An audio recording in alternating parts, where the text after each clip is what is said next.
Okay. Hi everybody. Game Cooker US Rocks VR here. Well, I'm back again. Um, the summer vacation season is over. Let me start the music here. Hopefully it's not too loud. Might be loud for me. Um, but yeah, the summer season's over. So, kind of back to doing some videos. Um, Now I am going to be talking mostly this video. I'm going to be showing obviously some here you can see already. I'm going to be going over some information online and talking about AMD, Nvidia, and Intel. Just some things that were kind of on my mind recently. Um, so I'm doing okay. I hope you're doing okay. Please feel free to stick around, listen to what I have to say. I'm not going to be showing like a million different graphs and stuff. This isn't a gaming review or anything like that, but I would like to know anybody's thoughts on what I'm talking about. Okay? So, I'm talking at you, but I would like you to give me some feedback. Alright, so we're going to jump right into this. I'm doing this on the fly, so I'm going to try to make it as smooth as possible. Now, I got the music in the background to kind of give me some kind of a feel for how long I'm doing this video for, because it's very easy to get lost. Again, I don't really know how loud the music is, but let's hope it's not too loud. Um, so anyway, let's get into this.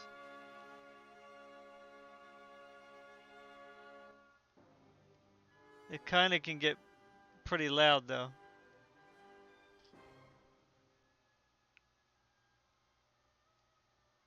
Alright, so that's royalty free music, that's why I'm using that. Because I keep getting hit with copyright strikes. All right, so I know other people don't always like this ultra wide viewing thing that I have here, but it is nice in a way because you can kind of look at several things at once if you want, and it's the way I have my setup now, so I can't keep like unplugging stuff, plugging back in every time I want to do a video. So the first company I'm going to talk about is AMD, right? So AMD is a processor company primarily, but they have GPUs now because they bought ATI, which is the company who makes their Radeon GPUs. So they have the PC market, as you can see here. I'm in AMD if you didn't know that. Let's see here. AMD. Okay, AMD. So if you didn't know, they make Ryzen processors, Radeon graphics, and they got other stuff. They also work with. They have server chips, and they're getting into the AI market too. So PC gaming, we all pretty much know that that's your desktop computer, your PC, and in those computers you put in like a graphics card, right? As it shows up here. Here's a graphics card. Okay. I don't know if you can. Yeah, there's a graphics card. If you didn't know what a graphics card was. And here's a processor. If you didn't know what a processor was. So this is the brain, and this is what renders your graphics. Now you can have a card or you can have something that's like on a little chip that's built into your laptop or something. That's called integrated graphics. Okay. They also have handheld gaming, right? And they also got the console gaming, which is PS5 and Xbox. Okay. So Yeah. So the reason why I'm talking about this, one of the reasons is I was trying to get an interview up by the chief financial officer, I believe it is, or the chief financial officer, CFO, um, Gene Wu or Gene Hu, or I forget his name, Jean Hu, or I don't know how to pronounce his name, Jeanhu, I believe is his name. We can type it in here, I guess. Yeah. No, I don't want that.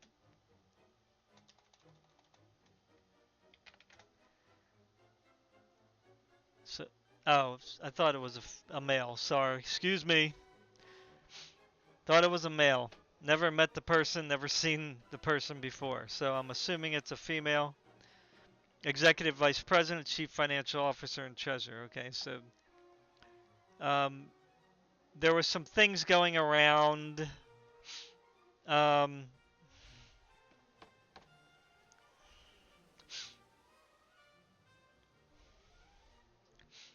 it's kind of funny. She earned a bachelor's degree in chemical engineering. Oh, but she holds a PhD in economics. Okay. So Beijing University. That's nice. China, huh? Yeah, so I don't think there's anything that's we're going to be able to read here, I don't think. Um, I was trying to find the article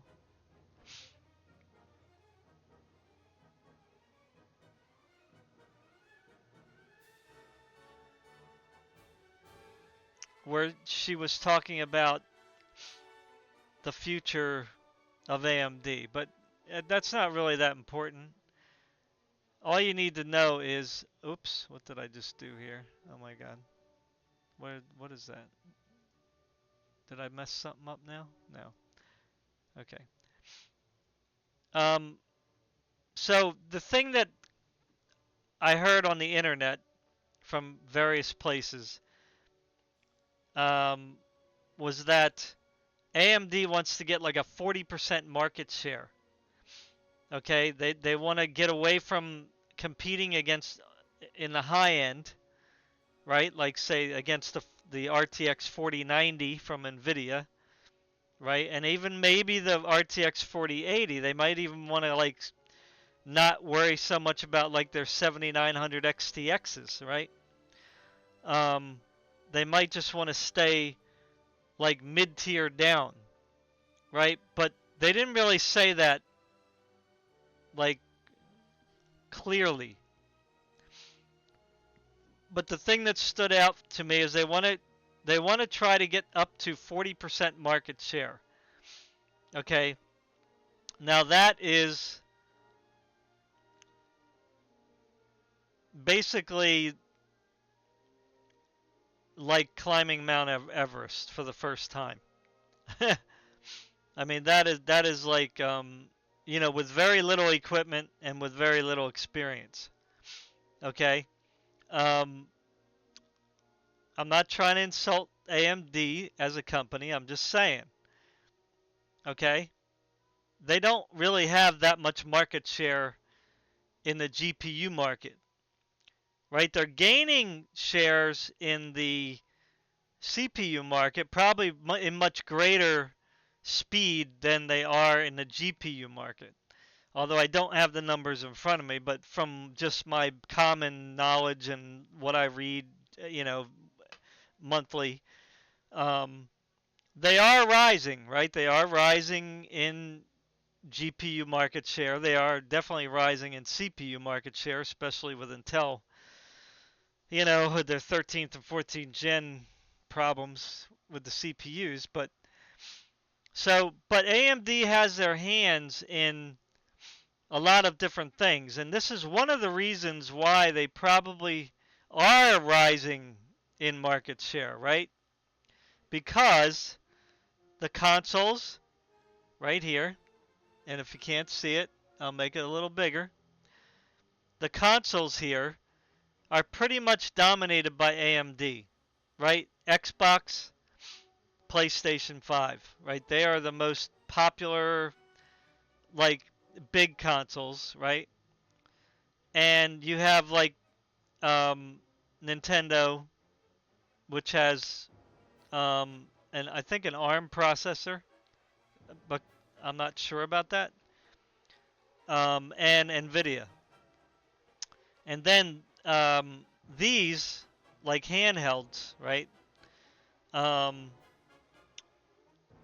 the Steam Deck, the MSI Claw and the Asus one. They have all AMD processors in them, as far as I know, right? Those three at least. But there are other handheld um, gaming consoles, handhelds, um, that have Intel in them as well. But that's more like of a niche market because they're from like more lesser named companies and they don't have as good a battery life and you know etc etc. Okay, they're just not as like, I'm not saying they're bad, but they're just not as ideal, right, when it comes to a handheld gaming, because you want to have decent battery life, decent frame rates, which none of them in my opinion really have, even though people are like hyping them up and saying, "Oh, this is great and that's great." Well, they really suck. But I'm a PC guy, that's why. 30 frames per second on medium or low settings at 1080p is just not for me. Now, if somebody gave me a handheld gaming system, I certainly would enjoy it, because somebody gave it to me and it's free. So, I'm not saying that, you know, they shouldn't exist, but they're not all that. You know what I'm saying? It's like the integrated Radeon graphics, that everybody kept hyping up and saying they were so good over the past like 6 years. They sucked. They were never good. You know what I mean? They were good for an integrated chip, but they were really never good. You know? So that's all I'm gonna say about that. Um, anyway, I'm all for having handheld gaming systems, so don't think that I'm a hater. I'm not. Right? They're good for on the go, right? Or if you just want to sit in your bed or your couch, right? Um, so what am I? So the reason why AMD has been getting more and more share of the market is because they have their hands in the PC market, the handheld market, and the console gaming market. And then of course we didn't talk about their Epic server chips, which I'm not going to talk about, okay? Because that's like a whole kind of different section of the market. Right, like right now I'm trying to focus on the the gaming market, right? The mainstream market. So, which would be your Ryzen processors, desktop processors, and your Radeon graphics. Okay? So, I just wanted to show you this because I'm going to also talk about their laptops soon. Okay? I'm going to go back to the laptops. So, let me see if I can go back to the beginning here. I might have lost the page. Um, I may have lost the page, but okay, here. Um, so here's their slide. This is their slide. This is their PowerPoint, right? AMD PowerPoint that you can get from the AMD website. So they have data center client, which is like uh, desktop, laptops, consoles, handheld gaming, Radeon graphics, and then they have their embedded stuff, which is like we don't care about that. All we care about is the client and gaming. That's like mainly what we care about here. Okay. Now I lost the thing here. where they had their laptops. I don't know where it went. Crap.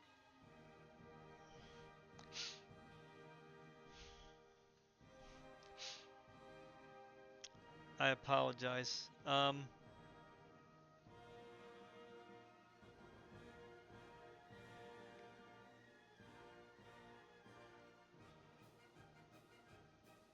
Now I put everything really big so you guys can see it, right?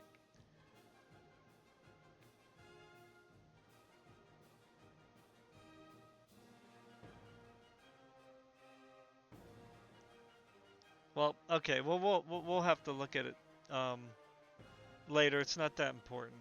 I'm gonna come back to it anyway. So, but just remember, we're focusing on gaming and client. Okay, not the data center, not these embedded garbage things.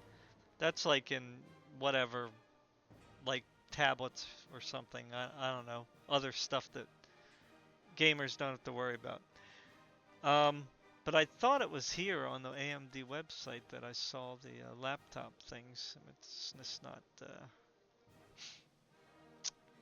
Uh, gaming.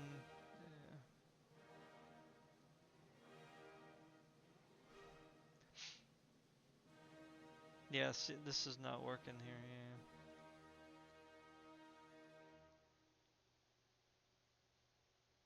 This thing's got to come down some more. Sorry.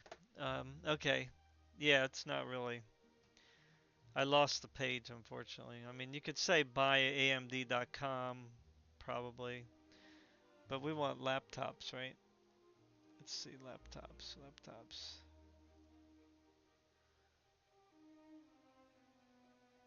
See, they're just horrible. Like, you can't even find anything. Like, they should have the laptops right on the front page, right? It just says products. Oh, here we go. Okay, let's see if we can find it. Software apps. Laptops. Here we go. Alright, so this is where I'm gonna probably come back to, okay? Alright, good. Alright, so we're gonna come back to this. Alright, so, again, AMD wants to come into, AMD wants to get into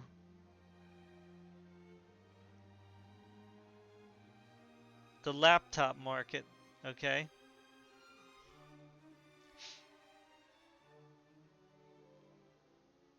This is just specs.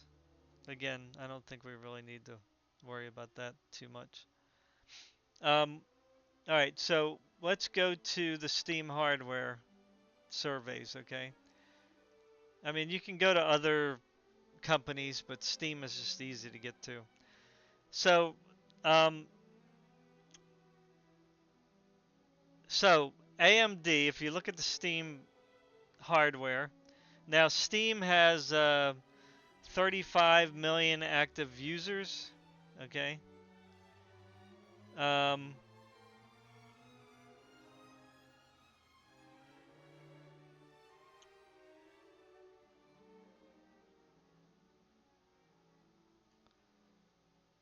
all right, roughly. So here's the hardware survey. This. Oh, that's not the one I want. I want this one first. This one.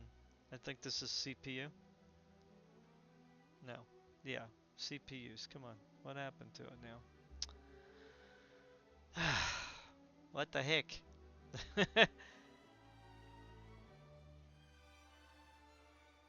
CPUs.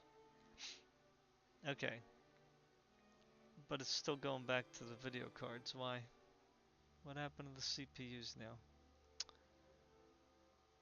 What? Why is everything changing? I clicked the wrong one. Because it's hard to read because I got the monitors cutting into the sides. All right, here we go. So if we look here, make it a little bit bigger so you guys can see. That's as big as it goes. So as you can see, it doesn't tell you the amount of users here, but if you look at the active players, it's um, active Steam users, it's like 35 or 36 million.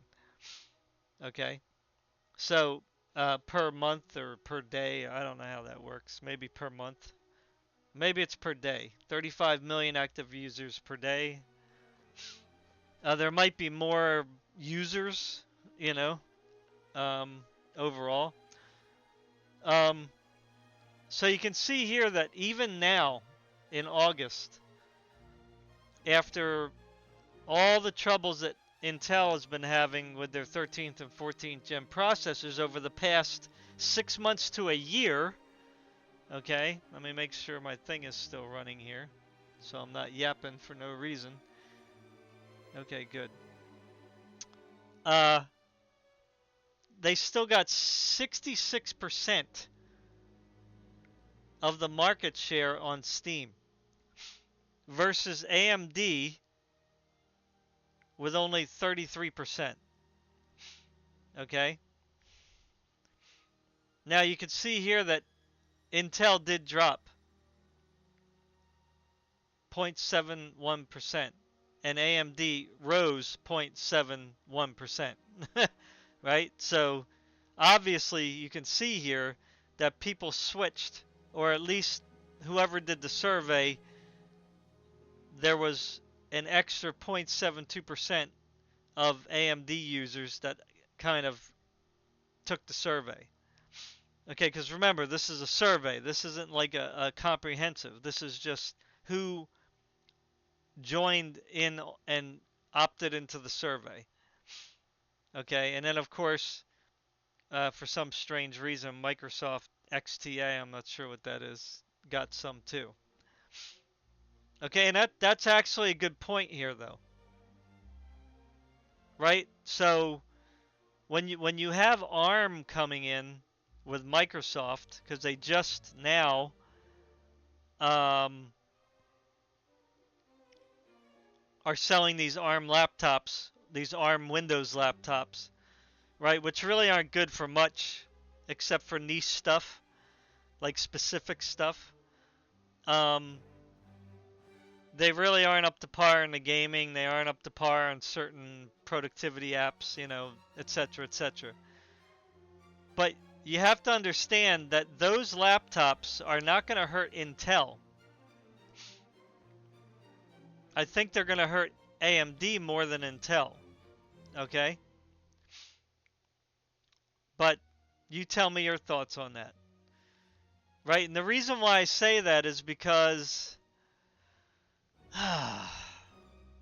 Intel has their name out there as one of the best companies on the planet. Okay? They've been around for a long time. They've been on the top for a long time. They have good relationships with vendors and partners, et cetera, et cetera. They even have already good software with a lot of things that just work well with everybody. Um, AMD still they're getting there, but they're still playing catch up, right? Just like they're playing catch up with Nvidia, right? They're always kind of like on the heels of everybody else. Now that Qualcomm is coming in and others, that's kind of biting at the heels of AMD now, right? Because people want new platforms, they want secure platforms. Um, they want platforms that are going to work with their server stuff well. I don't know. I'm just like talking out of my butt, because I'm not an expert in any of this, but I don't think it's going to hurt Intel, these new ARM processors, right? So I think it's going to kind of chip away at AMD more than it is Intel. Um, so let's look at Intel here with the specific, like we'll look at the top gigahertz chips here. So from the 2.3 to 2.69 gigahertz, Intel had a 0.43% increase. Okay? So this would probably be laptops of some sort. Okay. Um, in the higher end laptops, 3.7 gigahertz or above, there actually was a decrease. So that's not good, right? Because Intel wants to sell high end laptops, right? Now this could not just be laptops. This could be desktop. I don't think it matters. It just says Windows, right? So that could include laptops and desktop. But usually when you have these kind of speeds here, that's going to be a laptop. Whereas this one's probably going to be high-end laptops, high-end desktops. Now AMD, look at this. See, look at all the negatives here for Intel. Negative, negative, negative, negative, negative, negative. AMD, on the other hand, positive, positive, positive, positive, right? So they had some increases at the high end, right? That would be their desktops, possibly some laptops. Like these are probably the laptops when you're getting down into the 2.7, right? And the 3.0. So they had an increase in laptop sales probably, and an increase in desktop sales. Okay. Um, at least with users, Steam users. Here is probably laptops, right? Like low-end laptops. All right. Um, and of course vendors, this other stuff we don't really care about. That's Apple, Linux, blah blah blah. But interesting here though. Look at this. Look at this. Linux users. AMD has 71% of the market share of Steam users that took the survey, whereas Intel only has 28%. So that's interesting, right? Very, very interesting there. And Intel lost, went down in users. So even though there may not be that many Linux users, this is interesting. Now, of course, this might include the Steam Deck, right? Because the Steam OS, uh, I believe that's Linux based. Okay? So this is why it's very important that Intel try to get into the handheld market with a Linux based system. Right? They need to adopt a Linux based system, right, that works with their processors. That's just my opinion, right? Because they need to really cut at the heels of the Steam Deck somehow. You know, they got to get in on this, right? Because Intel needs to get their hands into more than just the desktop and server market, right? And laptops, but I'm lumping those in with desktop. They need to get into the handheld markets. They need to get into some kind of console market too, maybe again, you know, because they haven't been involved in that in forever, right? Even Nvidia's in the console market with the Nintendo. Um, you know, so Intel's just got CPUs, and then they just brought Arc on board their GPU. That's new, so that doesn't really do much for them yet. A little bit. They're kind of getting to the GPU market now, but you know, that's really not even. They don't even have hardly any market share. Might be 1 or 2%, if that. So this is a problem. So this is where AMD can really make some strides, right? In the handheld market and the people who use Linux, because that's on the rise. It's slowly on the rise, Linux. Okay, so what else do we have here? Let's look at the GPU side of things. Okay, we're gonna look at Nvidia. Uh-oh, I lost it. I gotta go back to this one, I guess. All right, so you can see here on this one here, um, PC video card by manufacturer. Look at all that green. Guess who that is? Nvidia, right? They got 76% market share of the Steam users who took the survey. Like, wow. Okay? AMD only has 15%,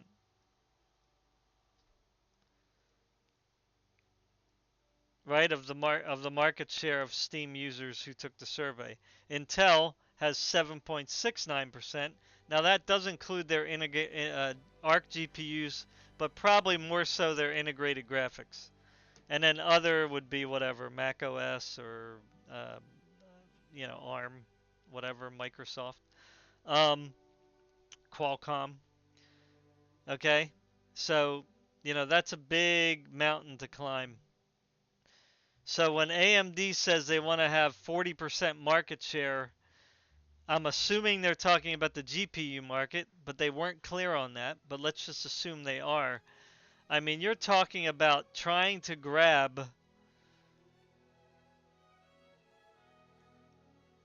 25% more market share,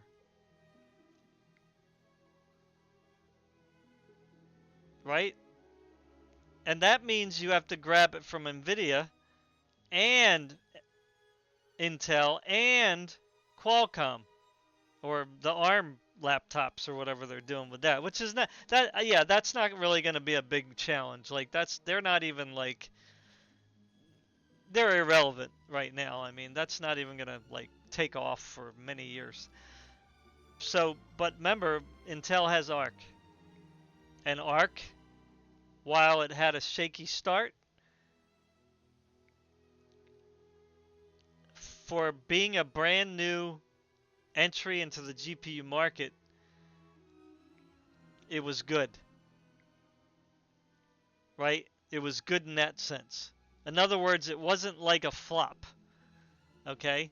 It had its problems. It had its like really like bad shaky start, but it wasn't a flop, right? Because now if you look at Intel Arc GPUs, they are very viable to use, okay? They improved the drivers, they improved the performance, they improved things with whatever, Windows updates or whatever they do, to make things better.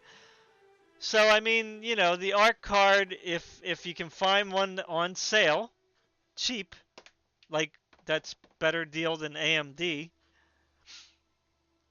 then you know, I don't see why you shouldn't buy one. I mean, are they going to perform 100% equal to AMD and Nvidia? No. You're probably still going to have some quirks, some problems, some maybe drivers issues. But, if say you were able to get an ARC 750 for on sale for a buck 75, right? I would get that over a 6600. Because if we went ARC A750 versus, now I haven't checked the versus yet, so we're going to see it. Radeon 6600 XT, which is their better 6600. Now we're going to go to user benchmarks, the one that everybody hates and says they're so biased. Well, they definitely aren't AMD fans, but that doesn't mean they're biased. They just don't. I agree with them on a lot of what they said. So we're going to go here. ARC A750 versus 6600. So here it says the 6600 XT is 7% faster than the ARC A750. Now I might have the wrong one here. Is it the 750? Yeah, the 750 is the one under the 770, right? So you could say they're about equal. But AMD has the advantage because they got the better driver support, etc., etc., right? So, but the Arc A750 probably does better with upscaling and ray tracing. Okay, so let's see what the prices are here. Arc A750. So let's see. So wow, they're okay. That's it. That's the okay. So here, used on eBay. Let's try. I don't know. Let's just try Newegg. Even though they're kind of more expensive now, they're not cheap like they used to be, unfortunately. So let's just go to. Let's just do search here. Boy, it's hard to. Okay, let's do Arc A750. I'm getting I'm getting sidetracked here, but all right. So let's sort by lowest price. Come on, let's do new, just because we don't want a refurbished one.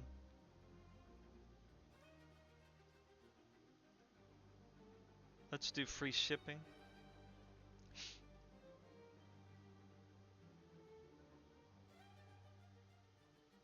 Where's the new? Let's do customer ratings. Okay, well, actually, look at that. There's only one category. That's interesting. Uh, I'm trying to find new only here, but it's not showing me. Well, anyway. Um, so the cheapest one they got is 189 with free shipping. And you can save.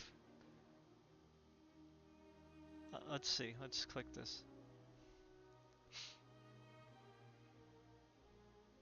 And you get a game bundle with it. I don't know what the game bundle is. Oh my god. Well, you get a free Assassin's Creed Shadows. Of course. But whatever. I mean, I wouldn't say that's really worth much, but that's just my opinion. Uh, so, 189. Let's do Radeon uh 6600 XT.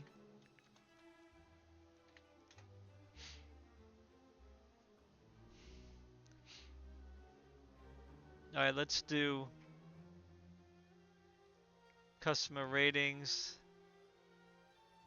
free shipping.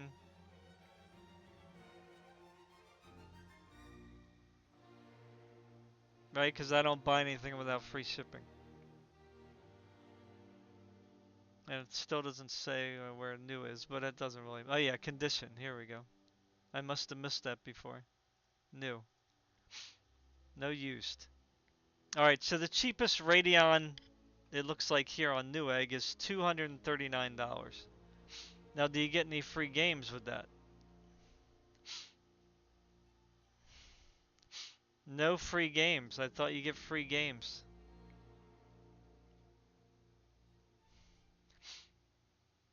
Oh, because this is old. This is last generation. Ah, there you go. Okay. So let's do the 7600 then. Let's see the 7600. Remember, the XT is more expensive.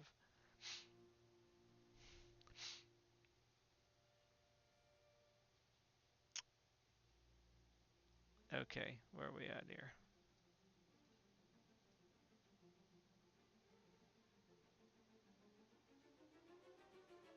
So if there's no condition listed here, then I assume they're all new.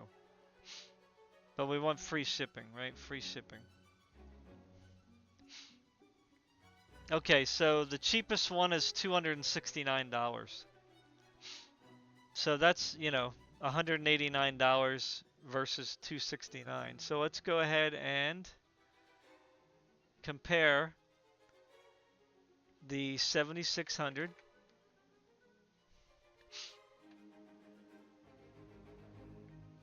That's interesting. Huh. The Arc A750 is only 10% slower than the RX 7600. That's interesting. Huh. And it's what? $80 cheaper.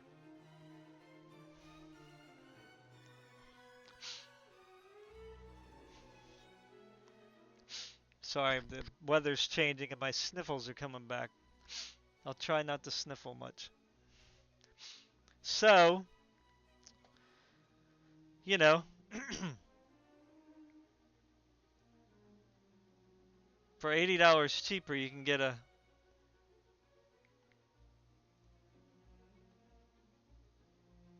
Come on, go back now.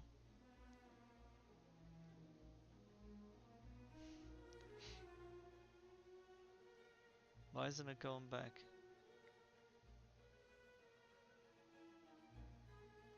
Why does it keep going to the same site? Where's the Arc? Here we go. Yeah, so for $80 cheaper, you know, you can get something that has 6600 XT near performance. And you get a free game. So, you know, that's definitely worth it, you know, in my opinion anyway. And it says you can save even more if you do combo, so if you're building a system. Now I don't know what this is here. Now this one says you have a regular 6600. Now did I compare the 6600 or the 6600 XT? Oops, wrong one. Oh wow, look at that. That's interesting.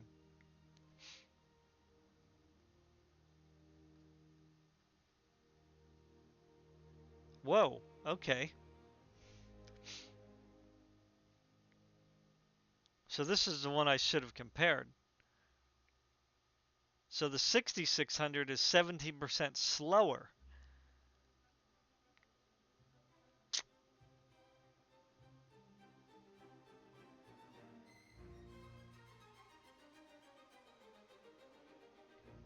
And they still sell about 200 bucks. Probably the same price. Like you could probably get it for 189, but yeah, I would still probably go with the 750 because it's got the XeSS is better. Although you know it's not in every game now. And the ray tracing is way better. You know, if you wanted to do ray tracing. Which you can. You can do ray tracing at 1080p. Don't let people tell you can't do it. That's not true. Alright, so let me get off of that now. Okay, so back to what I was talking about here, though, right? So, where was I here? I was at this one. So, AMD has to not only compete with Nvidia,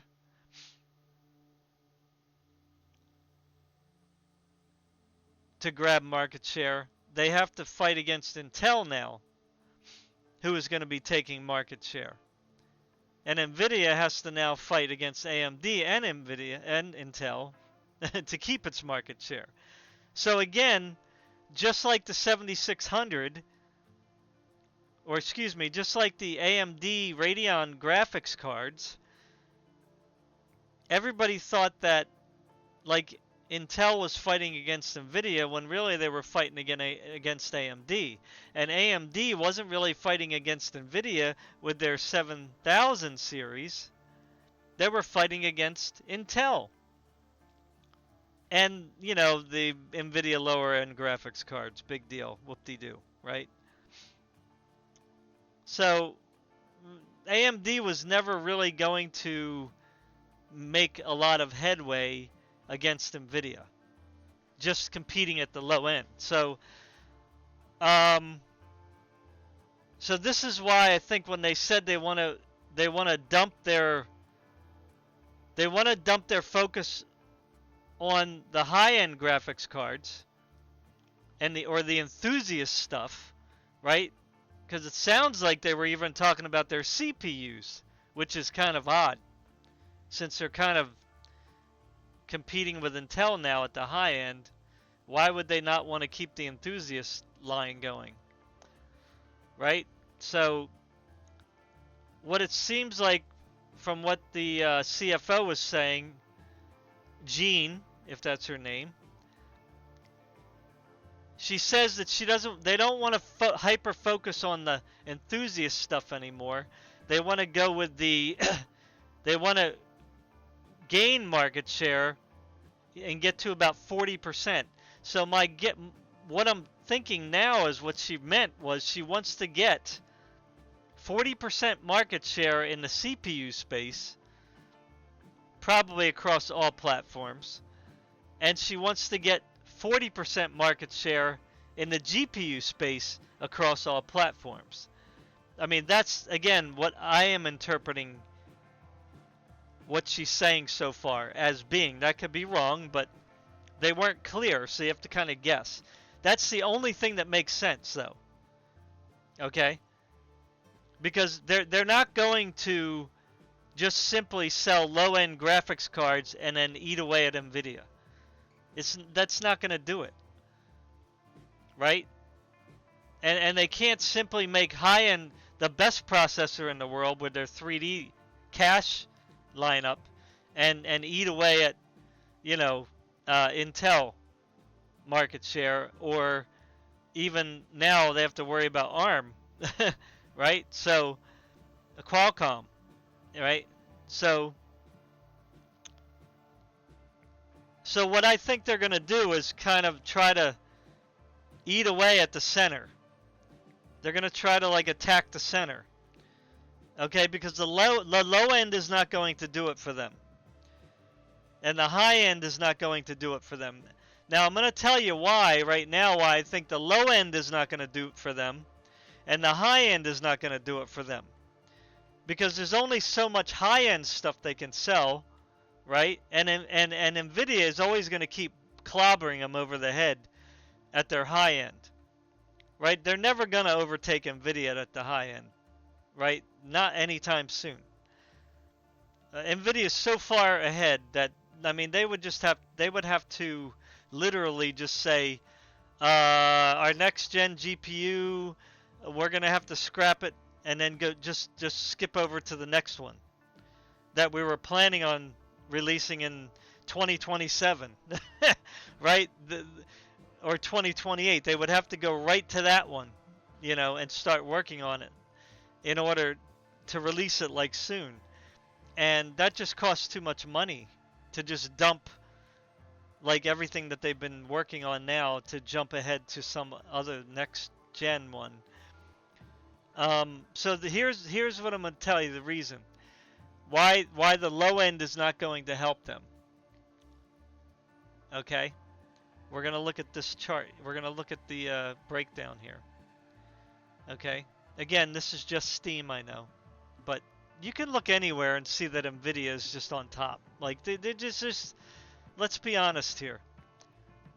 Nvidia has an enormous market share across all platforms. Right? The server market, the AI market, the desktop market, the Nintendo, other stuff, they autonomous vehicles, etc., etc. All right, so, okay, we're going to look here. And I'm going to tell you why they won't, AMD cannot win targeting the low end. Meaning the 6500, the 6400, the 6600, and even the 6600 XT, and even the 7600, and even the 7600 XT. Okay? But let's just work from the 7600 down. Okay, now look at this right here. Look at the top of the list here. The number one, RTX 3060. Right? Now the reason why this one's on top is because they were a hot seller back during the pandemic and just after the pandemic. even though they were very expensive. But once the prices dropped, they were a real hot seller. And remember, a lot of system integrators. This is what all the YouTubers, tech channels don't ever talk about, right? The OEM system builders and the integrated system builders, right? The ones who build systems and sell them.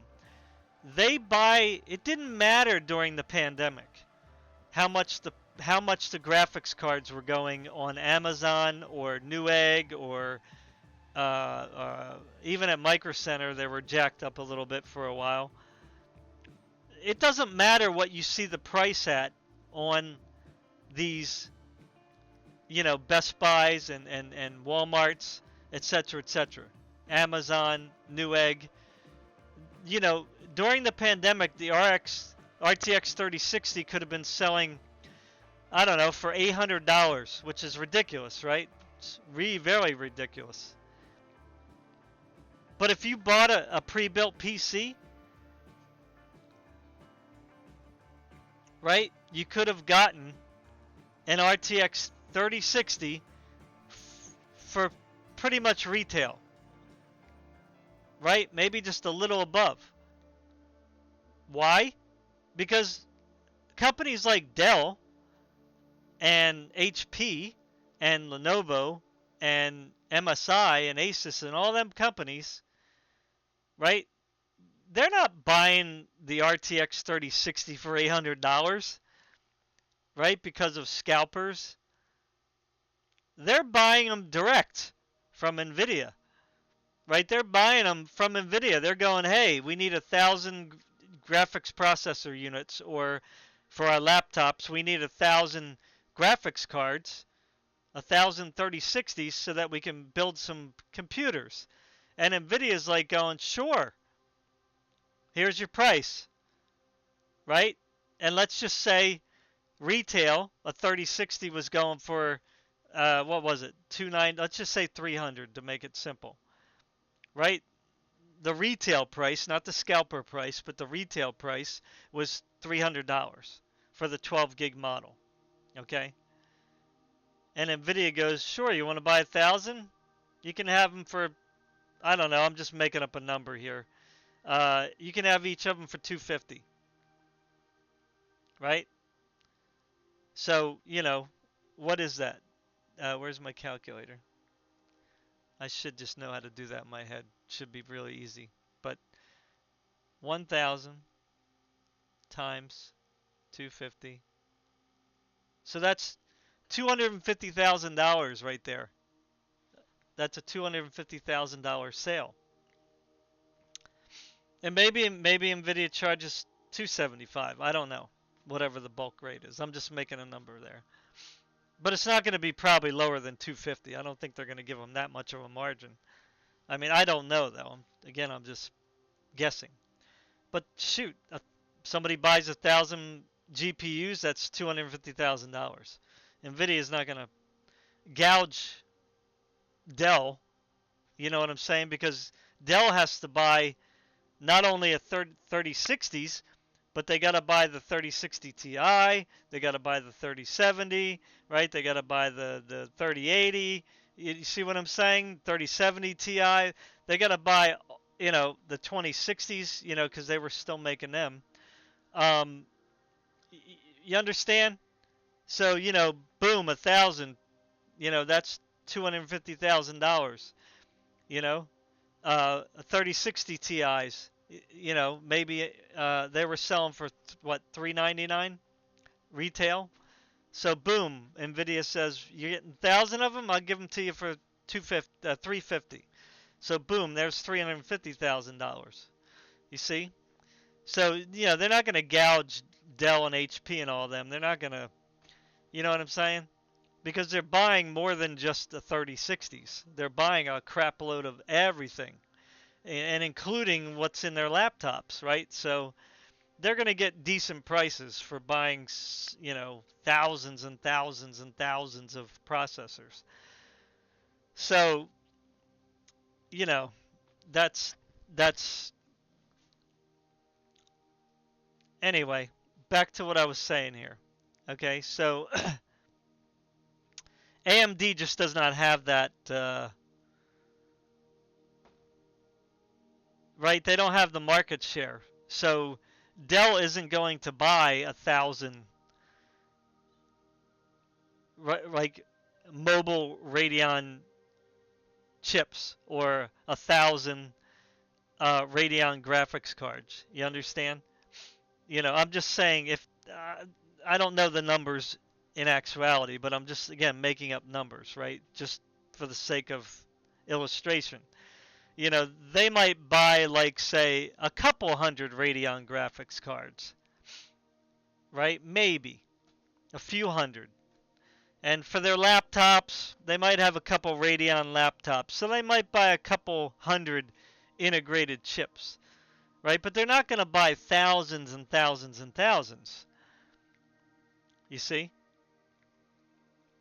And right now, since everybody's on the AI hype train, I mean, Nvidia is just the place to be, right? Like when Dell says, "Okay, we're gonna build some AI laptops," right? The first company that's going to come to their mind is not going to be Intel, it's not going to be Qualcomm, and it's not going to be AMD. It's going to be Nvidia, right? And it's going to be Nvidia not just because of the tensor cores or that it can do AI well, but they're thinking about the other stuff too. Gaming, they're thinking about ray tracing, they're thinking about upscaling, DLSS, right? They're thinking about like everything, right? And Nvidia just has it all very nicely packaged in their GPU. I'm simplifying things, okay? So don't get on me about, well, they don't have everything. I'm just saying. The thing is they have Mindshare, right? When if I say, hey, let's talk about ray tracing, the first thing that somebody's going to think who has any knowledge in the tech world is the first company that's going to come to their mind is Nvidia. When you think about upscaling, most of the time, the first company that's going to come to somebody's mind is Nvidia, right?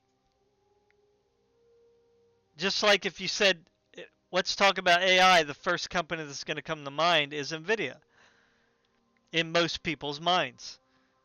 Yes, you do have engineers and niche people who know that there's AI elsewhere, right? There's other AI hardware, but the average person is not going to know that. You know what I'm saying? Like if you ask me to like name any other AI hardware than AMD or Nvidia, I don't even know Intel's. I don't even know what they call theirs. Right?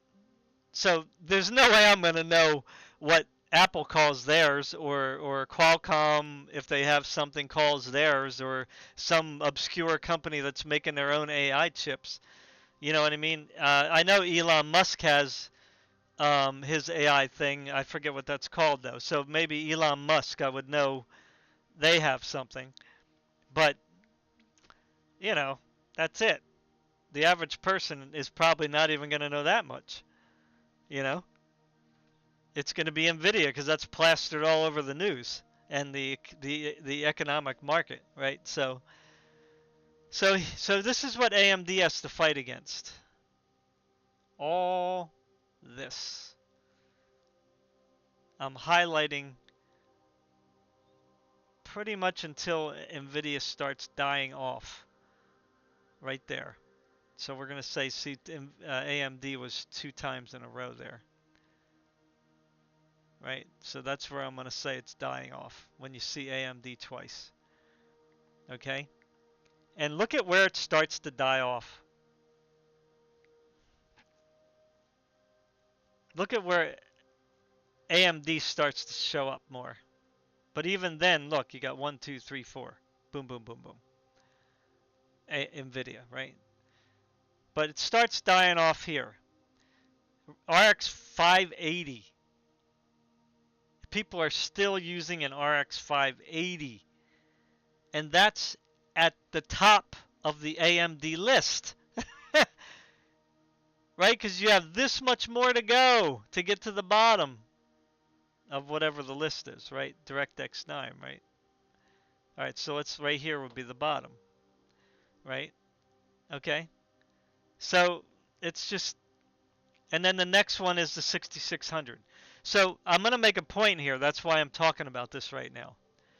Okay, because look at this. So here, let's look at the Nvidia GPUs first. Okay, I'm just, not because I'm saying Nvidias are great and wonderful and that's what you should get. I'm just saying let's look at who is dominating right now.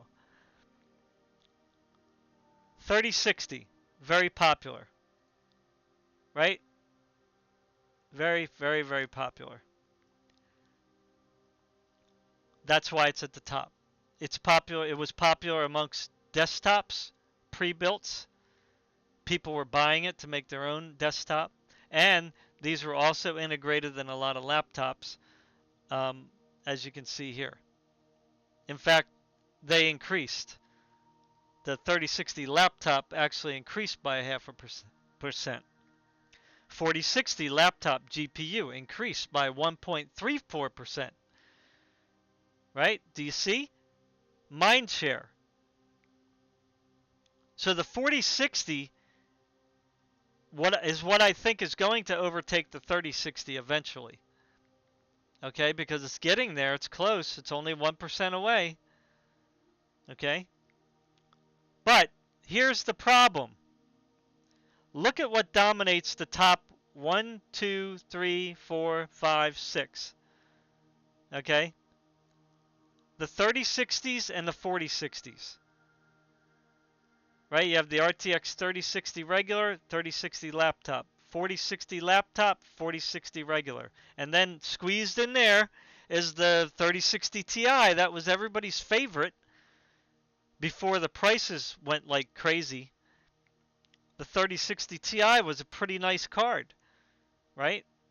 It was like 2080 Super performance at the time, right? So that's not good because the 4060 is at the top here of the list of all the GPU makers, right? That means that people are going out buying 4060s now. 4060 GPUs, 4060 laptops. Why? Because the price is right.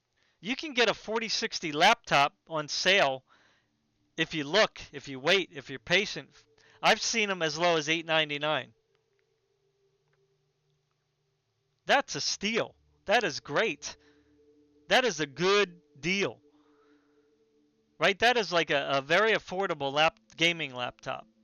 Yeah, you're not going to be able to do 4K gaming, but you'll definitely be able to do 1080p gaming at pretty decent refresh rates. Right? So that is going to just, the only limitation is the, 8 gigs of RAM, and some still have, well, I don't know if they have 6 gigs, but I know that they're 8 gigs. So, they should have made it 12 gigs, like the 3060, but whatever. You can, decide about that. So, this is not good for AMD. See, this is where they kind of have a limp. They have a bad leg, so to speak. And that is the laptop market. Right? They didn't really grab the laptop market the last generation, and I'm not talking about the 7000 series. I'm talking about the 6000 series, right? So maybe you could say previous generation, whatever. Right? They did not take advantage of that. They should have they should have made very affordable laptops with their 6000 series GPUs in them, like laptop series GPUs. Okay? And the second thing that I want to bring up here, right? We already looked at the CPUs, is they never really had good gaming CPUs on laptops. Now I know everybody's going to be going, "Oh, what are you talking about? The AMD had good CPUs in their laptops." Yeah, at the high end, which most people can't afford. Okay, their high-end laptops had the okay CPUs in them. But if you bought like a laptop that even had like a 3060 GPU in it, like a 3060 laptop with a Ryzen 4000 CPU or even a Ryzen 5000 CPU, the CPU is always the bottleneck because it wasn't like a desktop version, right? It was a mobile version. It was a mobile low-powered version, 4000 or 5000. So it always bottlenecked. Cause I know because I have an AMD. I have laptops, and I did a test on one of my laptops that had a 1660 Ti in it, and it has a Ryzen 4000 CPU in it, right? And when you do the benchmarks, right? If I run the games at 1080p, they get a certain amount of FPS, right? So when I hook it up to an outside monitor and change the resolution to 1440p, I actually get more FPS from a 1660 Ti. The FPS goes up,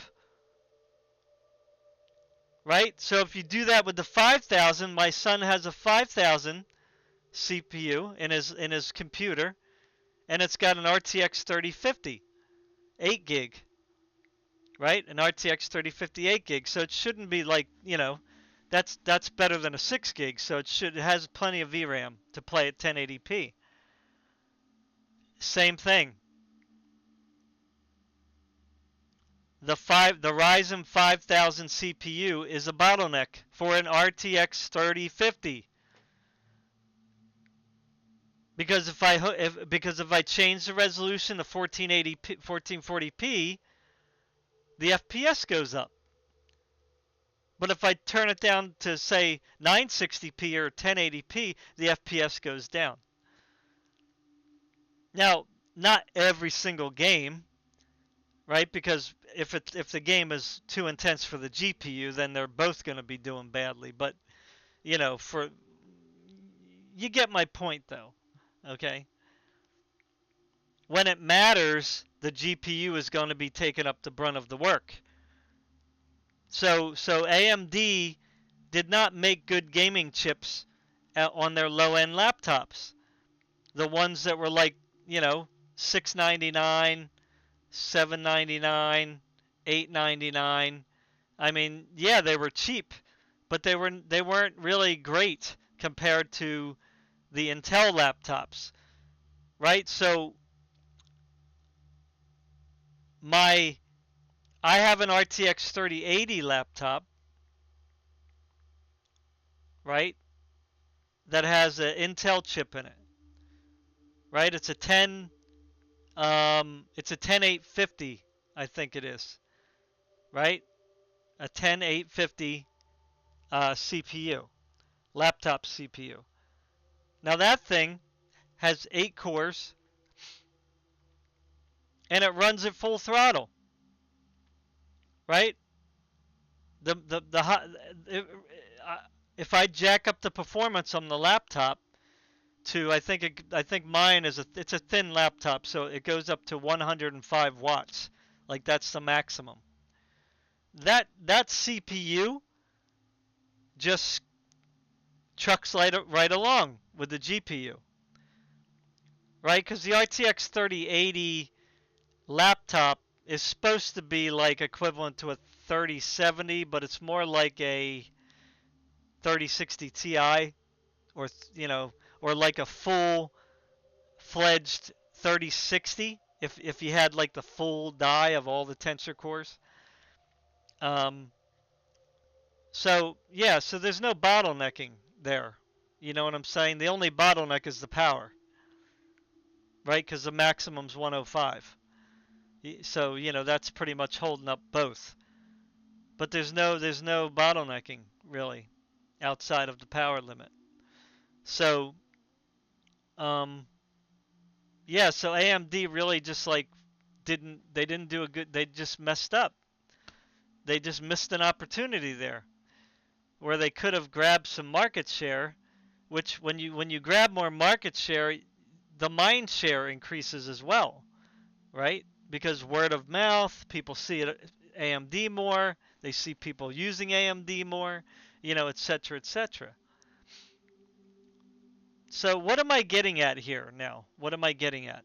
So AMD wants to take 40% of the market share, and there's just no possible way they're going to be able to do that quickly unless they do some really crazy stuff. And that is what they didn't do before. And I'm going to tell you what I think that is. Okay? Now, let's look at Intel too, because that's an issue here. So here's the Intel Ultra Mobile Processor Series 2. Okay?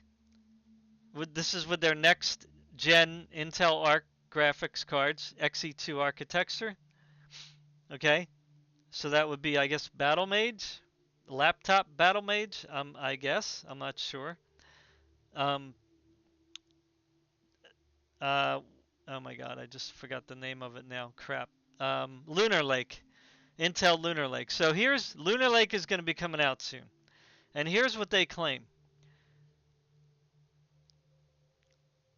AI compute up to 2 times bandwidth, up to 48 tops, which we don't care about that, right? Um, let's see here.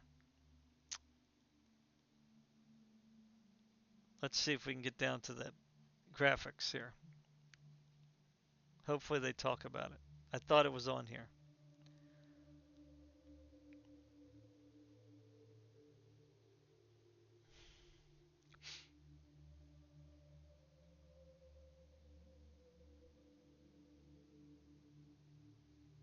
They're not going to talk about it here. Let me see. I thought I saw it somewhere. I keep losing.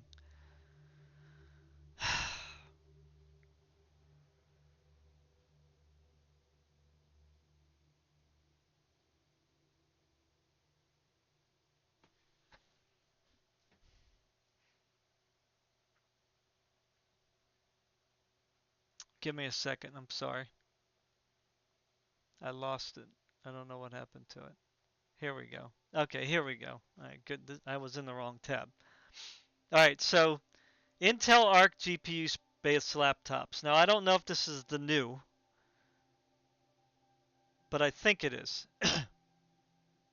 No, it's not. I don't think. No, it isn't. Okay, but um,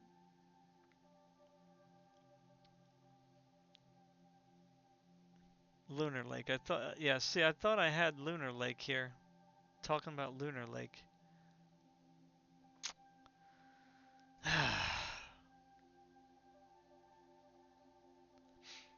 Let me see here.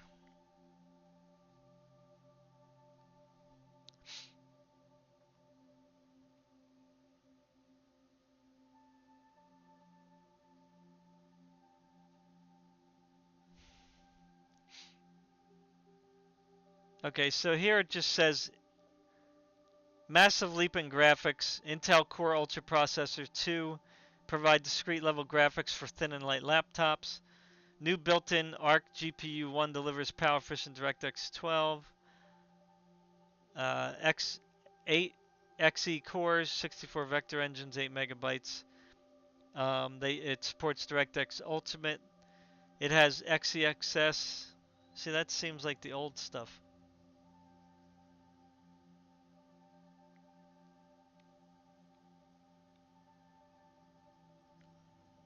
Okay, let me Intel Lunar Lake. I must have lost it. Um,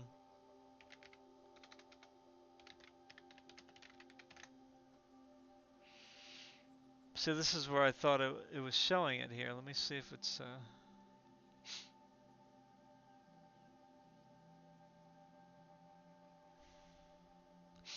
Okay, here's some. Okay, this is not really telling you a whole lot though. So this is Lunar Lake here, okay? So if you look, the Intel, this is the desktop, I'm assuming, I think. This is the Core Ultra. So this is next gen Core Ultra. Okay, so the Intel Core Ultra 9, it says it's capable of gaming. So that means it's going to come with integrated graphics that you're going to be able to game with. The Core Ultra 7, it says you'll be able to do some gaming with, or gaming. It's got four squares. They're really vague on what the squares really mean. And then, of course, the Ultra 5, it says 3 squares, so you'll be able to play Minecraft.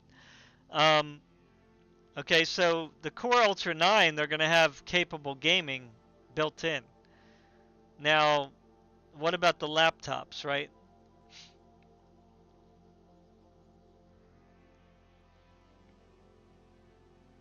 Um, so here we go. So this doesn't distinguish between, this is the desktop, right?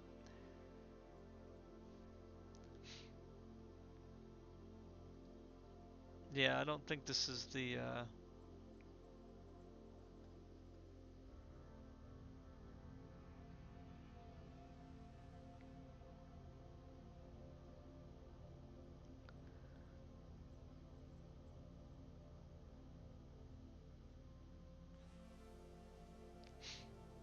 see, like, they don't really, like, explain clearly, like, what's what. Like, that's the problem, right? Um, and these are the thin and lights. So these are not, like, your desktop, like, equivalents, right? Um,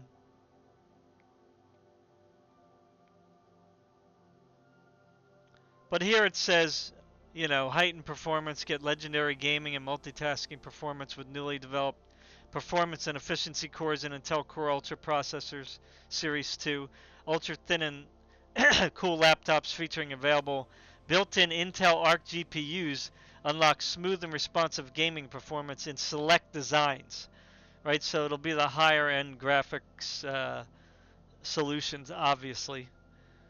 Um,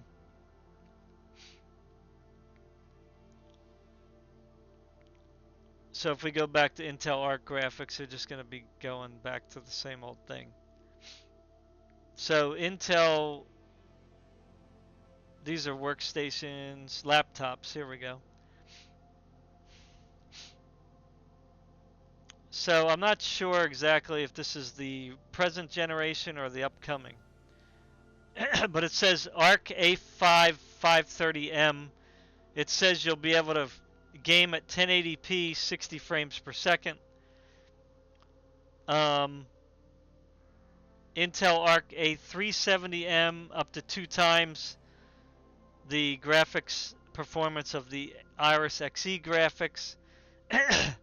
And built-in Intel Arc GPU 2 times more efficient than the Intel Iris Xe graphics. So I would imagine that the Intel Arc A530 is going to be the one that you want to get if you want to buy a gaming laptop. And they have a little footnote here, the little one. If you read down the bottom here, it says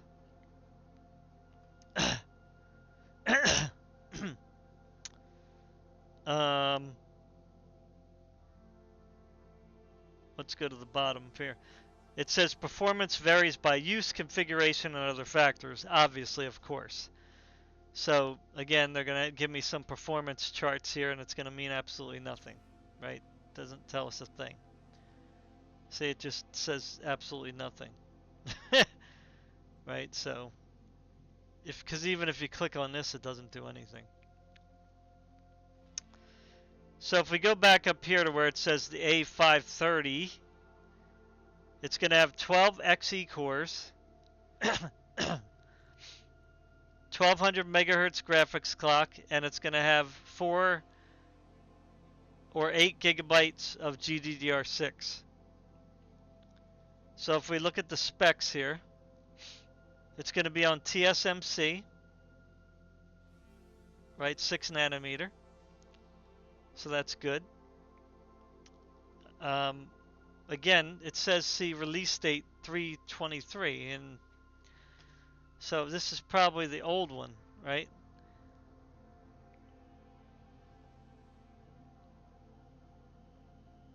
But but what I was reading before is going to have similar like specs.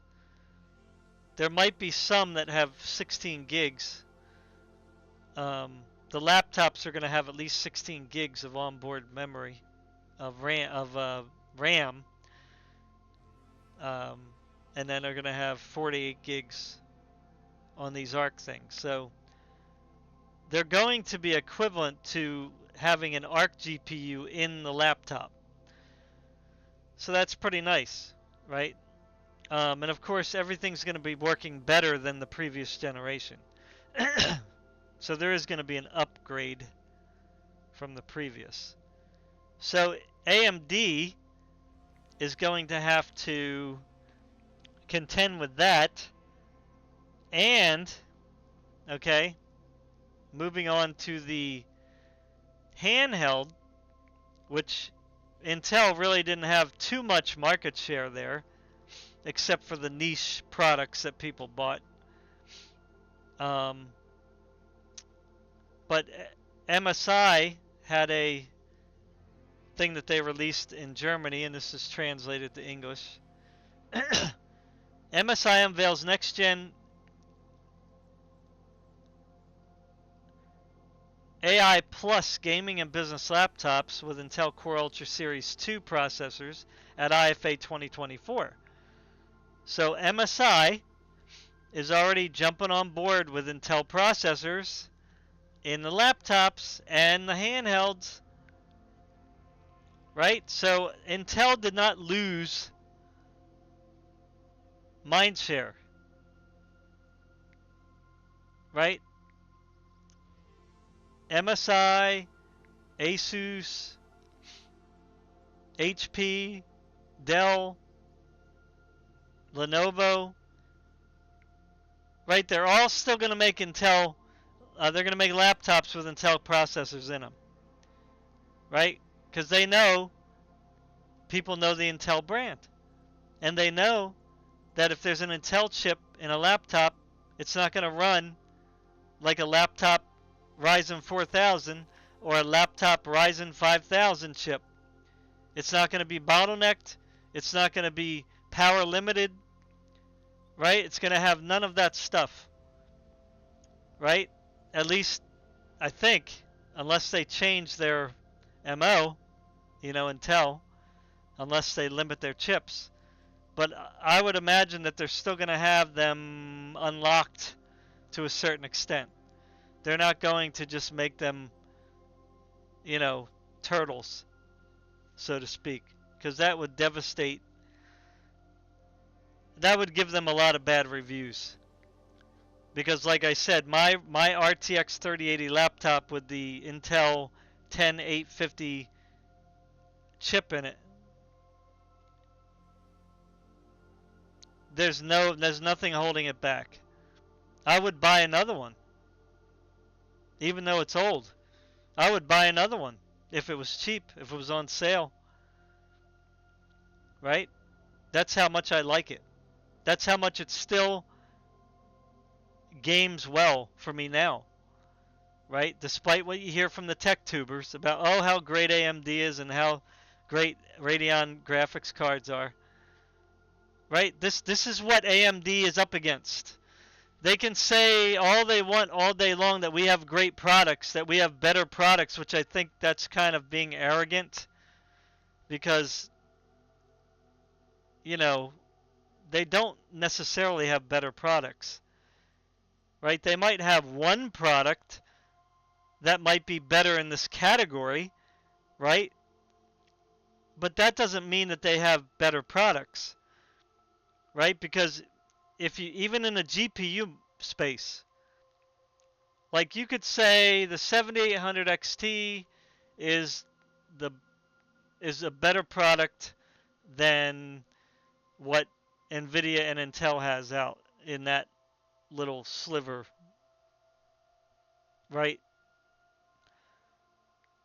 Like it's better than a 4060 Ti and it's cheaper than a 4070 Ti, okay? So you could say that that's the best product in that slot only because of its price, but it still may not be better in all the features. Okay, that's another problem AMD has. They got the feature problem, right? But let's just give them that. We're going to say the 7800 is the best product compared to Nvidia and Intel. But that's it. They have one product that they can claim is better. They can't say that their 7900 XTX is better than anything that Nvidia has. They can't say the 79 XT is better than any product Nvidia has. They can't even say the 7900 GRE, the Golden Rabbit edition, is better than any other product Nvidia has or that they have. Right? It's not even better than anything they have,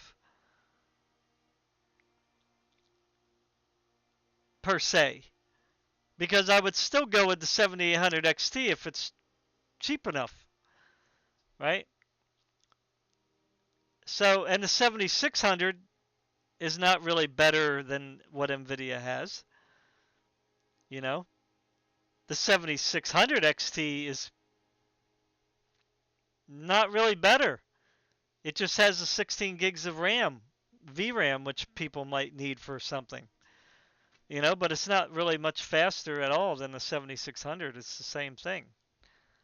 So, yeah, so AMD does not have better products across the board. They have like one product here and one product there that you could say is better. But that's it.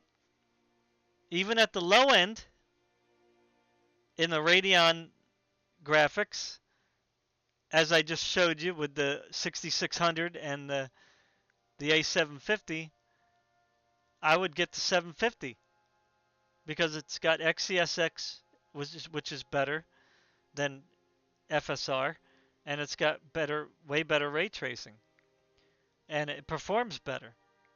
You might just have some quirks when it comes to drivers with certain games, right? But you still get that free game, which I don't care about, but it has some value, you know? So anyway, let's move on now.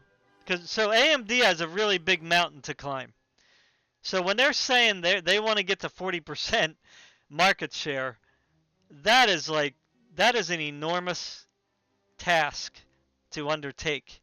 And I think it's too much for them to even think about achieving anytime soon.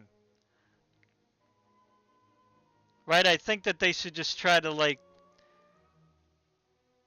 grab 10%. But I'm going to tell you how they can try to get to the 40% goal, within a reasonable amount of time.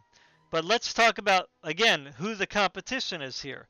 Intel is not giving up a fight, despite, what you're hearing from tech tubers and everybody else. Yeah, they are in trouble, but they're not out yet. Right? So here's what MSI is saying. Right? They are all in on the Lunar Lake because they're going to put it in their next claw, MSI Claw, which is their handheld game, right? Which is this. This is the old claw. This is the first one, right? That had the previous Intel integrated chips, okay? But this is going to have Lunar Lake. the Core Ultra 2 series, right? Whereas this claw had the Core Ultra 1. All right. So it says MSI is also introducing the Claw 8 AI Plus. The new Claw is the first gaming handheld with Windows 11, powered by an Intel Core Ultra Series 2 processor, equipped with an 8-inch screen. That's nice. MSI is also showing the new Venture series, which is characterized by the combination of slim design with powerful hardware. So that's the laptops, I guess. It says at AFI 2024, MSI will be showing the new AI plus business and productivity laptops in the Prestige and Summit series for the first time. So here you go. They're not giving up on Intel. They're going to be putting Intel in their laptops. They're going to be putting them into their handhelds. It says here the Prestige series laptops are available in 3 sizes: 13, 14, and 16 inches. The laptop components are housed in an ultralight casing. Compared to the previous generation, the batteries have a runtime of up to, keyword, key phrase, up to 20 hours for office work or video playback. In addition, many of the new models have been upgraded to a 5 megapixel webcam, which offers even better live streaming and online meeting quality. The new business and productivity laptops will go on sale in September and October at starting prices of 1,699 euros.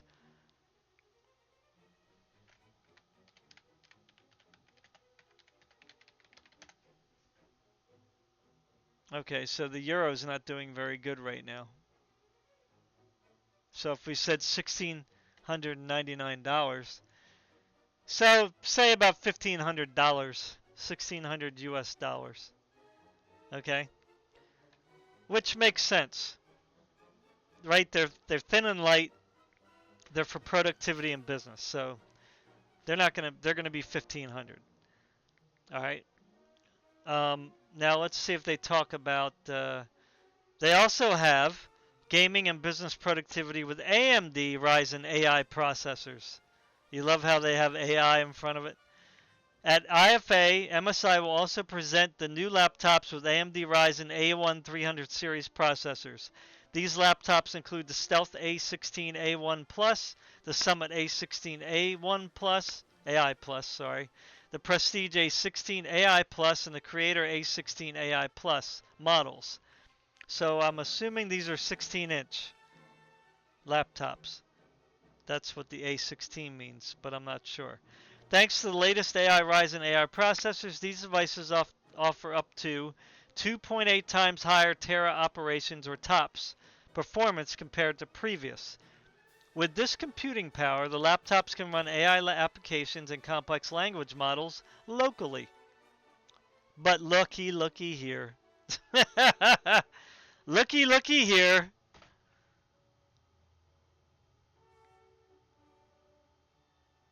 And this is AMD's problem.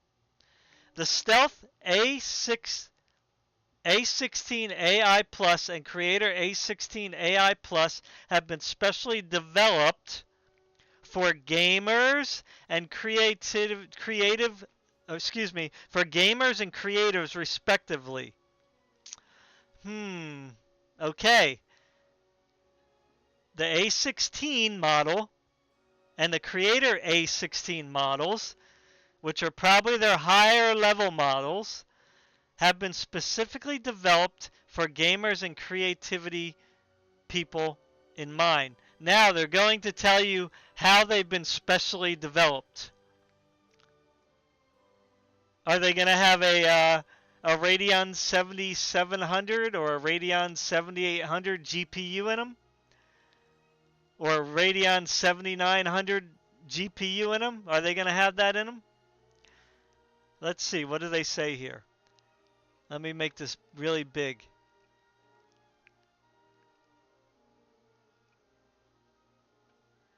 They are also, that means what they're going to have too. These are going to have something else in them also. They are also equipped with dedicated NVIDIA GeForce RTX 40 graphics and feature a slim and lightweight magnesium aluminum housing. Boom! But we're not done. They're going to mention something down below.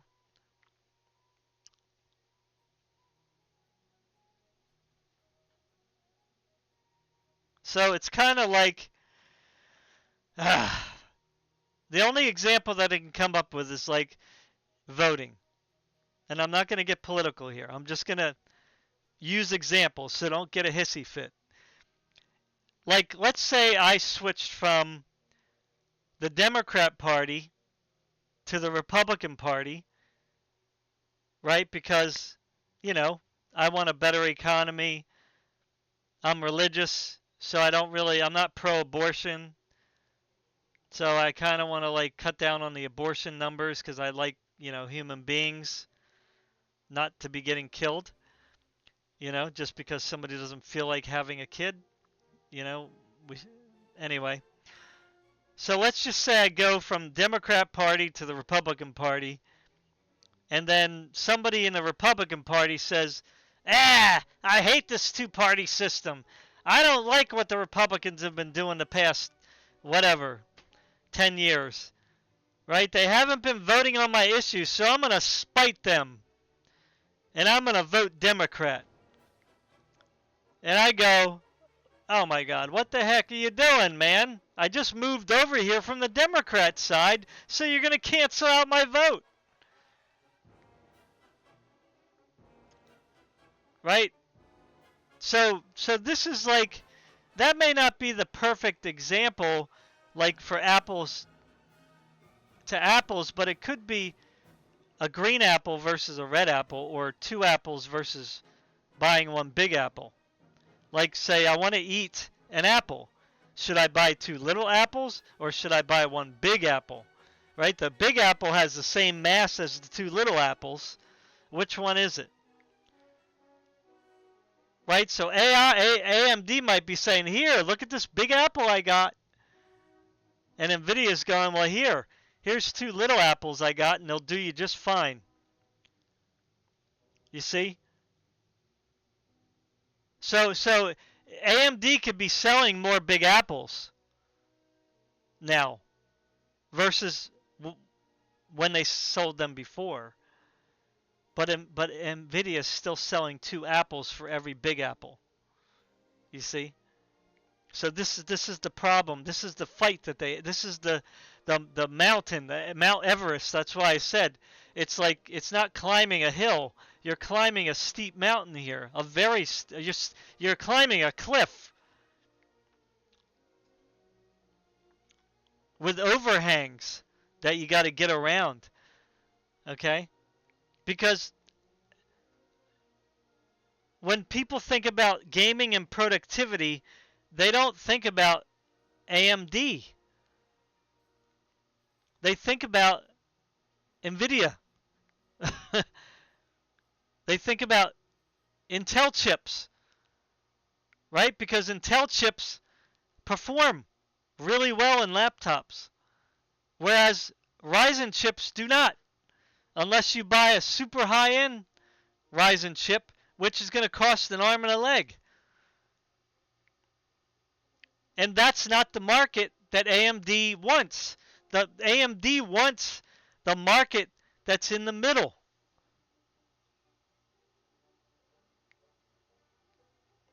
Because I already told you that even at the lowest end of the market, they have Intel to worry about, and they got Nvidia Mindshare to worry about. So unless they're going to sell their 7600 for $150, they're never going to win that battle. Yeah, they might go up 1%, 2%, but that's like, what, 1 or 2% in 2 years? Like that's not enough growth. Like that, I don't know what it is, so don't get on me about, oh, well, it wasn't 1 and 2%, it was 5%. I don't care. That's not the only thing that they're fighting against. They're not only trying to win the low end. They're trying to win the low end, the low to mid end, the middle, and the upper middle. Right? That's what they have to win. They have to win all that. Right? Because they're not going to compete at the high end anymore. Right? They cut that off. So now what you have left is basically the middle. Like the middle high, the middle, and the middle low. Like that's where they need to win. Because that's where most of the gamers are. Right? And I say that because if you combine the desktop market with the laptop market, that's where most of the gamers are. And the users, the creativity and gamers. Yes, you do have a lot of low-end laptops that are sold. You do have a lot of low-end graphics cards, but I didn't even talk about the low end yet. The other reason why they're not going to win the low end. Now it says here, let's see if they say where's the Radeon graphics. The Prestige A16 AI Plus and Summit A16 AI Plus are also equipped with AMD Ryzen A1 300 series processor and are specifically designed for business, not gaming.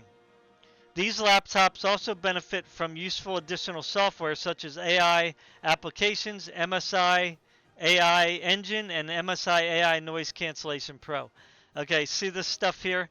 MSI AI Engine and MSI AI Noise Cancellation Pro. Nobody cares about that. Somebody cares about that somewhere, but most people don't care about that. Most people don't care about this. Businesses do,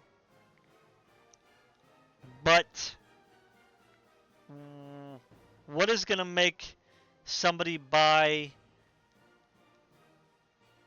a Ryzen A1 300 over a Core, what do they call that? I don't even know what they call it. Intel Core Ultra 2. Well, this is the A1 300. That's like their AI solution. But why? Now, of course, if you mix an Nvidia GeForce 40 graphics card with the AMD Ryzen A1 300, that's fine. Right? Because the Nvidia graphics card does this and more. But again, what is going to make people not buy the Core Ultra 2?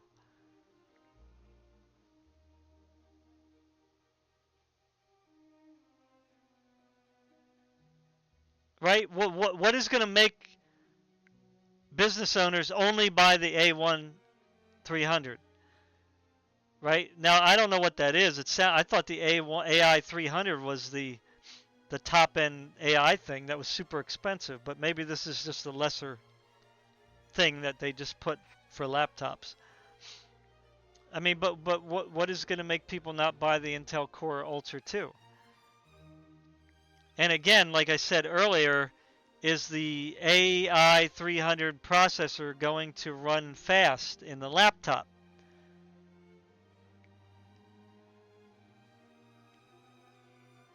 Right? Because it's fine and dandy to get business, but Intel can get business too. Right? In fact, MSI just said it here. They're going to equip Core Ultra 2 processors in their laptops.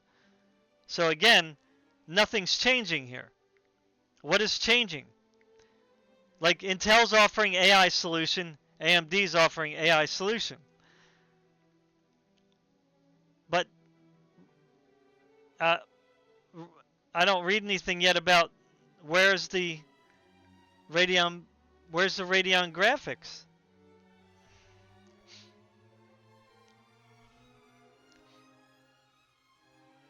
They don't even mention it.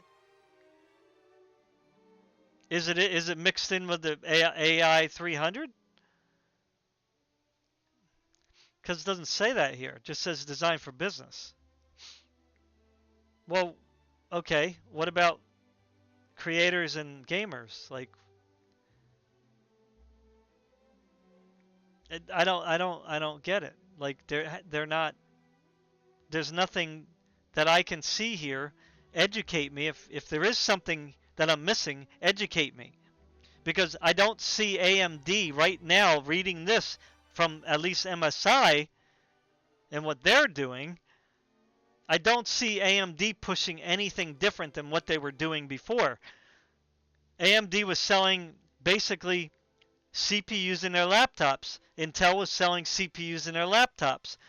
Nvidia was selling lots of graphics cards in laptops, whereas AMD was selling very few graphics solutions in their laptops, except for the, Vega, which is garbage. And maybe some 6000 series Radeon graphics, which again were only in the high-end stuff. That's not going to get you market share. So right now, reading this, which is a little old now, I don't see AMD doing anything different. I don't see where they're going to grab any more market share. Okay, now let's switch back to this handheld device. Right? We looked at the other three devices, right?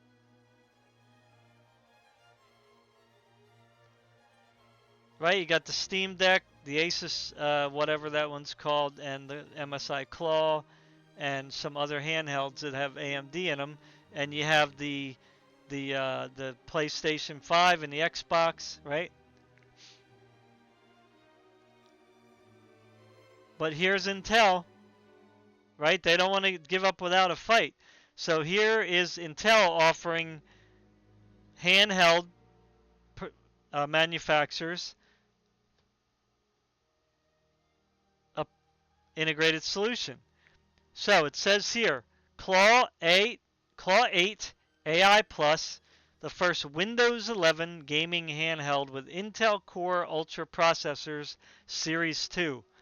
So that's Generation 2, right?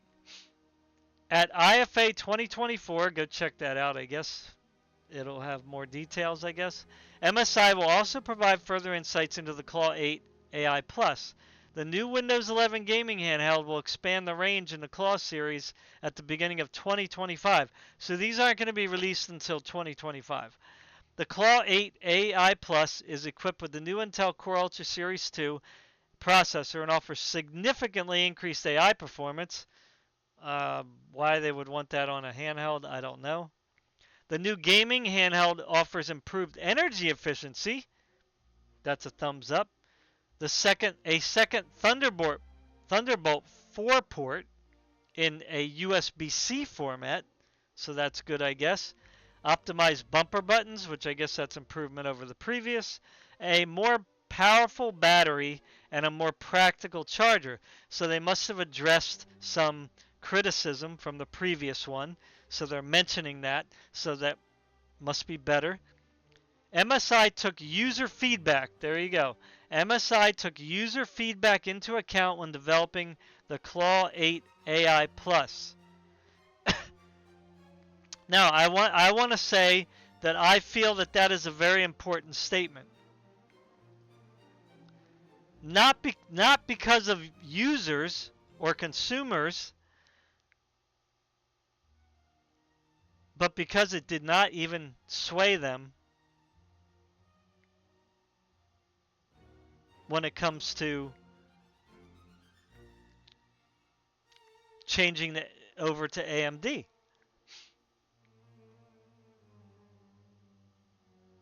Because, let's be honest, the first Claw, I'm sure, wasn't really that power efficient. Right? I'm sure the battery life sucked.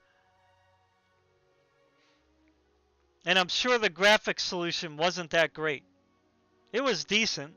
I mean, it wasn't crap, but I don't think it quite matched the AMD integrated graphics. But Correct me if I'm wrong there.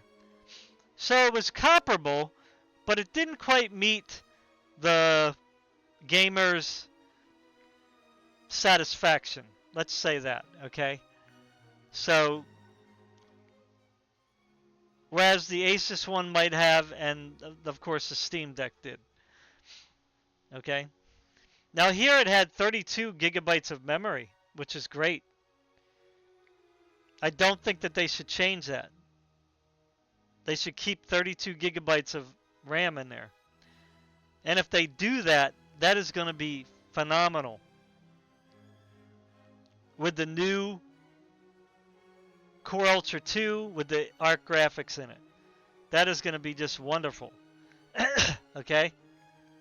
I don't think they should change that at all. Okay? So MSI, even with all the criticism from the first claw, which you could probably say probably didn't do that well, for some reason, they're sticking to their guns. For some reason, they feel that the Core Ultra 2 is going to be profitable. Now, yeah, Intel might have gave them a great wholesale price on the chips. I mean, we don't know, right? We don't know. So that could very well be the case. Intel said, stick with us. Come on. This new series is better, more power efficient.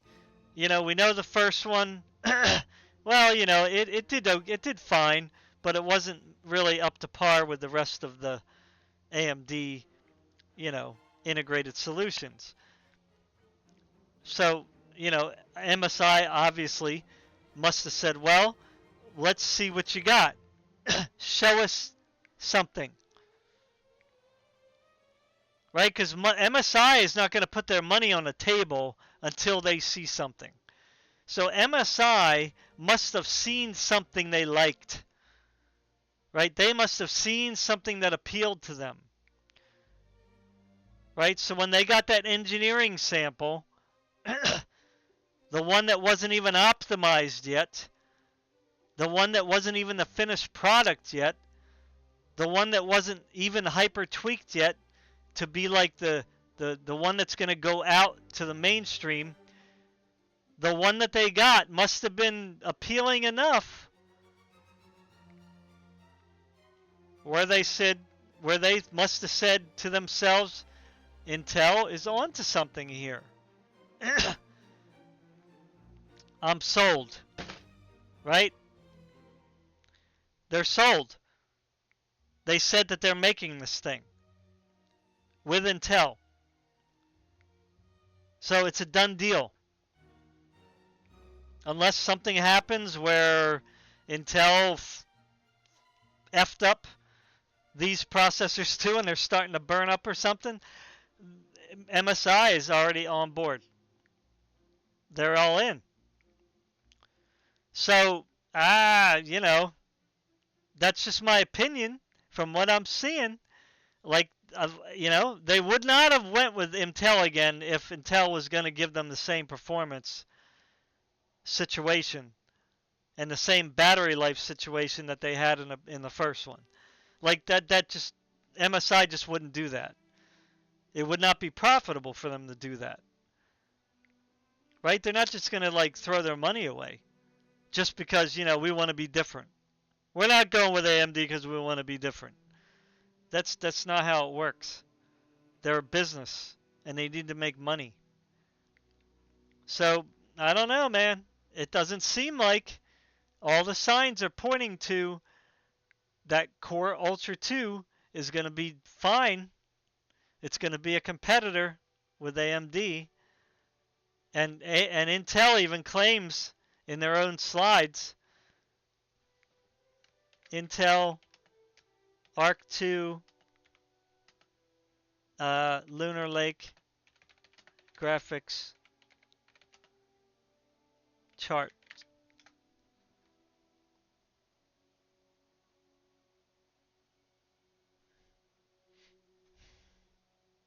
So if we go to TechSpot,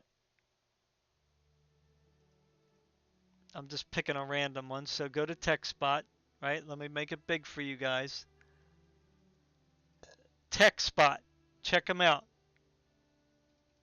Sign up. Get the newsletter. Again, I'm not promoting them necessarily. I'm just the first one I picked. But I want to only if they have the charts. Okay? But here they claim that, now this is from Intel themselves, okay? So you can go on Intel website, but I couldn't find it for some reason. It's 31% increase in performance versus the Core Ultra 7 155H. 68% better performance than average performance, of course, average, versus the Qualcomm, which is the, I guess they're the Microsoft Windows laptop thing. And here, which is interesting, 16% better average performance than AMD's HX 370, which is supposed to be a pretty decent integrated graphics solution from AMD. So that's interesting. So let's do the verses again. I don't know if we can do this. Let's do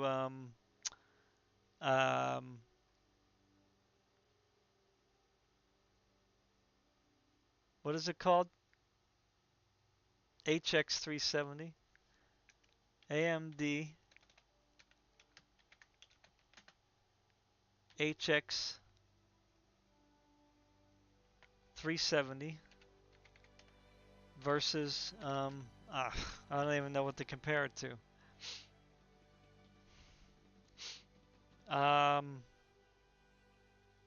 RX 6400 or 6400 XT.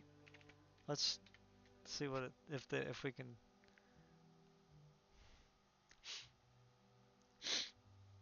Oh, there you go. Nope, that's R7.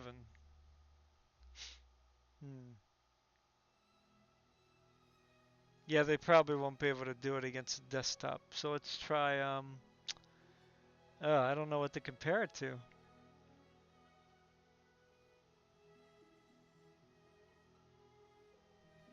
I don't know. RTX 3050 laptop.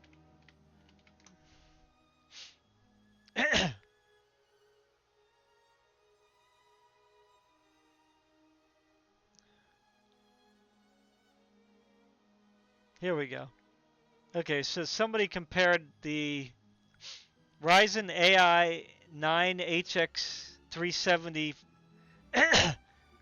versus a Ryzen 7 8845HS with an RTX 3060. So it's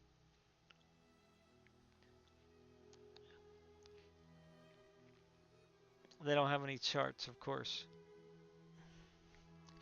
That would have been wonderful.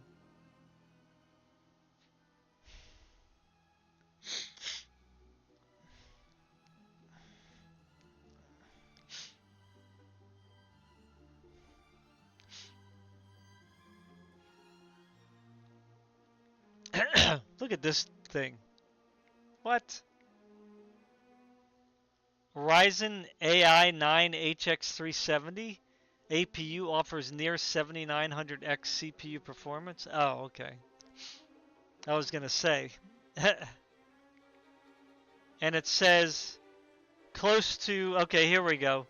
Close to 50 watts. And this is WCCF Tech. I'll make it bigger so you can see it. Go to WCCF Tech, sign up, get their newsletter. They're pretty good too. So they're saying that the Ryzen AI 9 HX 370 Strix APU, that's the one, the CPU with the integrated graphics for the laptops mainly.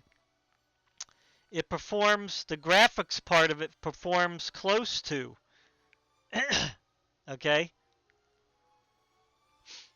close to the 89M iGPU to a 50 watt RTX 3050 in 3D Mark.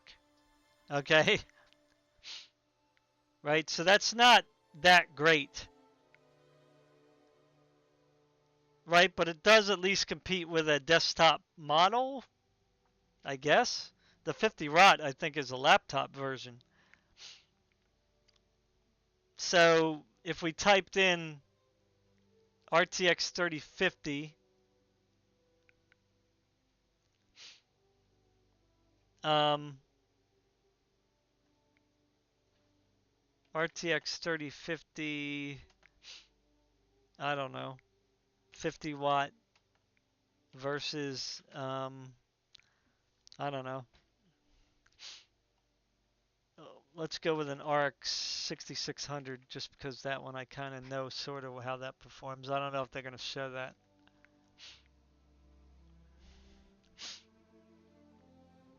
Yeah, it's not really going to say the 50 watt model. That's the thing. Maybe if I put laptop.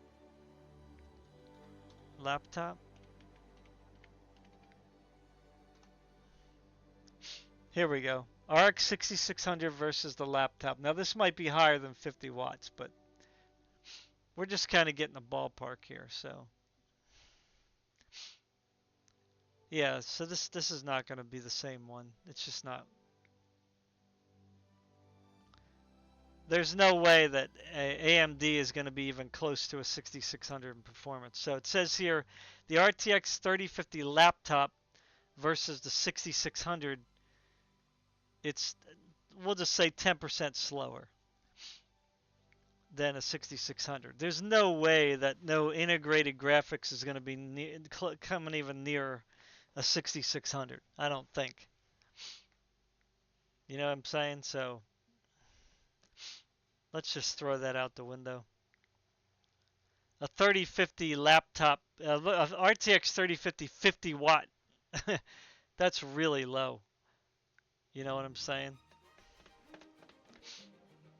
But let's just say that for just sake of argument, the AMD integrated, their best integrated graphics chip is performing like an RTX 3050 laptop. Intel is claiming that theirs is 16% higher, which would put it in that 6600 Radeon 6600 ballpark. So if this is true, then AMD has a big problem.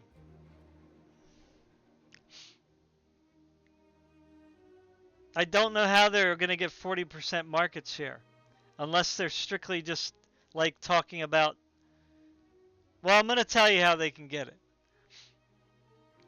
Okay, the first, we can go to that now. Like, the other reason why I think they won't get the low end market is because of this.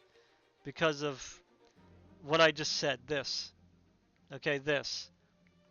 Because if Intel has this good of integrated graphics, then they are going to dominate the low end graphics.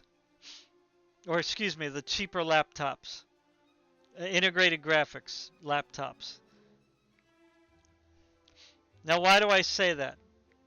Because they have Mindshare, right?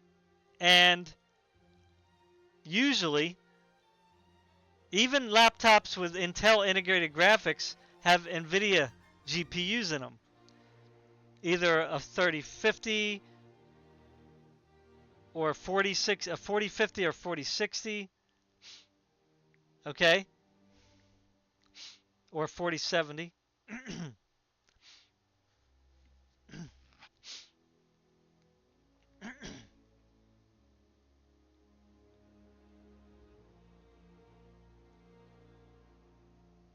AMD would literally have to sell their laptops dirt cheap. Like, they would have to definitely undersell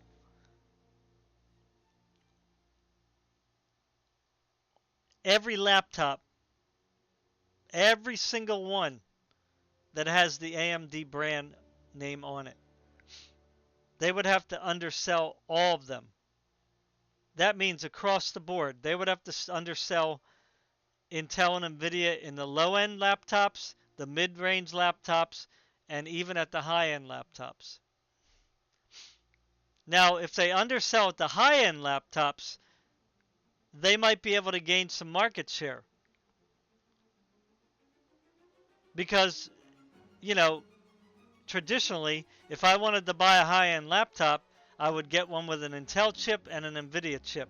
And I'm definitely going to be paying like, you know, for like one of the real high-end ones, you're going to be paying like $3,000 to $4,000 for one of those laptops, right? You won't be complaining. They're going to do exactly what they're made to do, right? But they're very expensive. Let's be honest. So AMD will have to sell even their very good high-end laptop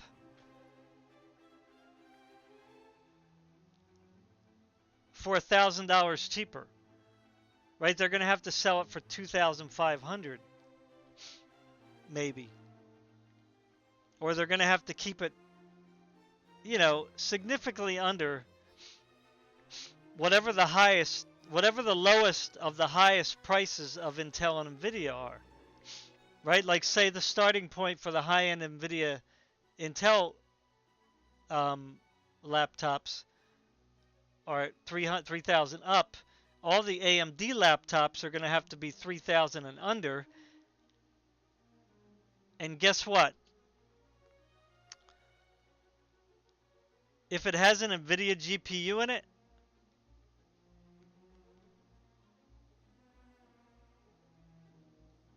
if it has like an RTX 4080 or an RTX 4090, you're not going to get the laptop for like, I don't think, under $3,000.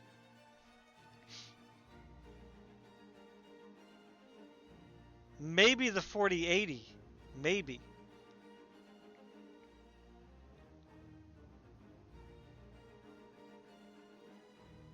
But a 4090, definitely not. You're not going to see that under $3,000. And I don't even think you'll see a 4080 under $3,000. Especially if it's got 16 gigs of VRAM. Nope. So the only thing that AMD will have left to sell is either with a 4070 or their own Radeon graphics. Right? And they're going to have to undersell Intel and Nvidia to do that. And that is only going to be the area of the middle, like the high middle. You know, because those are the people that are going to spend the money for that. You know, there's a certain group of people who need $2,000 to $3,000 laptops. But they are not going to be the majority. They're going to be the minority. So that's only going to give AMD a small sliver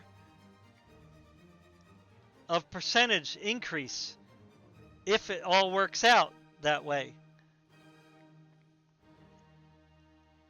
Because in the middle, if you have an Intel chip with an Nvidia GPU, say with a RTX 4070 and an RTX 4060 Ti or whatever they are, if they have a Ti model, that's going to be your $1,000 to $2,000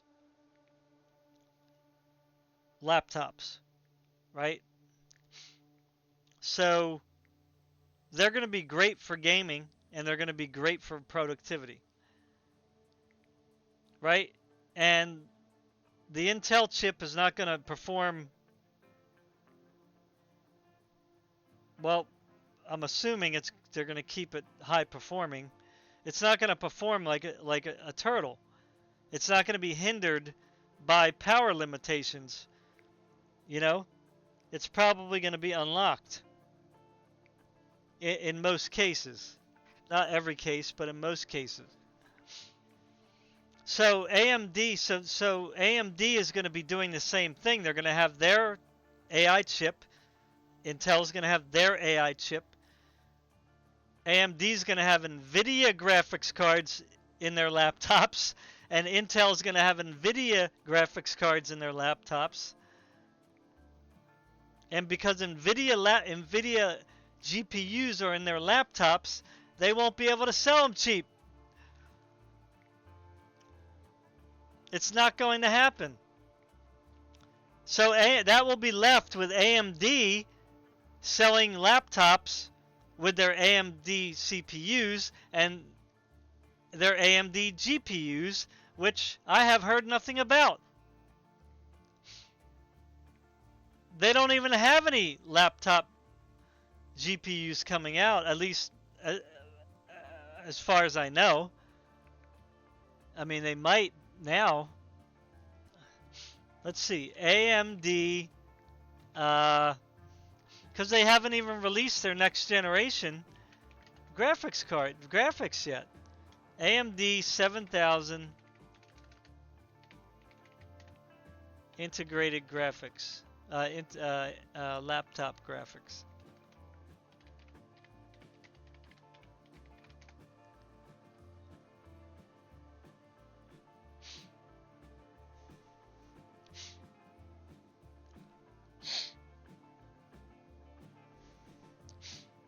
Now let's see what AMD is advertising first. Of course, they're going to say, oh, you know, high-end laptops, premium. So let's shop for them. Let's pick HP Omen because they're usually got good prices.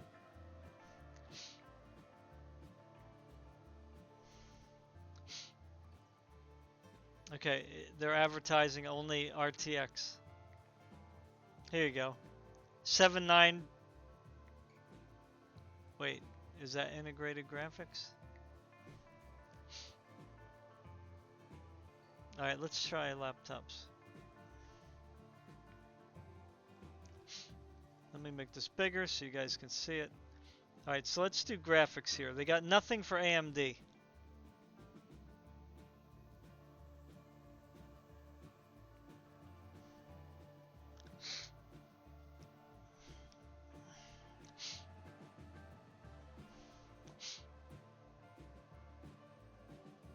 Here they got the Ryzen 9 with RTX 4070.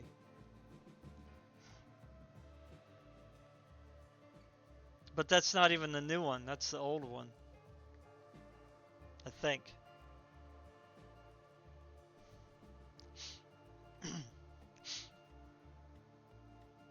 A Ryzen 7 with the RTX 4070. Alright, so let's check the price on, I don't know, this one. This gaming laptop. It's 2024 AMD, it says. A Ryzen 9 8945HS. 5.2 up to 5.2 gigahertz. RTX 4070 though has in it. Let's see what prices. So we're gonna go with, I don't know. Let's go with, it says starting at. Okay, so they're on sale right now. Probably because school's starting, right? But this is not a good gaming laptop. 14-inch screen, that's too small. I would not want to game on that. So let's go with this one. Starting at $899, we have a, oh, that's a Core. Wait, that's a Core. Let's see here. Here's a 16-inch right here, starting up to i7, Intel, or Ryzen 7. So we'll start with this one. Okay. So, where's the Ryzen one? Oh my god. So here we have Ryzen 8 6645HS. So let's customize it.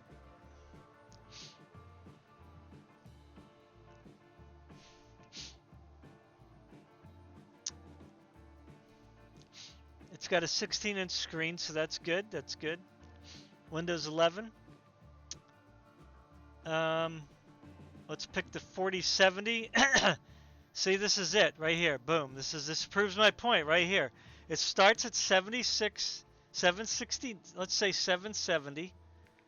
Right? 770.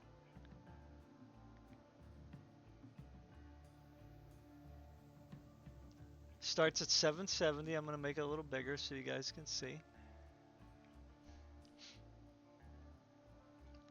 But as soon as you put that 4070, we're already at 1319.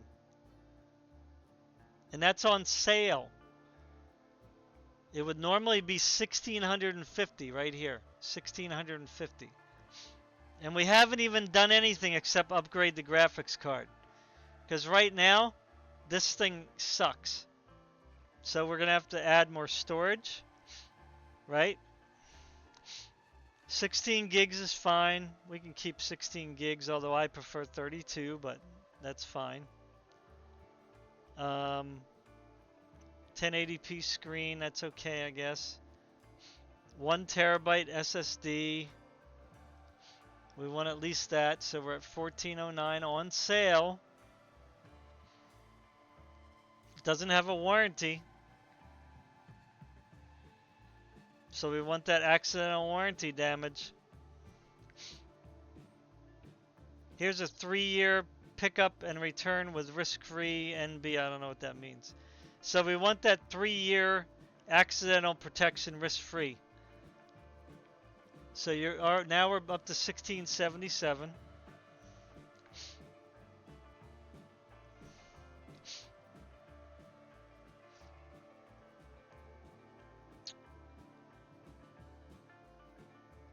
So we want a 6-cell battery, so that's 20 bucks. So now we're up to 1700.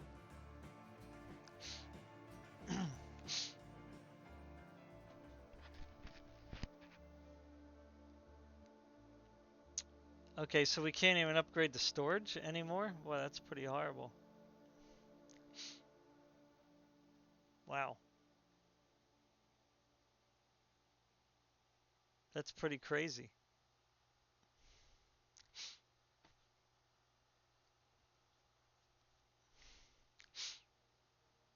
So it says 1080p medium. You can do Alan Wake 2 at 65, Baldur's Gate 130, Apex 140.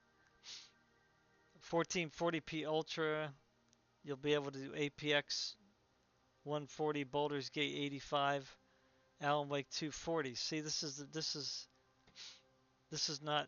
doesn't make any sense.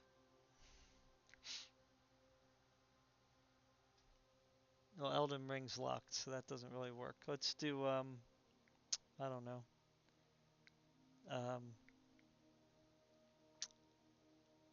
Far Cry.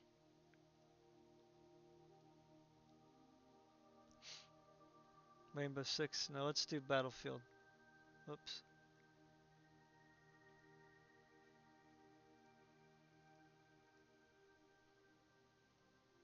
Alright, so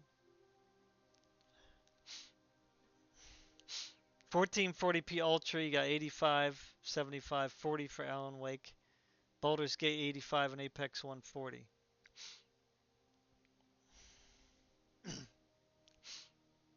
Okay? So this is the least amount you're going to pay for a laptop. 1670.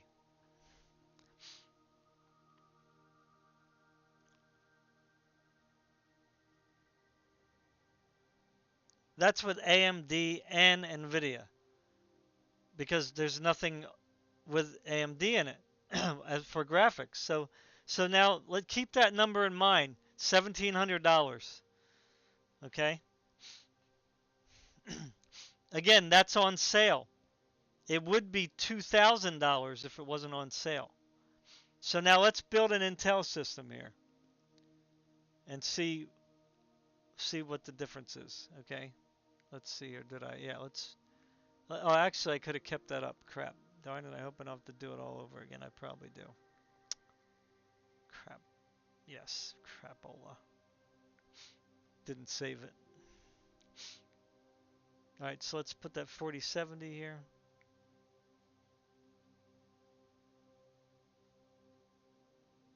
One terabyte hard drive. You want the 3-year warranty for sure. I mean, when you're paying that much money for something, you definitely want to do it. Let me make sure I'm still recording here. Am I still recording? Still recording. Great. All right, so what else did I pick here? The battery, better battery.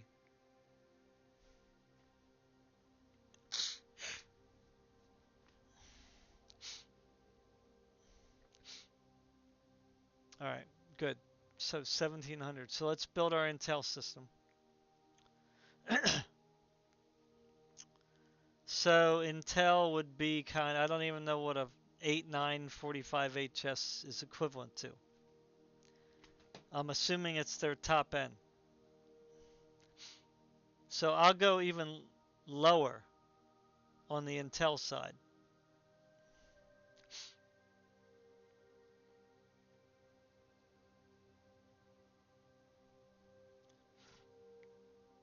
I'll go with a 14700HX.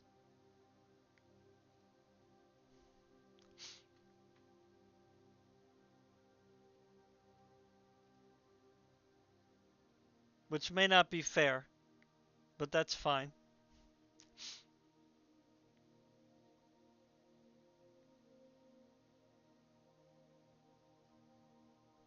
So it looks like you got this one here with a 4060. You can't build it. Okay, that's not good.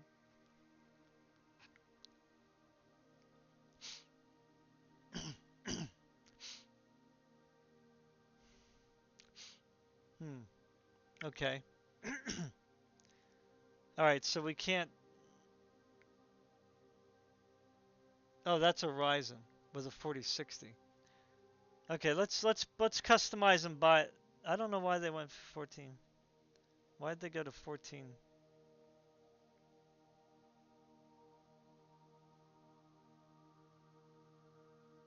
They won't let me build one.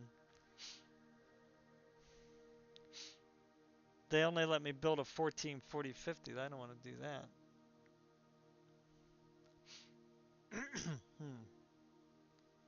Okay, let's go back.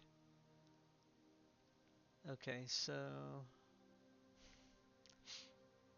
okay, they have a 13900HX, but that's probably really expensive. Yeah.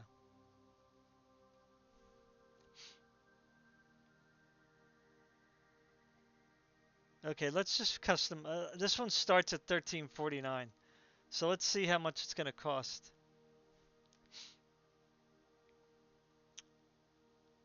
So let's say we put a 4070 in there. Boom, that puts us up to 929. Let's put a 1 terabyte in there.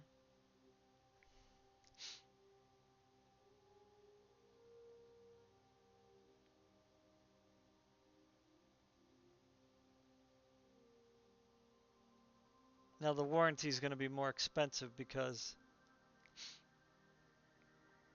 um, it costs more, right? So let's do 385. And they don't give you an option for the battery. Okay, so this one, wait, why does it say Ryzen? What the heck? Didn't I click on, it's, didn't I click on here? I clicked on this one. Oh, here, okay. I clicked the wrong one, sorry. Oh, okay, I see. So you won't get anything cheaper than 1949.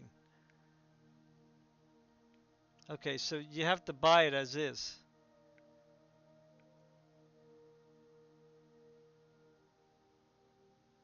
So let's view details. Oh, what happened? Okay, so here we go.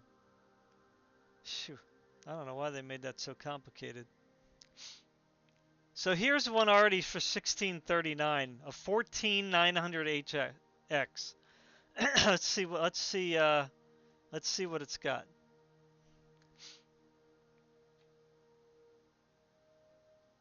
Okay, so this one has a 4070, a 14900HX.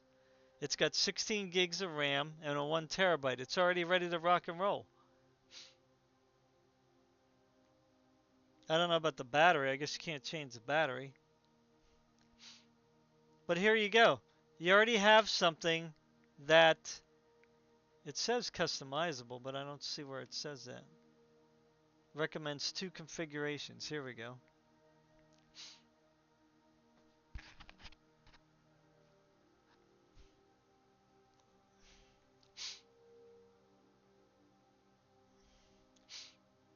Okay, so here's a 4080. So that's going over our budget. What is the difference here?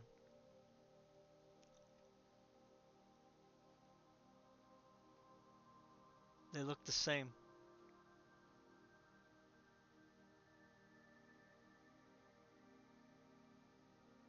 Oh, this is, yeah, I don't see the difference here.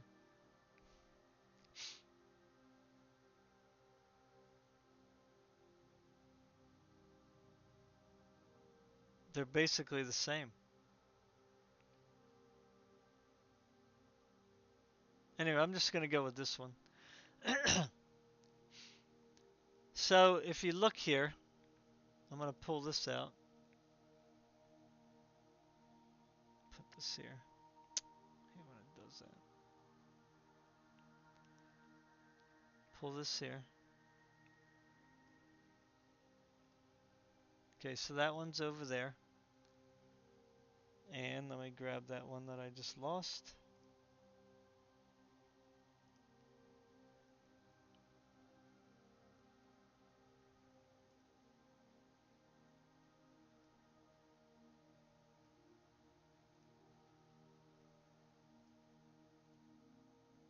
Okay, so here you go. I don't know if you can see this well, but they're switching. I don't know why they're doing that now. Crap. Why?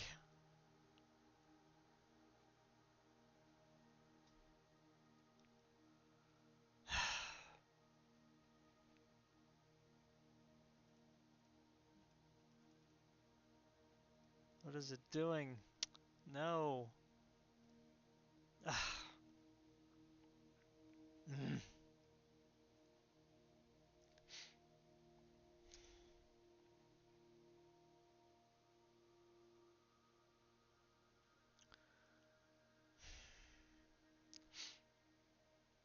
So we're going to start with this one again.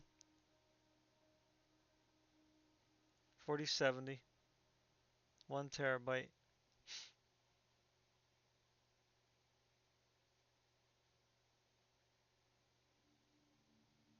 3-year protection plan.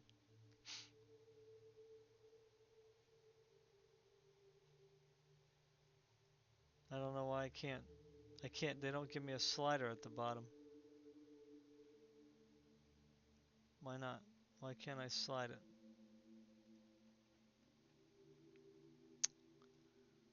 Oh my goodness. Okay, what happened here? Oh, that's a Ryzen 5. Okay, that's a Ryzen 5. Where's the Ryzen 9?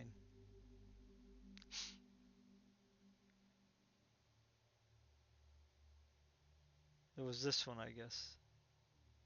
Wait, this one is... What the heck just happened? Where did it go?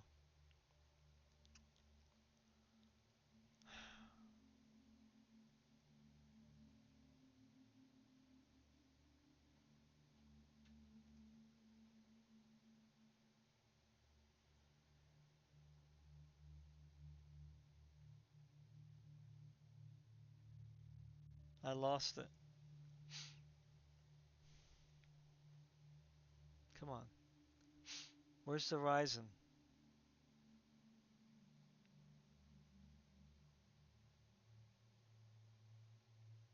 It says up to Ryzen 7 here.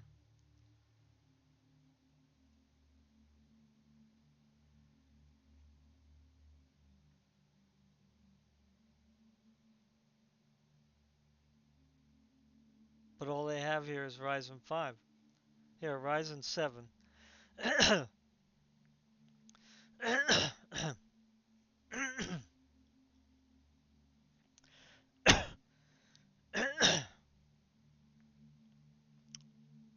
Kind of ugly.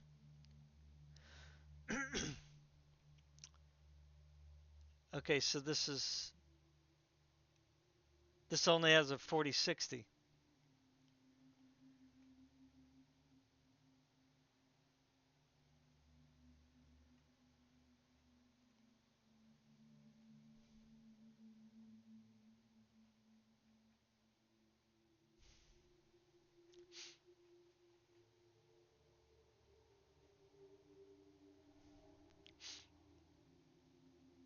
The only other one they have is a 4050, 3050 and a 4050 laptop for 900.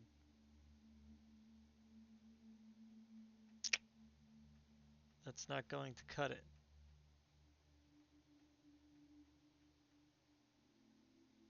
See, this is the problem. Now this is HP, obviously. If we go looking somewhere else, it will be different. So now we have to switch this one.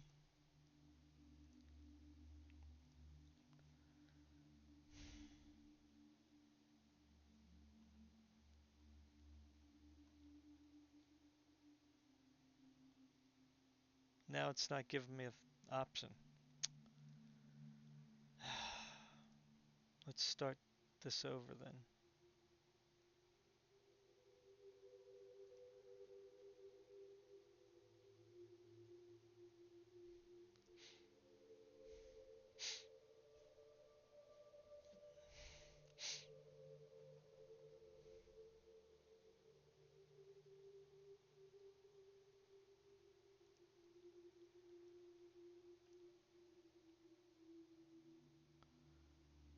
Okay, so we have the Omen 16.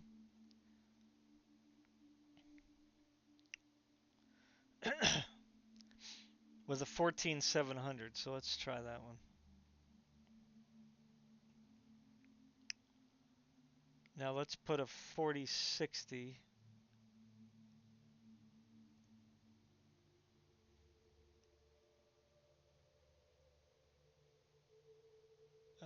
Okay, why did it do that?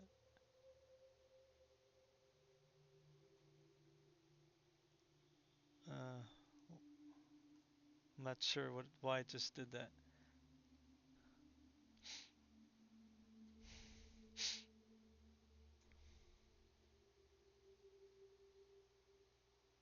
Here's a 4060 here.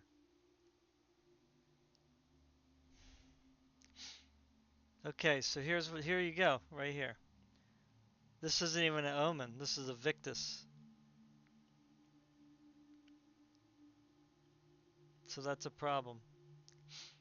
Right there. But anyway, whatever, doesn't matter. They're both gaming capable. So this has a Ryzen 7, this has a Core i7. So they both have pretty much the same thing, except for the processor. And even this one, which surprised me, is still surprising to me, is $13.29 on sale. And the Ryzen one is $13.99.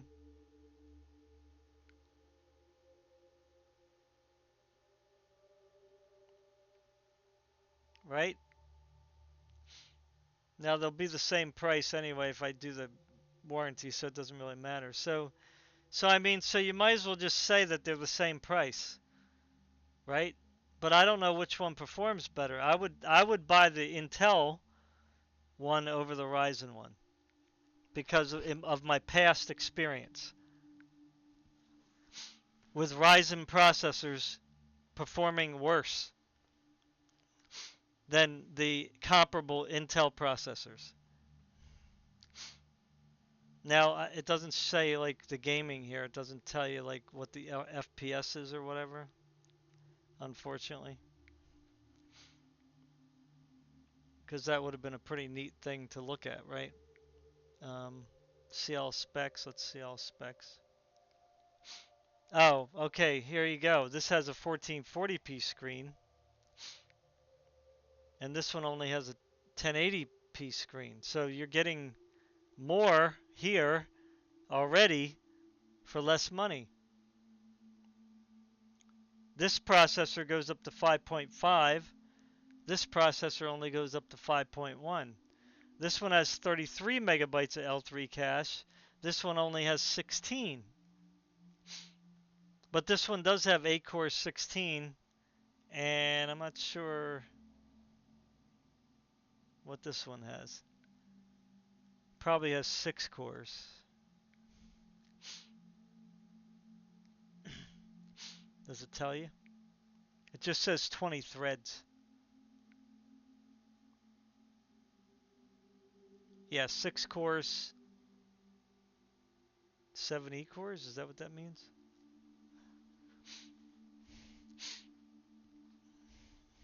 But that'll be fine. It'll be fine because you're only running a 4060. So it's not really that big of a deal. But again, this still has higher clocks, so um, they so this one has lower wattage. This one has higher wattage adapter. They both have 83-watt battery. This one has a little better battery life, well, a lot better, which is kind of weird. Like this one says up to 5 hours. This says up to 8 hours. Yeah, so this one has worse battery life, which is to be expected from an Intel, a previous gen. Um,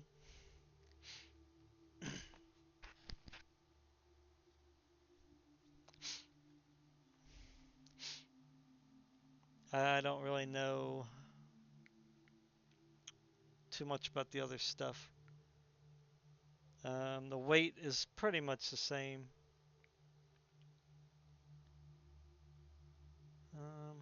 Yeah, so I mean they're pretty comparable, except this one has a 1440p screen. This one doesn't. And that might be why this has worse battery life too, because you are going to pull more power.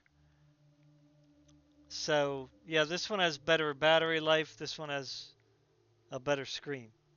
And it has a better processor, in my opinion, because I would rather take 6 faster cores with unlocked wattage, which is most likely what this is going to be, versus one that's probably cut down, because you could see 16 megabytes, um, trying to save power, right? So, yeah, unfortunately, this is the problem with AMD.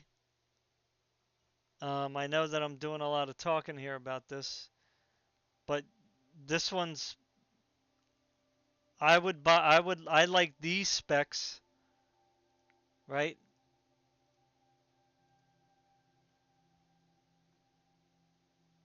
I like these specs from this Intel laptop versus this one. Now I would buy this one if I strictly cared about battery life and not performance. Okay? But most people have to take their laptops on the go, and it doesn't really matter how power saving these things are.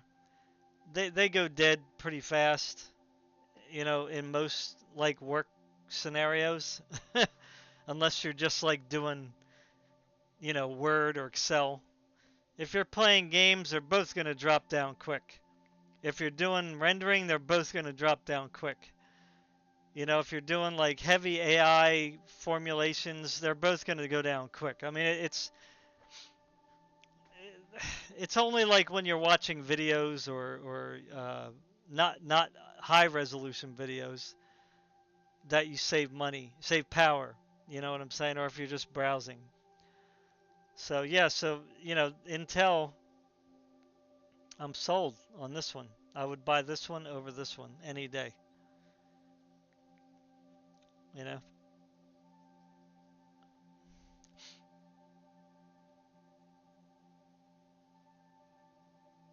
I don't know what else to say.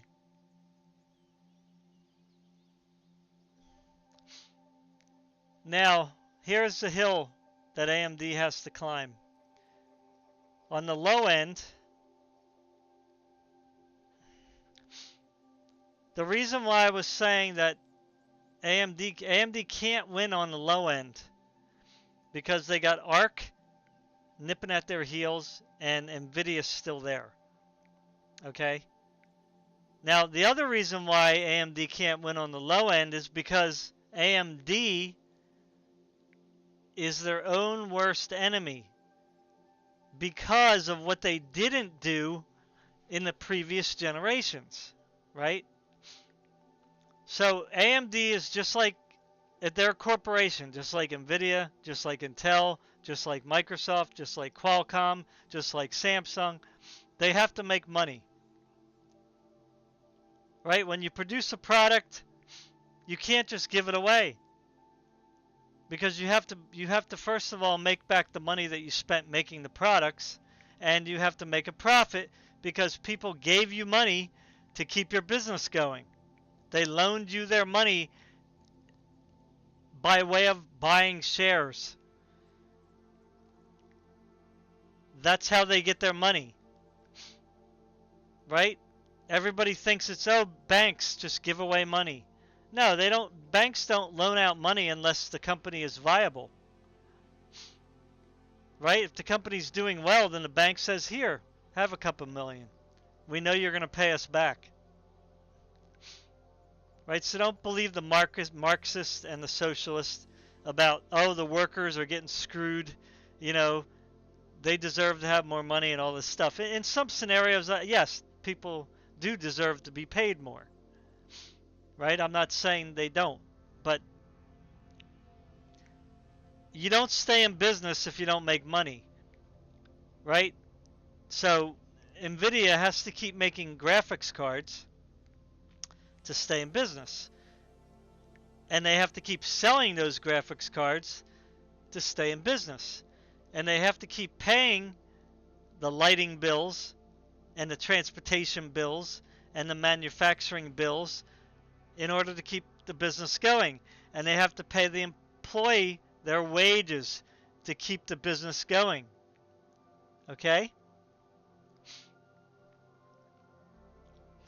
And they have to fight inflation, right? Because they have to buy stuff. They have to buy the parts to make the parts, right? They have to buy parts to make the products, and they have to pay people to make the parts to make the products.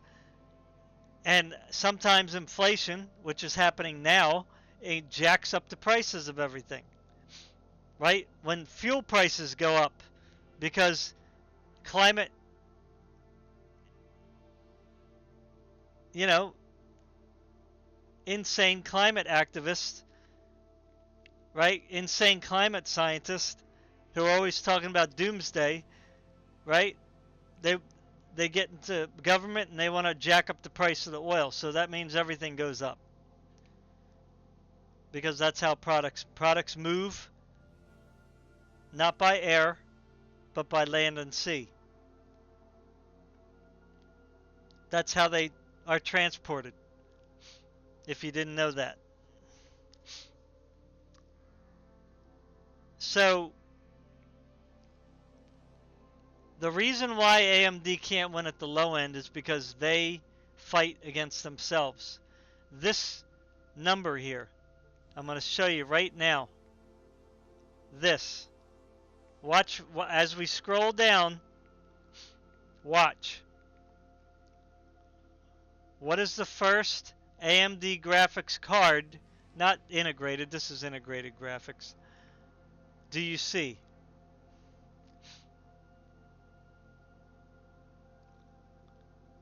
The AMD Radeon RX 580 and the AMD 6600.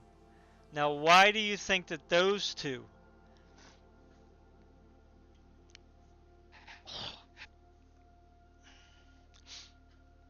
are the first ones that you see? Well, I can tell you. It's because they were being sold all the way up until last year. And they were both being sold on the used market. And still are being sold on the used market. So in other words, the market share that AMD has grabbed was not from simply selling the newest graphics cards. Okay? In fact, I would argue that most of the percentage that they gained from market share is from either the used market or the fact that they were manufacturing old graphics cards all the way up until last year.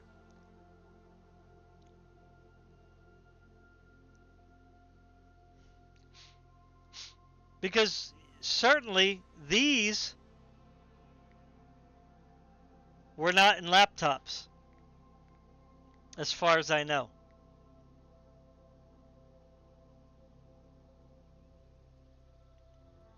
So you can't say, oh, they were in laptops, that's why. So they were buying new. Nope, sorry, they weren't. So people were buying the used 580s, the used 6600s, or the new 580s that they were making up until last year, and the new 6600s that they apparently were still selling new last year. Right? So AMD is basically behind. They gained market share from products that were old. Let's keep going down and see what the next one is. There it is, 6700 XT. That's sold new up until last year, and that's been one of the hot sellers on the used market. So people aren't buying new 7000 series GPUs because they don't want to pay that much money. Right? In other words, what I'm trying to say is the low-end market for AMD are cheapy graphics card consumers. They're cheapskates. And I'm not saying that in an insultive manner. I'm just saying they're people that don't really have a lot of money to spend. Right? So they obviously, if they're buying a 6700 XT last year, then they probably still had either an old Nvidia card or an old AMD card that was 4 or 5 years old. Do you see what I'm trying to say, what the picture I'm trying to paint here? So, in other words, that person for the past 5 or 6 years, if they bought a 6700 last year or this year, hasn't bought a video card for 5 or 6 years. Now that, you might say, well, what's the big deal? That's what people do on Nvidia too. Well, yeah, but Nvidia doesn't get hurt by it because they got market share.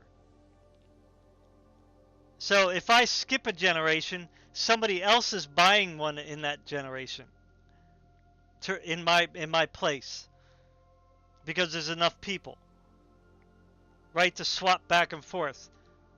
Like say my brother bought his graphics card in in in 2016, right? I bought my graphics card in 2017. So he buys his graphics cards 5 years later in 2021. I buy my graphics cards 5 years later in 2022. Or I might not. We might say, ooh, look at that 3060 Ti. Or look at that 2080 Ti. Man, that's killing everything. That's killing the old 1080 Ti. That's killing anything AMD has. So boom, we go and buy a 2080 Ti, or better yet, we bought a 1080 Ti. We wanted to upgrade 2 years later,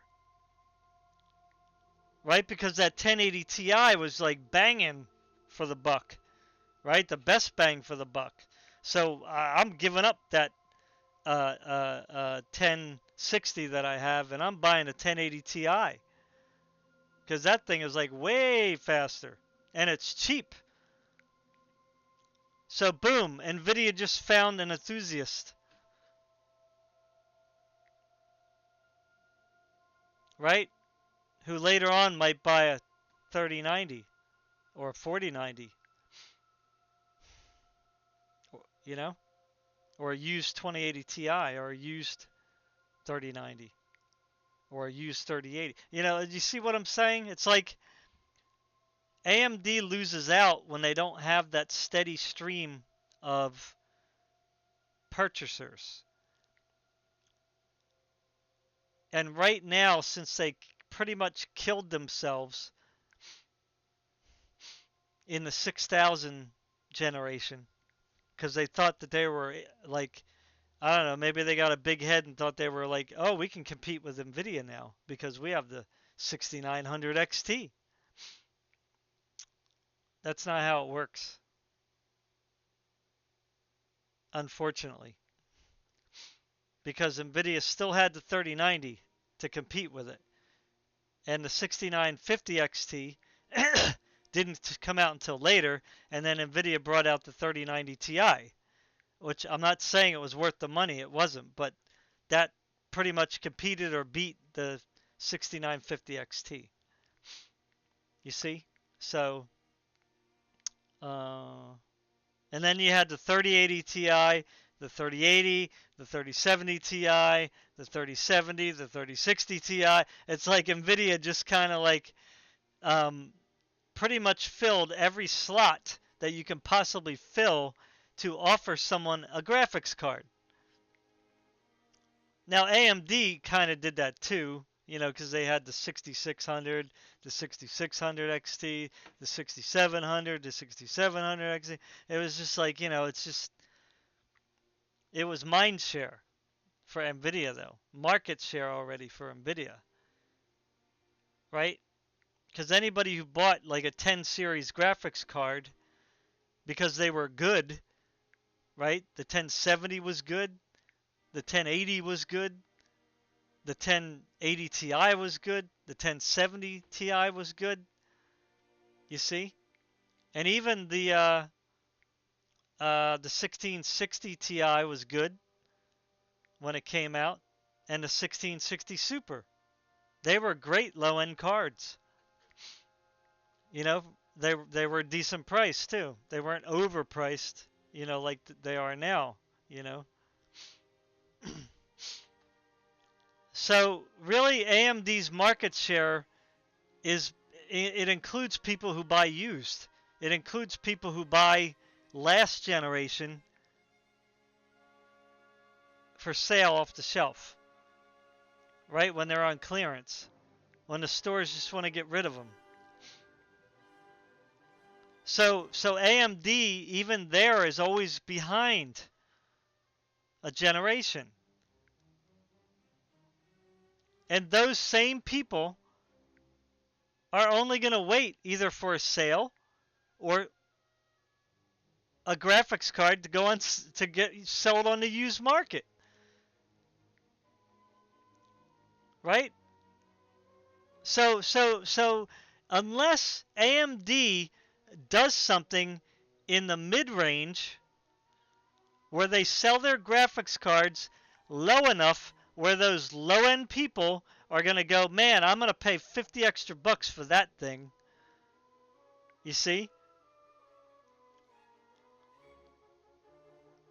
Because they could be looking at the, whatever it's going to be, the 8600 XT, and they're scratching their head going, the 8600 XT, well, it performs like, you know, a 6750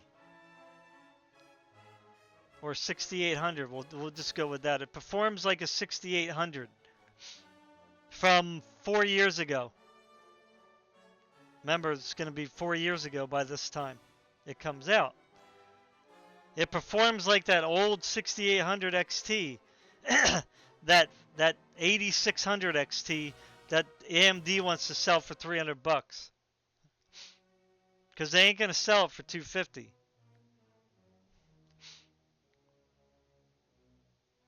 Right? They still have the same problem.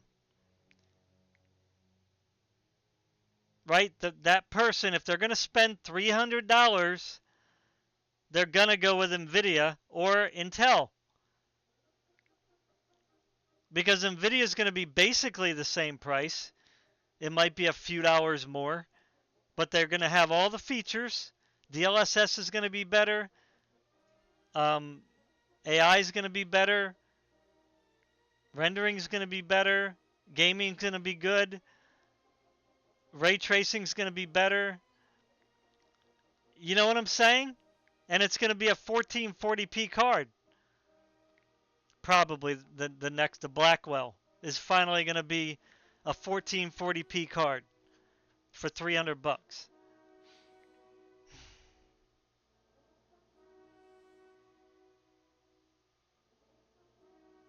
And that low-end shopper might just go with Intel. Because if Intel has an ARC, I guess it's, if they call it like an 800 series, if they have an ARC 850 or an ARC 870, and Intel kind of keeps a similar price for like 20 or 30% more performance, the low-end shopper is going to go with the Intel. Right? Because why wouldn't you buy something that's 20 or 30% better than what you have for $100 less than what AMD's offering, even if it is more powerful? Right? $100 is quite a jump. And Intel is going to have better upscaling, better ray tracing, better AI, or at least comparable AI, you know? And it's going to do pretty decent 1440p gaming. It won't be like high ultra settings, but it'll be able to do high refresh 1080 and decent 1440. It won't be as good as the Nvidia or the AMD, but the Nvidia and the AMD is going to be $100 more.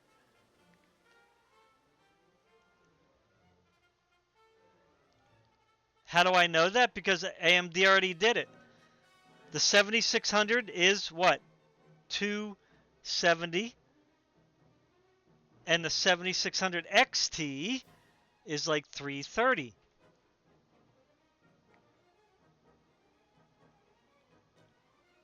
And the ARC 770 is like 225.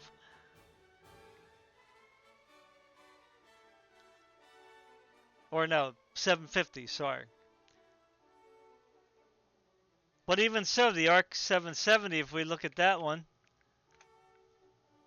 it's 270. Well, I don't know what the cheapest is. If we go to Newegg again, let's go to Newegg.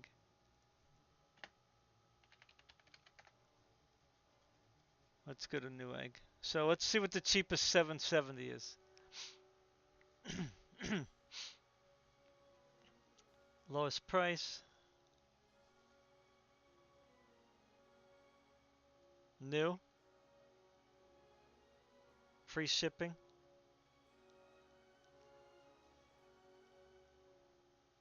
Uh-oh. They took away the customer ratings. All right, so here you got the lowest price is 279. Okay.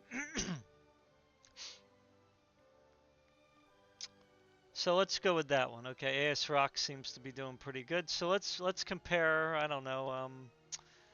Arc A770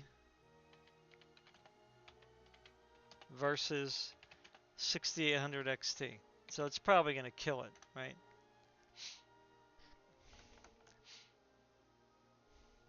Now I don't know if there's like an a overclocked version of the A770. Whoa, that's quite a bit faster. Wow, I wasn't expecting that. That's weird. Okay, so I'm surprised by that. So the 68. Okay, so let's do something else. Okay, let's make it more. Let's make it more fair. Okay. Let's do the 6800. See if that's much different. Probably not. I probably should compare it to like something else. Like I should be comparing it to like the uh what 7700 Radeon 7700.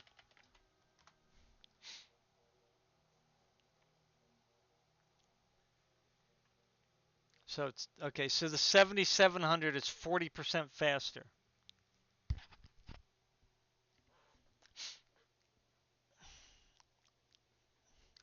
I'm still surprised by that. Like that's really blowing me away right now. Okay. Good job, AMD. All right, let's try the Arc 750. That's going to be a lot worse.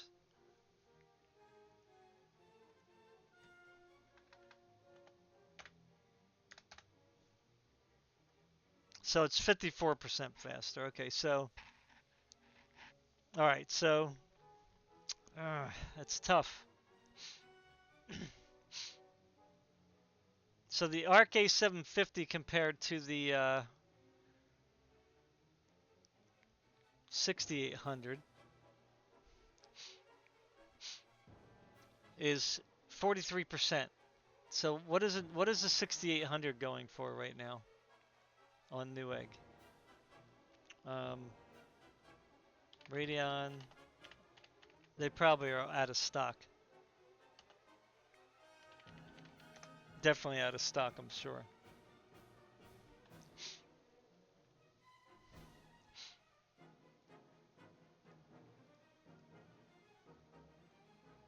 Let's do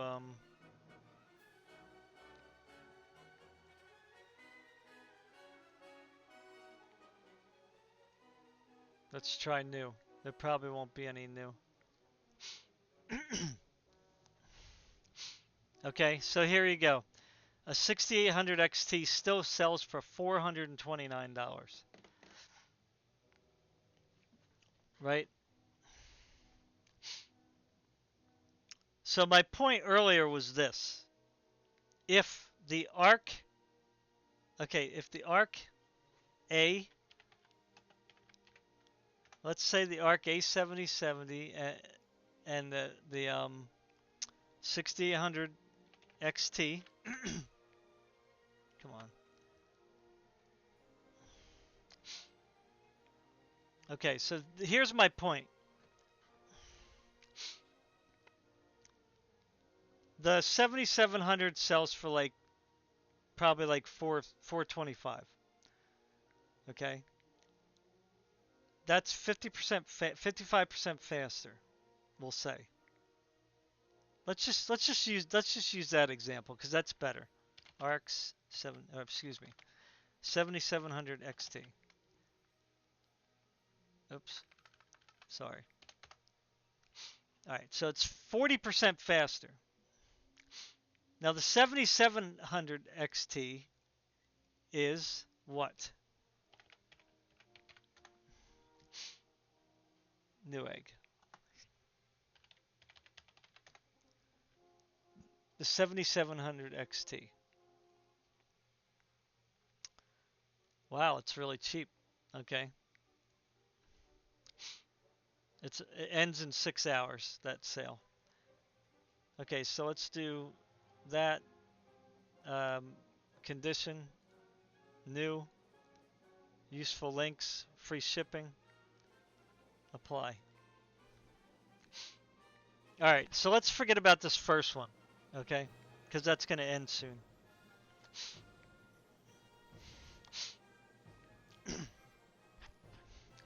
Alright, so here's the lowest price, $389.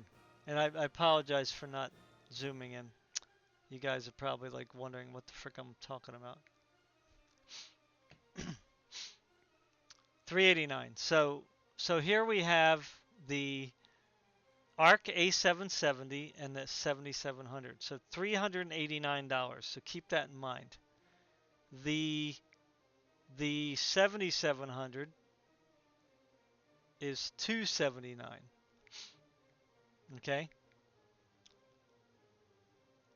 So let's just say that Intel keeps this price for this tier, right? The 870 will be roughly just under $300. Okay, it probably won't be, but let's just see. Okay, let's just assume. So we would hope that the Arc A870 is going to be at least 20 to 30% faster. Okay, that's not unheard of. Like, that's not like asking for too much. That's a really nice jump. But remember, Intel has to have that jump. Right? They have to have at least a 20 to 30, they have to have at least a 30% jump to even matter, in my opinion. Right? Because Nvidia is just like leaving everybody in the dust. And AMD is like, you know, let me make sure this is still running. You know, AMD is like barely keeping up too.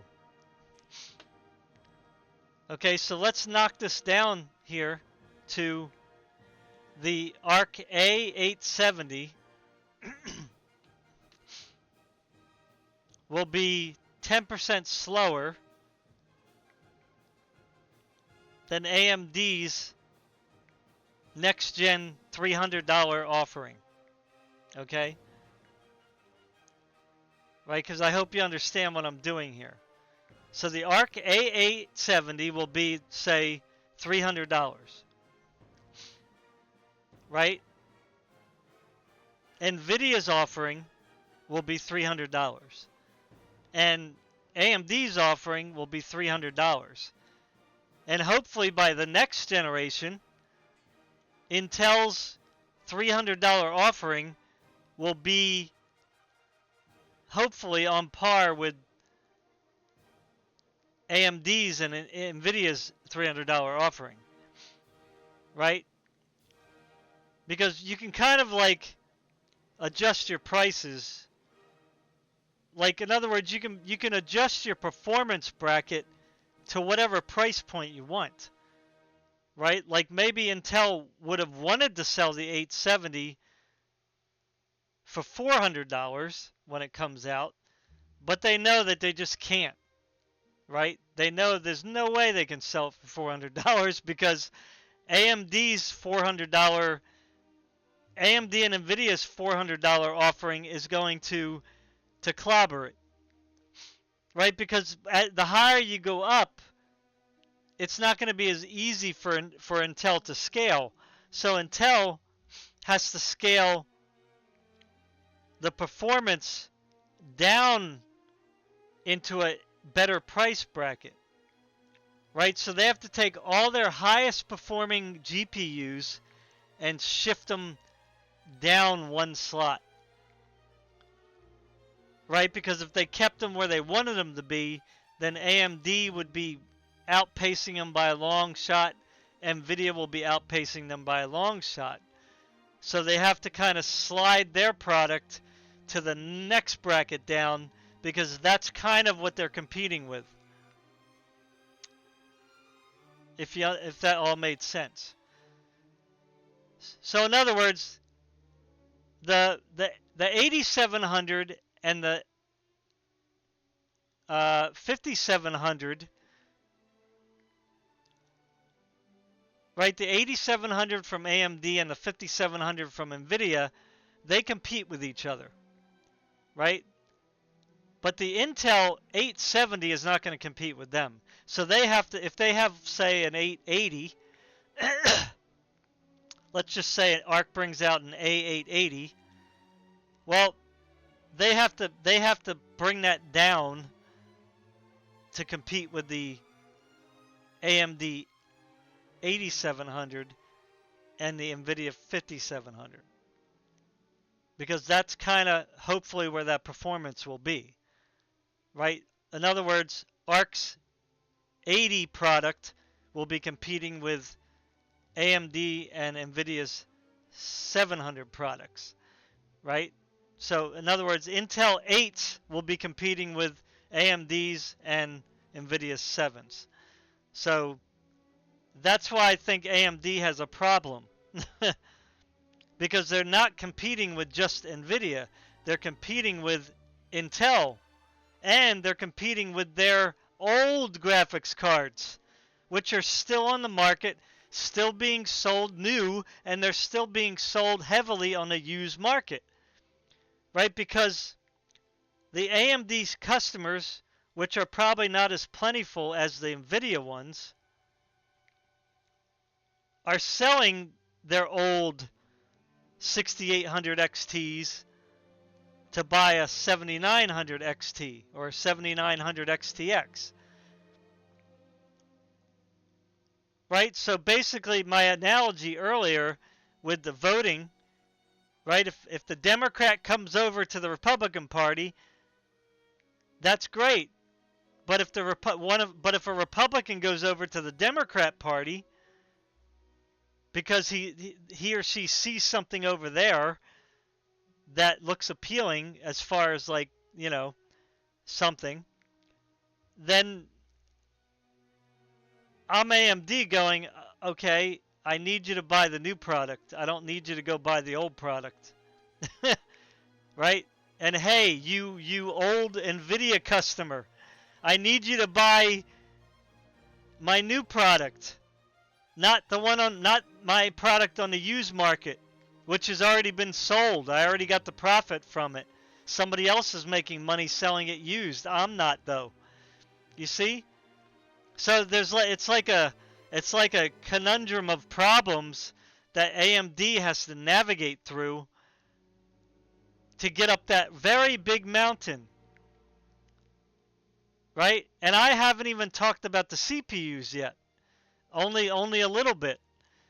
But, you know, they're not going to grab 40% of the market in the CPU market if Intel comes back and matches AMD, right? In other words, AMD has to sell their products so cheap that everybody just says, I can't buy an Intel chip.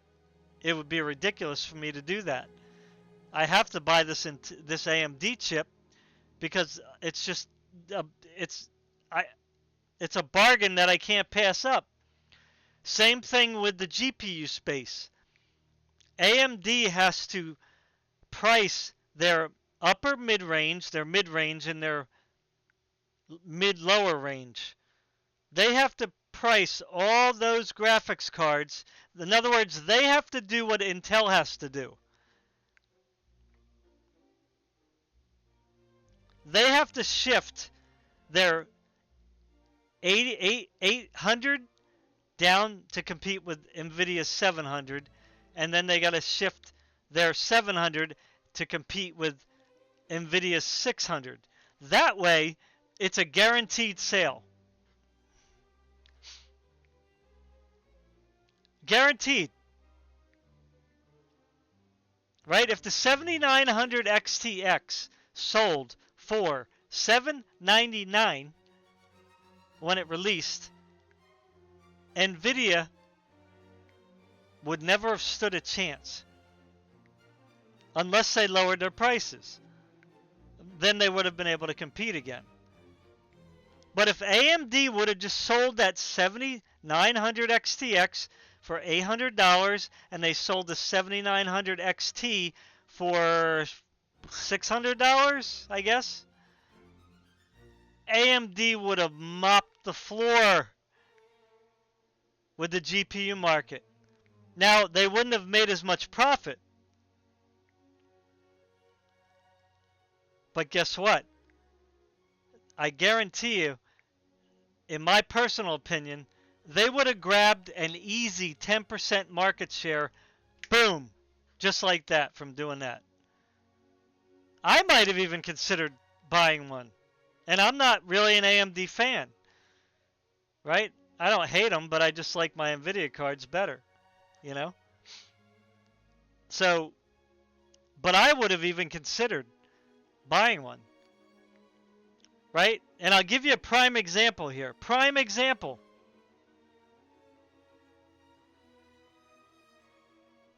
I had a Intel 13700K. I loved the chip. It was fast. It was spiffy. It did everything I needed to do. But after a couple months, it started like acting weird. Although I didn't know the chip was the problem at this time. But my computer started acting weird. I had to compile the shading compiler thing crashing on games all the time. Blue screens, hard shutdowns. You name it. Things were just like happening. Now, it wasn't constant. It wasn't with every app. It wasn't with every single game. But it was definitely with Unreal games and games that did shader compilation and, applications that did that kind of stuff. So it was really annoying me. Like, after like a year, I got super annoyed. So I already checked out my GPU by then. I was testing like crazy, just trying to figure out what the problem was.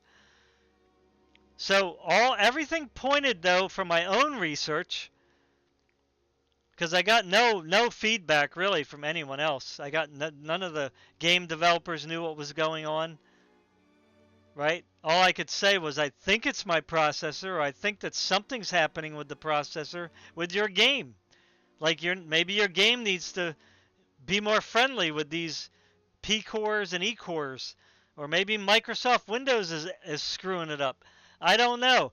All I know is it didn't seem like my GPU was bad. It didn't seem like my RAM was bad. I even went out and bought brand new RAM, to check that. I wasn't going to buy a new graphics card, although I did put another graphics card in that I had, and it seemed to just do the same thing. So it wasn't my graphics card, wasn't my RAM, wasn't my motherboard, wasn't my BIOS update because I was all up to date. My power supply is like a 1,000-watt power supply. That wasn't a problem because I put my GPU in my other computer, which isn't even 1,000 watts, and it ran it just fine. So, yeah. So the only conclusion I could come to was, man, it must be my Intel chip. And that really makes me sad. So I was like, well, there's only one way to find out. I have to buy another processor. But I have to buy one that's comparable. Right? So the only other processor that I could buy to ensure that the problem is the processor, because I could have went and bought a previous gen Intel or like another Intel, like a 12700K or something like that, but that wouldn't have made me feel as confident in the product, because maybe this is happening with other Intel processors too. I don't know. So my only option was to go out and buy Ryzen. And the 13700K seemed to compete well with the 7900X. So the 7900X originally, I think, was like $529 or something like that when it first came out. So I was like, oh man, I don't want to pay no $529 for a processor for that. So I was looking around and I went to Micro Center, and guess what? They had a 7900X for $330. Now I could have bought a 7800X 3D for nearly the same price. I should have, I guess, but I do some productivity and all that, so I figured having the 12 cores would work better. But nonetheless, I bought a whole new system.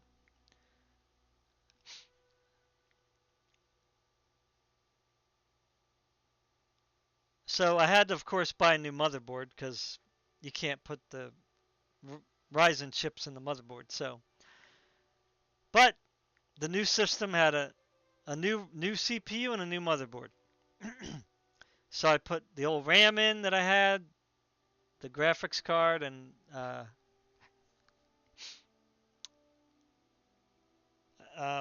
think I bought a new power supply though, a new power supply. So I installed Windows, did all that stuff. Make a long story short, the Ryzen system, the reason why I got the 7900X is because of the price, right? Now I would not have bought the 7900X if it was $529. I would not have bought it if it was $499. I don't think I would have bought it if it was $399. You see? And that's what, 2 years later? 2.5 years later?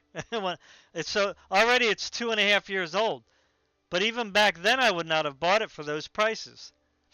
But $330? Definitely, that's a good price. So I was like, well, I guess I'm going with the Ryzen. I'm not going to buy an old Intel or something like that. Or like a last gen Ryzen. Because I could have done that because they were really dirt cheap. But I wanted something with power because I want to do 4K gaming and game with my 4090 and I didn't want like a super bottleneck. So I had to go with a higher end one. But if they were still selling the 7900X for like $400 or $499, I would have probably went with a 7950X. You know what I mean? I would have paid the extra $100 or whatever it was. Um, so, but that's my point, right? The price. I don't want to own an AMD CPU. I don't want a Ryzen CPU, right? First of all, it gave me problems. It wasn't like a simple, plug and play, drop in and go. Like it didn't play well with my RAM. So I had to change out the RAM sticks. Then I had to play with the BIOS like a whole bunch of times before it finally ran stable, right? And then it's like quirky with some things, like it's laggy. Like my 13700K, Windows started right up, all my apps just fired right up. With the 7900X, it's like everything takes so long to like finally pop up. Right? There's like this lag or latency. Now, once everything's up and running, it's kind of fine, right? It's not a big problem. But it's just when you're starting stuff up and it's pumping those cores, I guess it's trying to go from the CCDs, different CCD or something. You have that latency problem. So, I don't hate it though. I still think it was worth the $330, but I would have rather had an Intel chip. I would have rather had a 12900K, or a 12700K, or probably a 12900K would have been better. Um, but whatever, doesn't matter. So AMD wants to get like those. I don't know who they're trying to appeal to. Because the only people that they can really that they've been appealing to so far is the high end and the low end on their CPUs. The mid-range, like, you should go with Intel for the mid-range, not AMD. Intel is still the best bang for your buck. Okay? Despite the prices and all that doesn't matter. Intel is just better chip, right? And of course, outside the 13th, 14th gen thingy-majiggy, like, whatever. 12th gen is fine. I haven't heard too many problems there. Even 11th gen is fine, and even 10th gen is fine. Right? The 10900K is a really good chip. Now, it doesn't beat the 7000 series Ryzen, but still, it's a good chip if you get it cheap. The 10800 is a good chip. That's that was selling really cheap too. So there's a lot of options for Intel. You know, new and used, or new and old. Um, yeah. So AMD, I don't know what they're thinking. And in the GPU market, like I was saying, the low end market, the low end people don't help them at all. They don't help them. They don't want to spend money. Right? Like Nvidia buyers spend money. Right? They may not have a lot of money, but they're willing to spend a little bit more, right, to get the features that they want. You know? I'm always willing to spend a little bit more if I can bump up to that next Nvidia tier. You know what I'm saying? Or the low end people are going to wait for a super sale. They're going to wait till the things go on sale, where they're $50 or $100 off. Right? But by then, it's like 2 years later. Right? I hope I got my camera up. Yeah. Yeah, it's 2 years later. So, you know what I'm saying? So because AMD was too expensive, you potential AMD customers, you gave them two choices. Right? And when you give somebody a choice, then they're going to look at your product and they're going to look at all the other products. You see? So now you only have a 50-50 chance, or in this case, only 1/3 of a chance. Now that Intel is in the game. You only have a 33% chance of gaining that old Nvidia customer, or even that old Intel customer now, or that old previous customer of yours. You only have a 33% chance because you gave somebody a choice. See, when Intel sells like the what's it, the A750, the A7, no, uh, the A580, right? I think that's what it's called, Arc A580.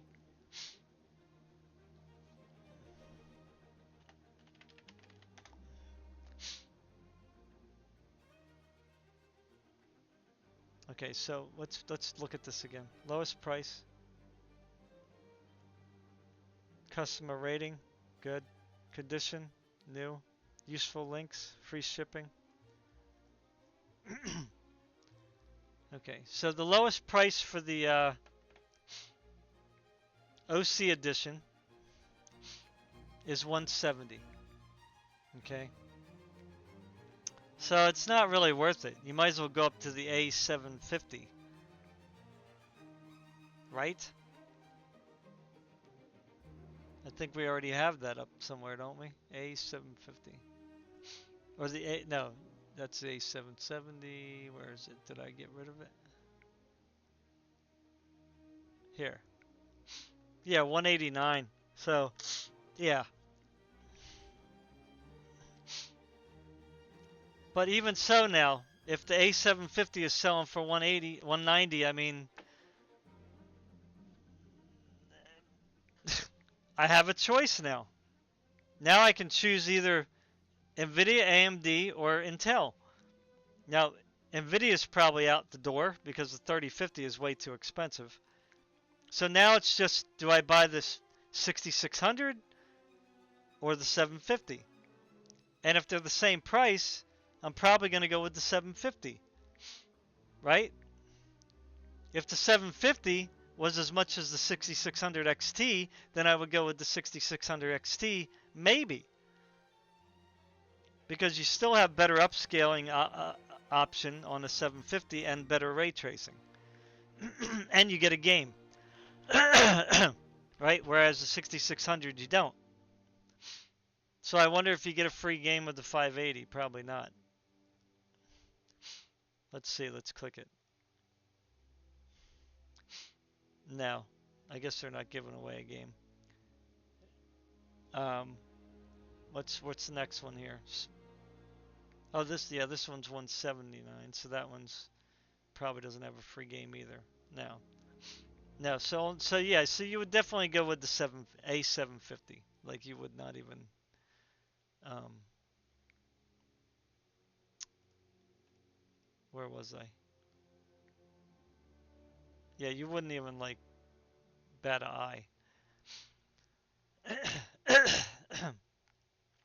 So AMD has to um,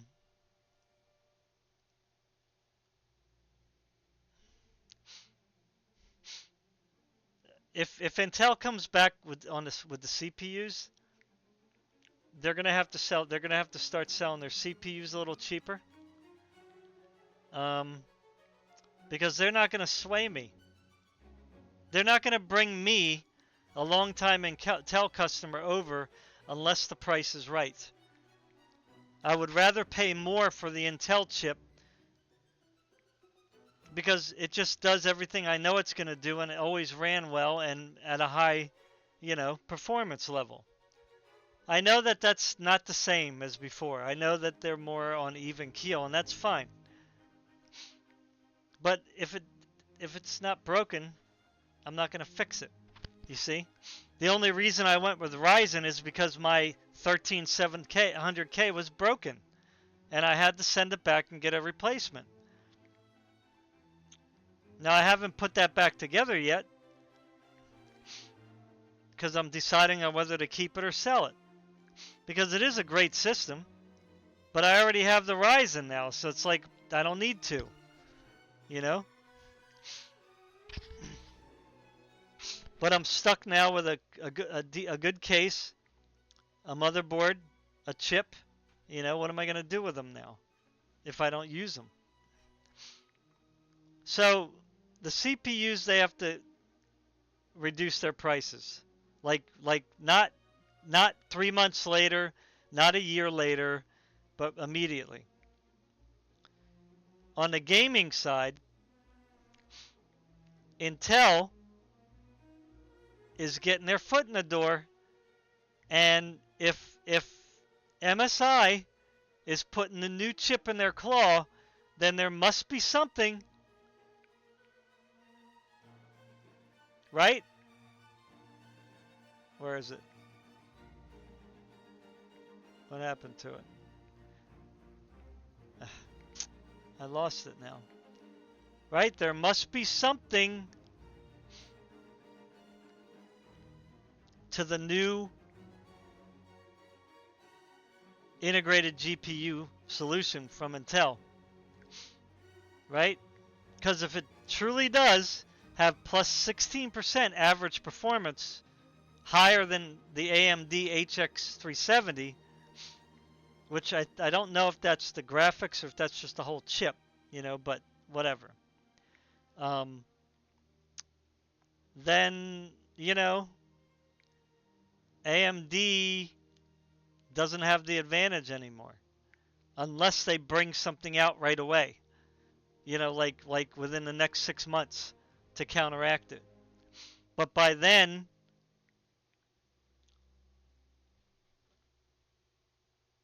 if I need a new system, well, these won't be desktop chips, so I wouldn't be able to build something from Intel anyway. But if I wanted a laptop with some integrated graphics, well, now I have 2 choices, 3 choices, 4 choices, right? Because you got Nvidia, AMD, Intel, and Qualcomm. So let's take Qualcomm out of the picture. So now we're still, again, giving the customer 3 choices, not just one. Right? So you see the problem? Like AMD is going to have this problem over and over and over. AMD has to make a really, really aggressive move. They have to take a really big risk.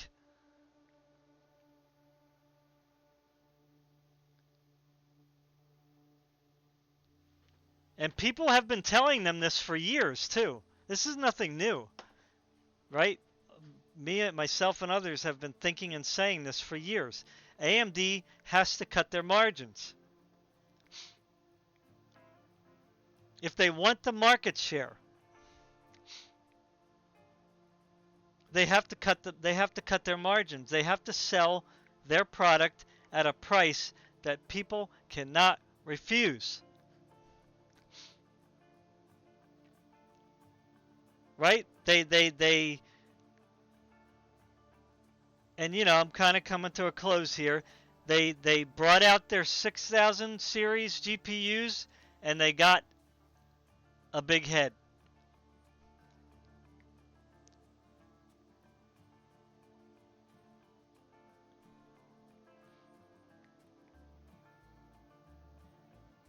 They thought that they had it. They were going to take it. They were going to start gutting Nvidia. Well, that never happened, really. Crypto happened.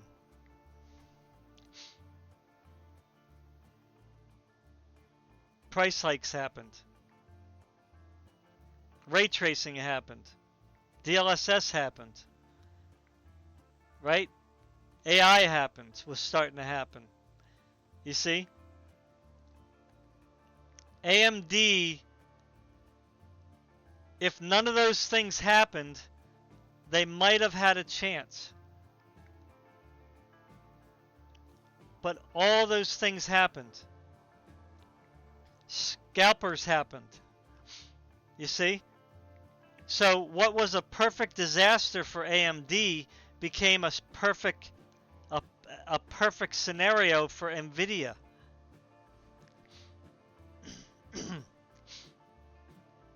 Right?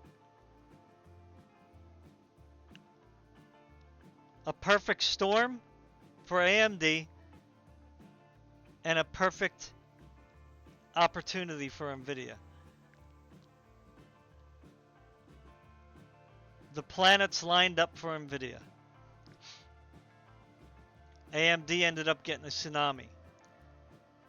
Right? It totally took all the wind out of their sails is what I'm saying. I'm not saying that they had crappy stuff or they didn't sell anything. I'm just saying it just took that wind out of their sail.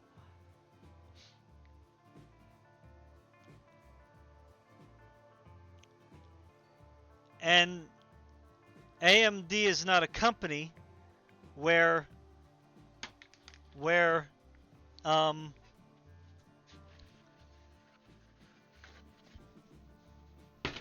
they can afford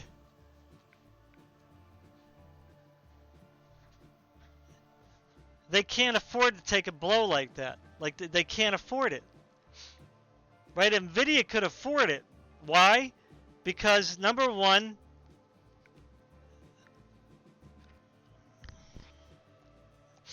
during the 700 series GPUs,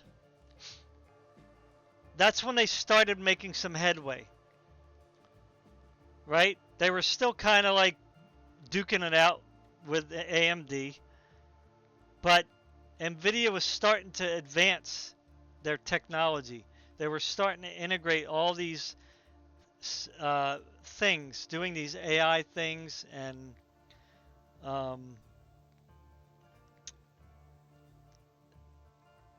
experimenting behind the scenes with the tensor core, the tensor core type stuff, and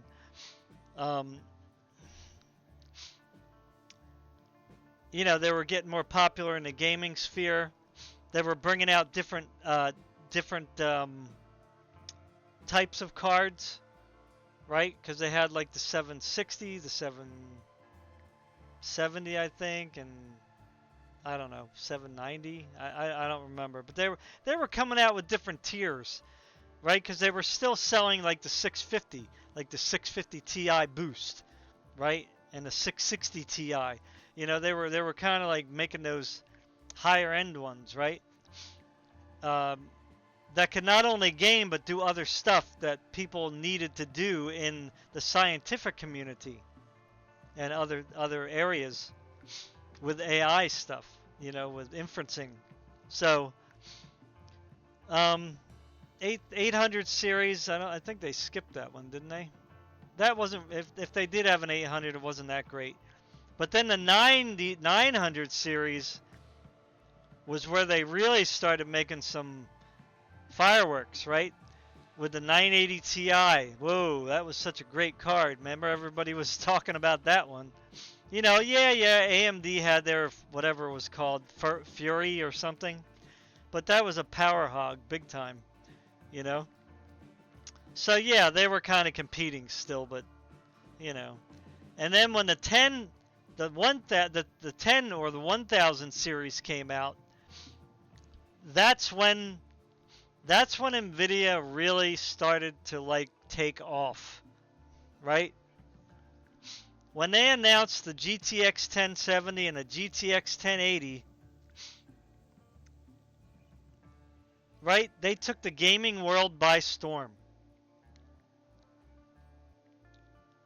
Because AMD really didn't have anything. Right? They had the RX 580 and the RX 480. Right? They came out later with the 56 and the 64, right? The Radeon 56 and the Radeon 64 or whatever they called them, I forget. But again, they were power hungry, and they didn't perform as well, especially when Nvidia brought out the 1070 Ti and the 1080 Ti Monster. Right? It just like crushed AMD. Right? It was only the AMD fanboys that were like raving about the 56 and the 64 HBM memory and DDD. Oh, look at the bus bandwidth. 1,000. I think it was 1,000 gigabits per second or something like that. Who cares? Nobody cared because it didn't affect gaming. It didn't really help gaming. Right? They had something like that previously, and it didn't really do anything for gaming.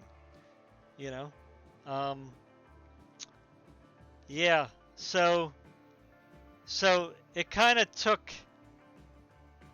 Oh, and then the crypto craze happened in 2016, 17, 2015, 16, 17, and Nvidia was just selling graphics cards like crazy. You know what I mean? Everybody was just buying them up, right? Because they just did fantastic, I guess people were buying up the AMD ones too, but they probably didn't have as much stock as Nvidia. And again, they were power hungry, so they probably would prefer the Nvidia cards. But don't quote me on that because I don't know. But I just know they were selling the 1000 series was selling like hotcakes.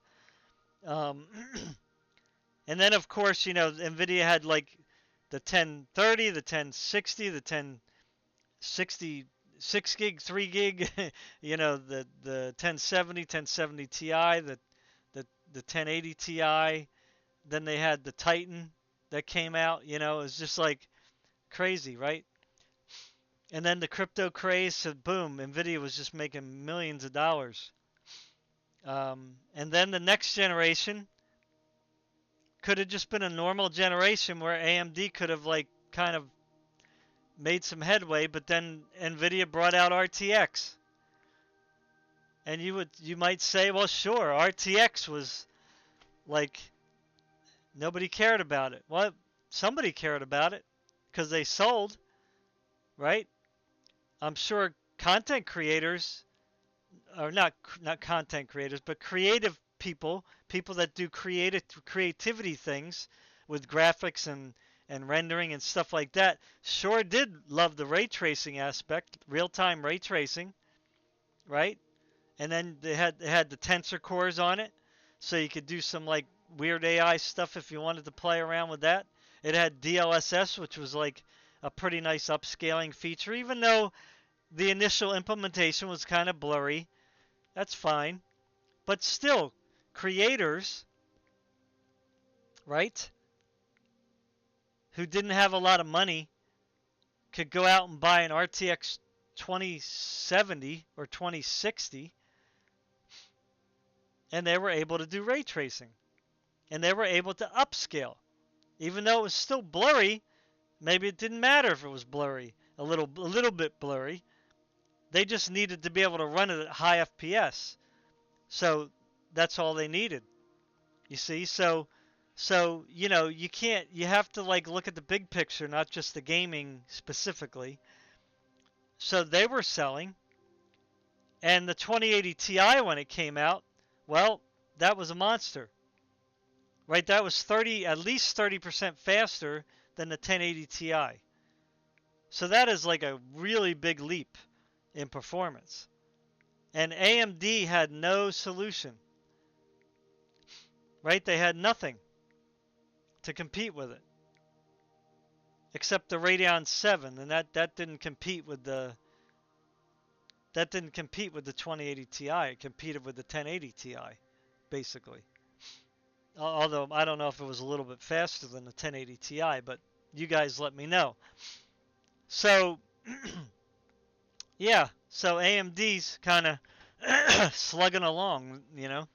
Now with the 5000 series, the RX 5700, right, and the 5700 XT, Nvidia kind of priced those lower than the 1070, I think. Or no, the 2070. Let me see how much they were.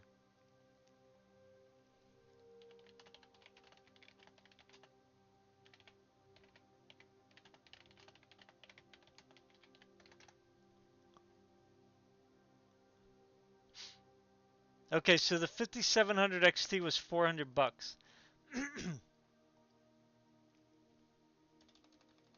So how much was the 2070? Okay, there you go. So the 2070 released at 500, the 5700 XT released at 400. But now we have to go which one's faster?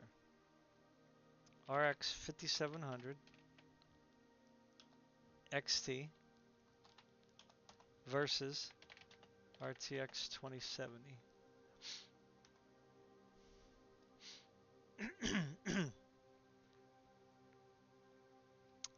Okay, so the 2070 was, 6% faster, so we'll call it a tie.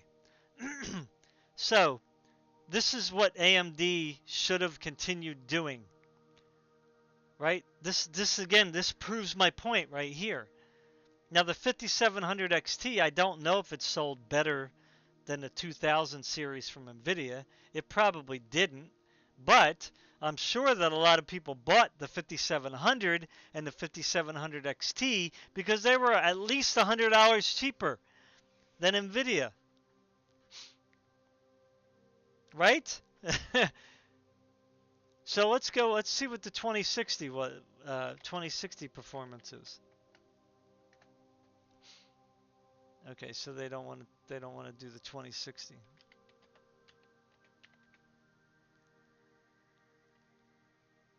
Okay. Right. So the 2060 was 10% slower than the RX 5700, right? So how much was that when it first came out?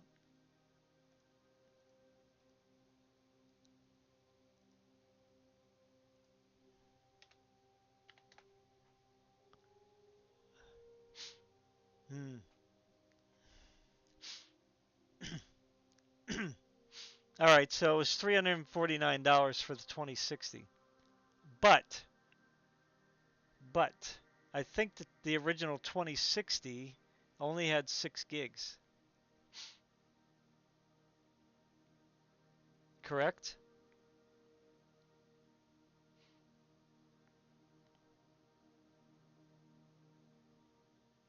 Yes, it only had 6 gigs.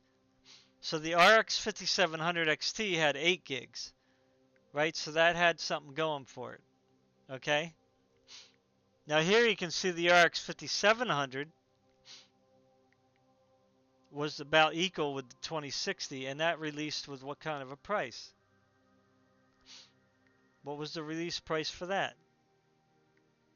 Okay, so they priced that one at the same price as the 2060, so that was probably a bad idea, but um, it's a little faster, I think. Yeah, it's 4% faster for the same price, and it has more RAM, right? It has 8 gigs. Yeah, it has 8 gigs. And it was 256-bit, whereas I think the 2060 was 192-bit. So the only thing the 2060 had going for it was the DLSS and the ray tracing and the tensor cores, right? So, which is again valuable to some people. So that's why they were able to kind of get away with the higher price, because it had, it costs more to manufacture. So they're not going to sit there and throw away the money they invested.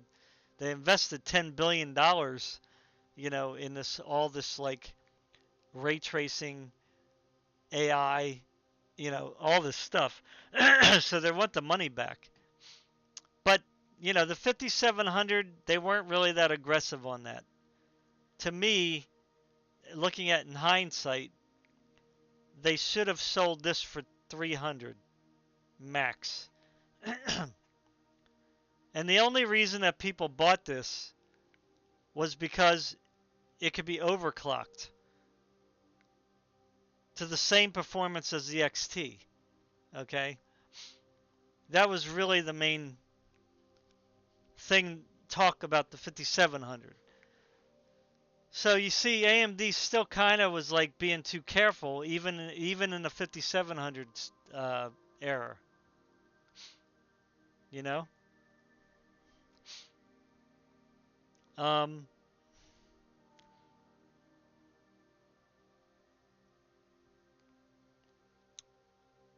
yeah. So they have to. They just have to. They got to put all the fear aside, because they blew it during the 6000 series. They should have just kept the RX 6000 series Radeon GPUs. They should have kept heavily undercutting Nvidia, right? By at least, well, it just depends on what Nvidia. You can't go necessarily by what Nvidia is selling their cards for. You know what I'm saying? Like, I was gonna say at least $100, but no, more if you have to. You know, um, even though the RTX 4080 was selling for $1,200, that doesn't mean that the 7800 XTX is a great price at $200 less. Just because it performs nearly the same or even the same, right? Because again, it's not really apples to apples. It's Nvidia still has those features that people want. Whether some people don't like them or not, that's irrelevant. There's a lot of people that like the features. Okay? It doesn't matter what the naysayers say. So, in the 6000 series, they sold the 6900 XT for $1,000, right? So, what was the retail price of the 6900 XT at release? So I probably could have I could just go here. I forgot. Let's go here. Let's look for the 6900 XT. Here we go.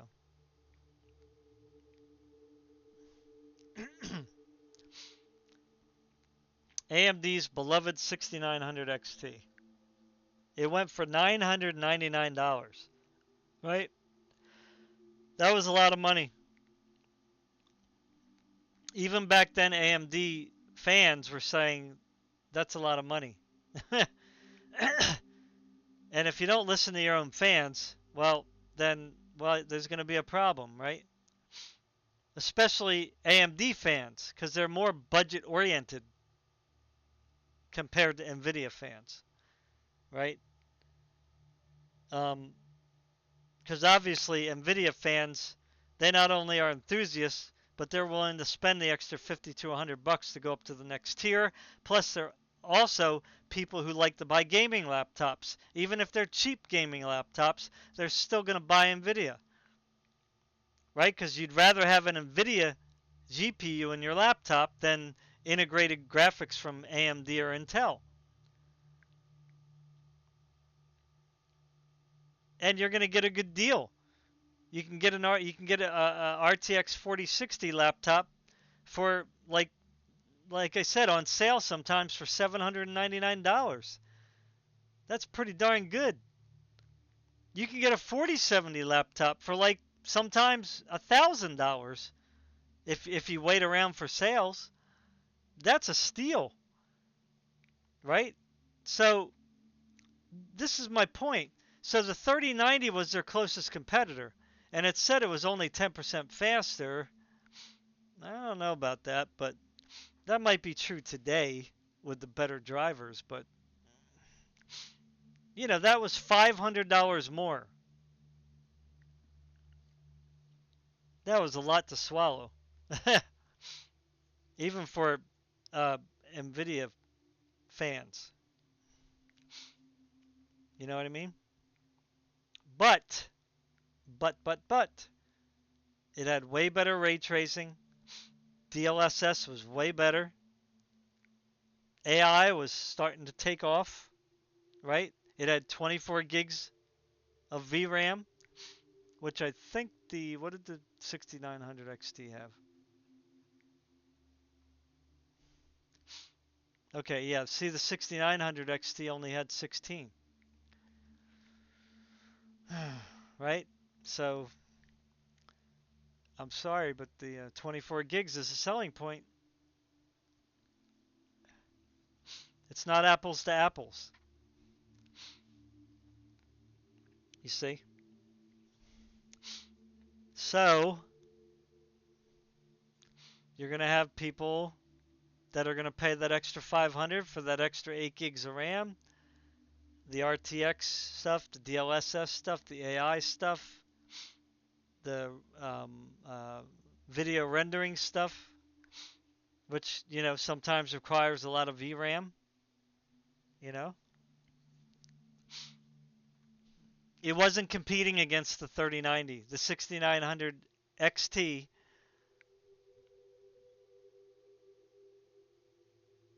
was not apples to apples comparison.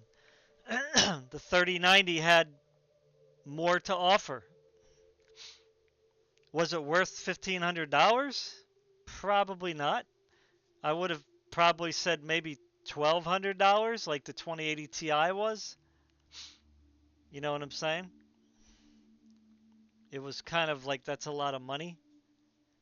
But if the 3090 was $1,200, then the 6900 XT would not have had a chance.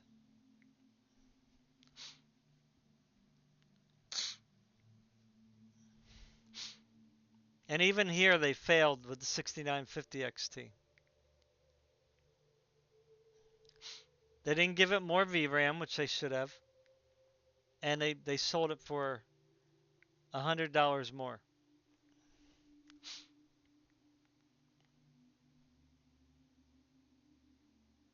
That's just not going to appeal to anyone, not even your own customers.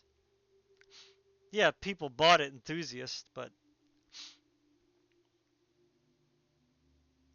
you're just going to like piss off all the people that buy your lower end stuff. Like they should have sold this. I'm sorry everything's so small. They should have sold this for 1,000 They should have made the 6950 XT for 1,000 and said, look, we're giving you something, same price, better performance. Right? So now it was like barely just matching the 3090. You know what I mean? And they should have dropped the price of the 6900 XT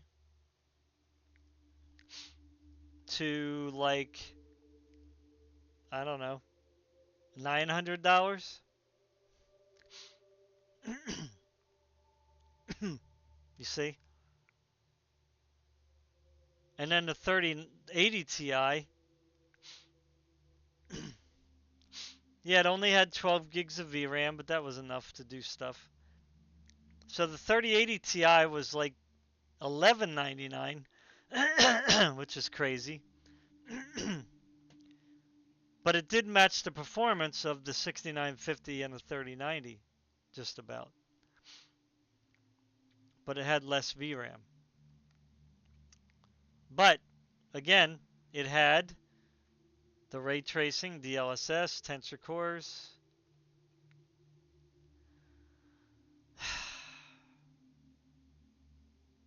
That's why the 6950 would have been better at 1000.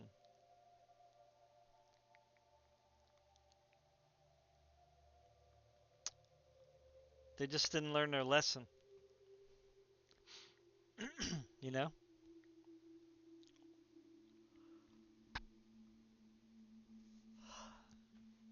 They didn't learn their lesson. So unless AMD undercuts Nvidia all through their mid-tier GPUs, and they might even need to do it at the lower end. I don't know, but they probably could manage the lower end, like I was explaining earlier. I'm not going to go into that again.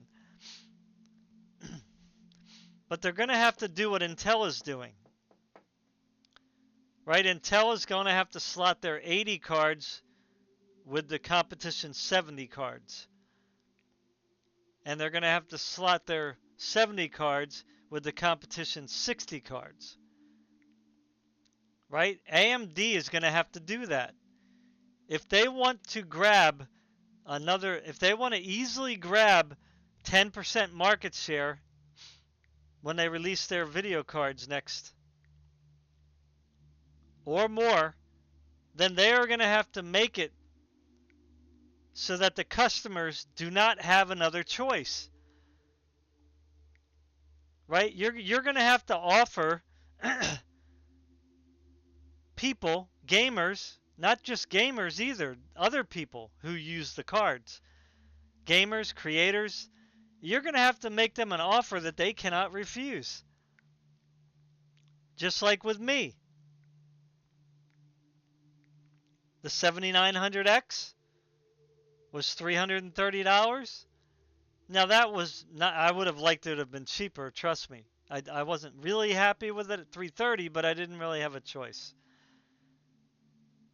So I bought it. I didn't buy an older Intel, high-end or anything. I could have bought like an old high-end Intel, or like an old high-end AMD dirt cheap, really. Um, Easily. But yeah, so I mean that's why I got the 7900X. It had 12 cores. It was $330, and I figured, well, that's reasonable. Isn't the best price I would have wanted, but it's definitely at least made my purchasing decision better. I don't feel guilty or feel bad that I bought it per se. It's just that I'm stuck with my 13700K and don't know what to do with it yet. So, I don't know. I'm going to end it now because this was really long. I know. 4 hours. Wow, that's crazy. So, if anybody watches this, let me know your thoughts. Let me know what you think. let me know if you think I'm totally crazy. Let me know if you think my logic was good. I'm doing all this on the fly, so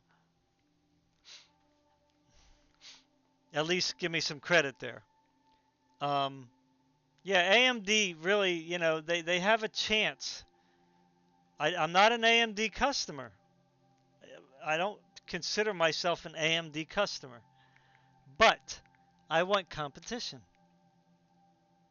just like everyone else, you know. And I don't want to see Intel fall though at the same time, right?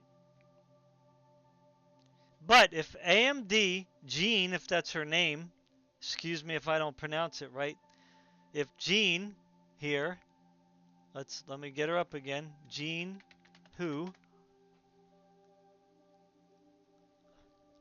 right?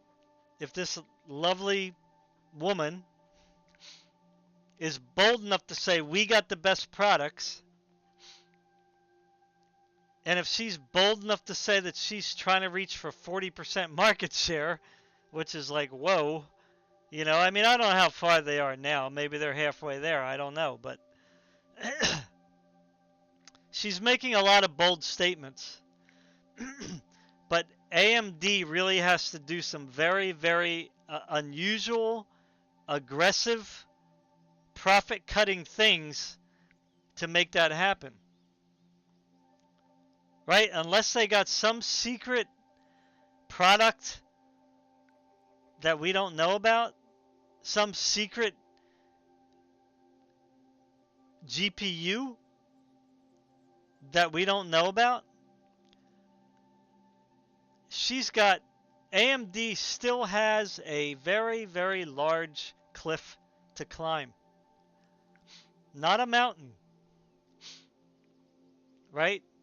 Because even though they do well with EPYC server processors now, and they're making a lot of money there,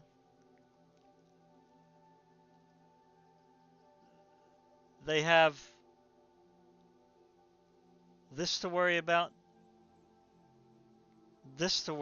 which they are lagging behind, like still, forever.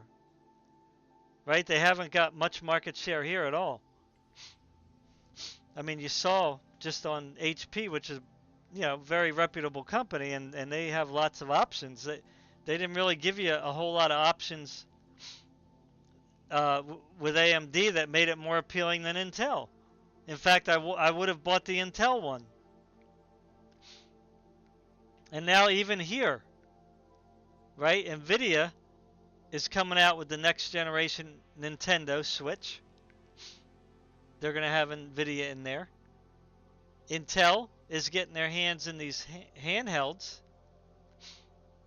And if Intel adopts Linux at any point, like their own Linux OS to put in the handhelds, then that's going to take market share from AMD.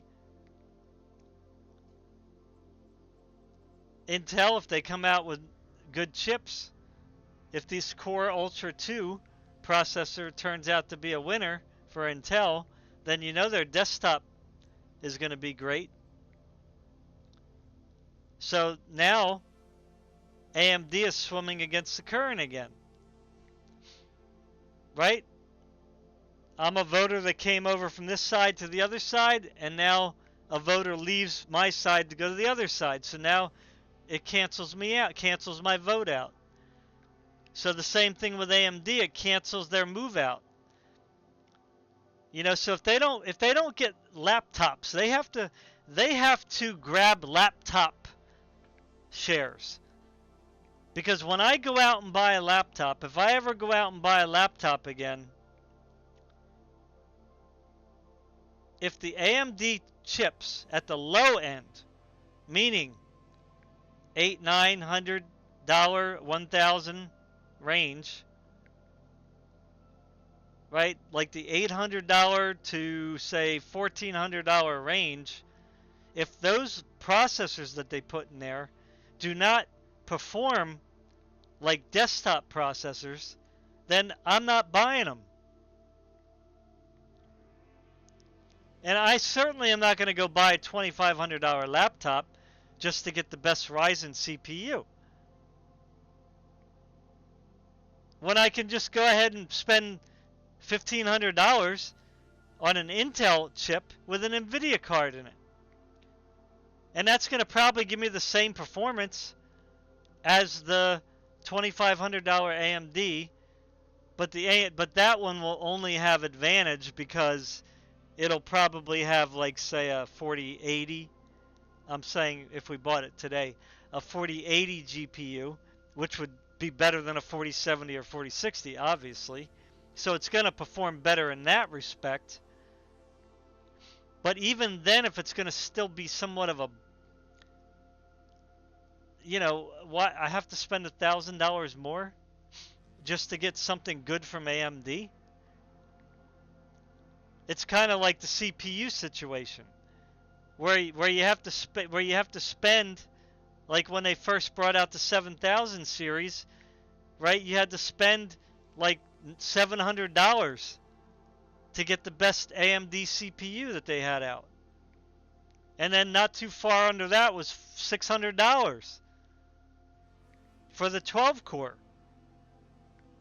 It's like, what? Like, what are you thinking, AMD? Like, huh? Right? So everybody went out and bought a 12600K. You know what I'm saying? Everybody went out and bought a 12600K. And guess what? They had the same gaming performance. Practically. So Intel won.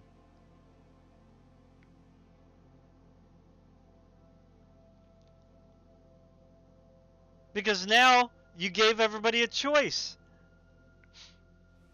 AMD, stop giving people a choice.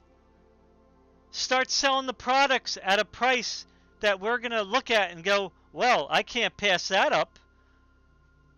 Right? Like the 5700 XT. Even though I still bought Nvidia because I like the RTX stuff. Right? Nvidia still had an edge up. But people went out and bought a 5700 XT because they figured, well, I don't really, ray tracing, DLSS, I don't really know anything about that. I don't care about that. I care about that $100 that I'm saving to get nearly the same performance. See, that was a deal. That was like one of those moments where it's like, oh, Jesus, man, $100. That's quite different than just saving 20 or 50. And I think back then too they were giving away free games. So you not only saved $100, but you might have got one or two games for free. Right? You can't beat that. And the embedded stuff here, I don't know about that. I think they don't really have... They're not really going to take off with that stuff because Intel does that stuff, Nvidia does that stuff, so everybody does that stuff. So this is just kind of like, I guess stuff that everybody does. But right here, this is it, right here. These two middle categories right here. You can't really do much about the console. They're probably, already selling that cheap, so. But handhelds, they're starting to become something. People are really getting interested in them. I tell you, when I get some money, I'm gonna get one. I'm probably gonna wait for the Claw 2 though, and try out the Intel one, and see how that is. Right? See, like I'm enthusiastic. I love Steam. Steam's my favorite platform, and the Steam Deck was great. I even pre-ordered one. But I ended up canceling it because, there was some financial issues going on in my life. And I was like, well, I don't really need this right now. So I canceled my pre-order. Because it was kind of expensive at the time. It was a good price for what it was. But I think it's a better deal now with the OLED screen. But you see, it's like that. It came down to money, right? It came down to money. It always comes down to money. I didn't buy the Steam Deck with the AMD chip in it because I just was like, well, I really should put this money to better use. So that's what I did and did not buy the Steam Deck. So now here I am, excited again for handhelds. And guess what? I'm looking at the Claw 2, not the Steam Deck, not the Asus one, right? Not the other one, whatever that is. I think Lenovo has one or something. I'm looking at that new Intel chip because that's what's exciting, right? Because I want to see what Intel is bringing out, right? Now you might say, oh, that's because you're a fanboy. Well, no, I'm an enthusiast. I'm like a poor enthusiast, right? When I can buy something like high end, if everything comes together just right, I'm going to get it. Yeah, I'm going to grab it. So, you know, I'm not saying the AMD stuff is crap. It certainly isn't. But that Claw 2 is what I got my eyes on because I want to see what Intel can do with it. So if I have the money, when that comes out, I'm buying that. Right? So AMD already lost me as a customer with the handheld because that's just more exciting to me. Like the Steam Deck is fine, it's good, but it's old. It's not as exciting anymore.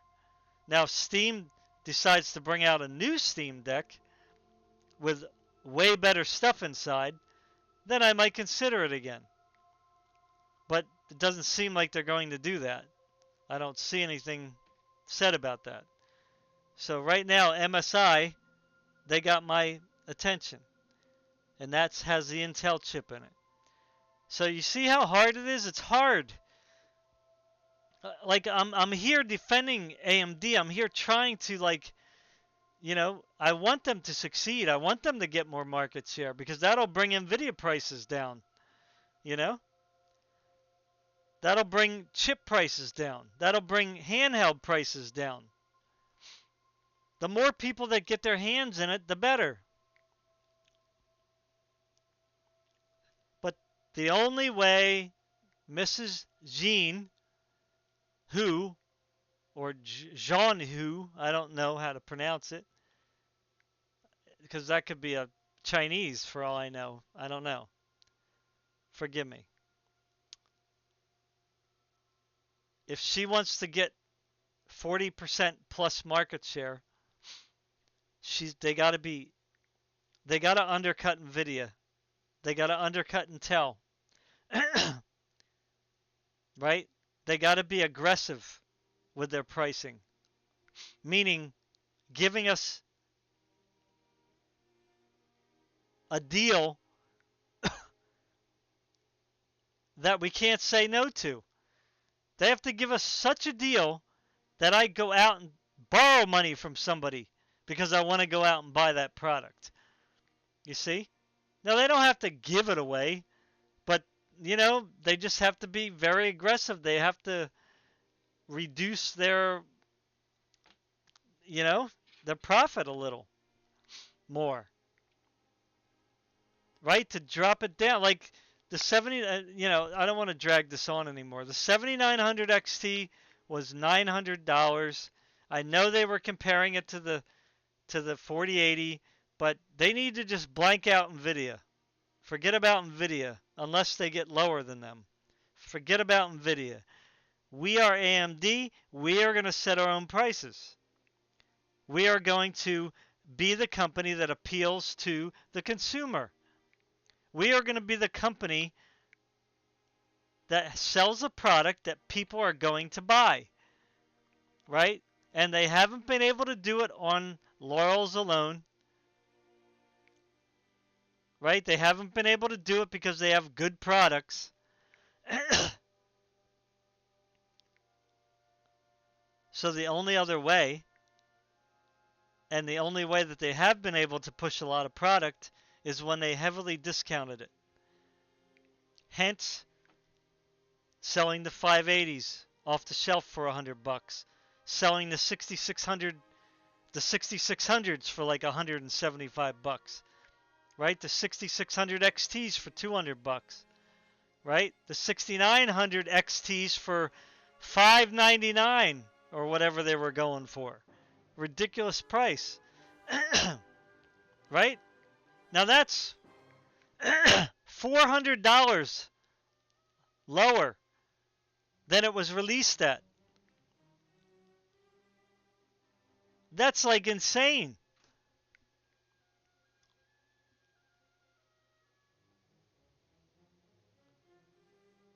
I mean, that would be like Nvidia, I don't know. That would be like Nvidia selling the 4090. Let's just say they were continuing to manufacture the 4090 even after they bring out the 5000 series Blackwell, if that's what it's going to be, 5000. That would be like them selling the 4090 for like $1,200. Like they said they want to keep making it for maybe another year. There's going to be like overlap or, you know what I'm saying? That will never happen. Never, ever, ever will that ever happen. A 4090 will never go for $1,200 unless it was used. And even then, it probably won't ever sell for $1,200 because it's that good. Right? It's just that card will never get old as long as it works. Right? You can do everything with it. You can do 4K rendering, 8K rendering, and not big file 8K, but, AI stuff, even though that's 24 is kind of probably use more for AI, but you can do lower end AI stuff easily with it. Right? So it's not, you're going to be able to like frame it, play competitive games at 300 frames per second forever.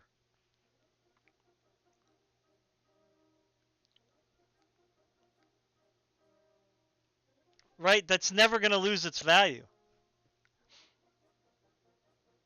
So this is what AMD is up against.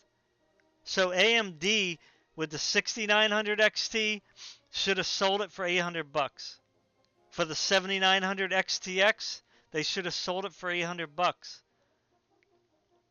And when they come out with the, well, I don't even know if they're coming out with 89 XTX.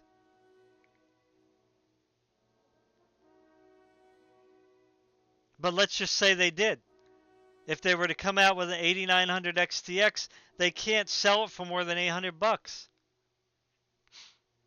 If they want to guarantee themselves massive increase in market share. And I understand they said they don't want to compete on that level. But even at the mid-range,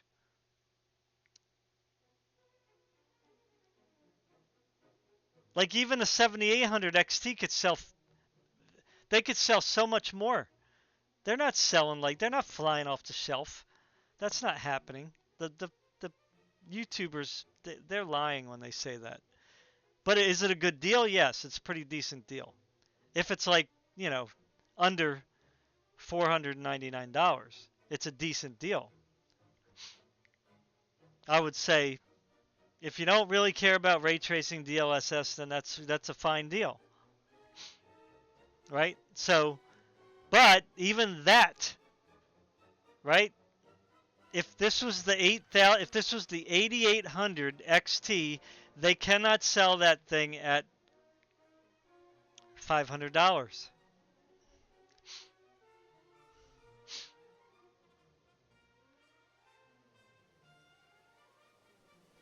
Unless it is like extraordinarily much faster than the 7800 XT. Right? So if like say if the 8800 XT performs like the I don't know, 7900 XTX. Let's just say it does. That might be kind of ridiculous.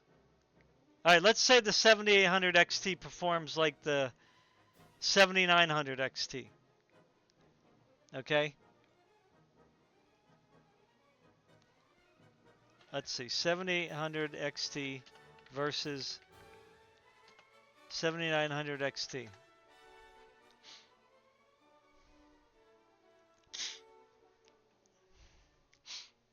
Uh, 22%, that's it.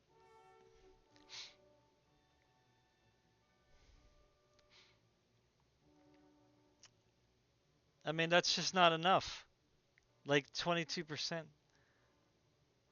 I mean, this right here is telling, like, if they're selling the 7800 XT for $500 and they're selling this for $400 more. Well, that was the release price. Okay. You can get it cheaper now, but let's just say, for the sake of argument. See, this is the problem, right? You're selling the next card up for nearly 50% more cost. Like what? AMD like, huh? With only 22% more performance.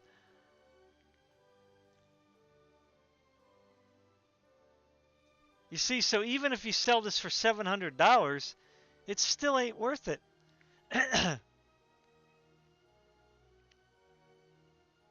It's not worth it. Like it has to be like the 7900 XTX has to be like $600 max. Like at release. This is what I'm trying to say. The 7900 XTX should have been sold for $700 or $800. But even then, if you look at the release price of the 7800 XT, people are still going to be like, right?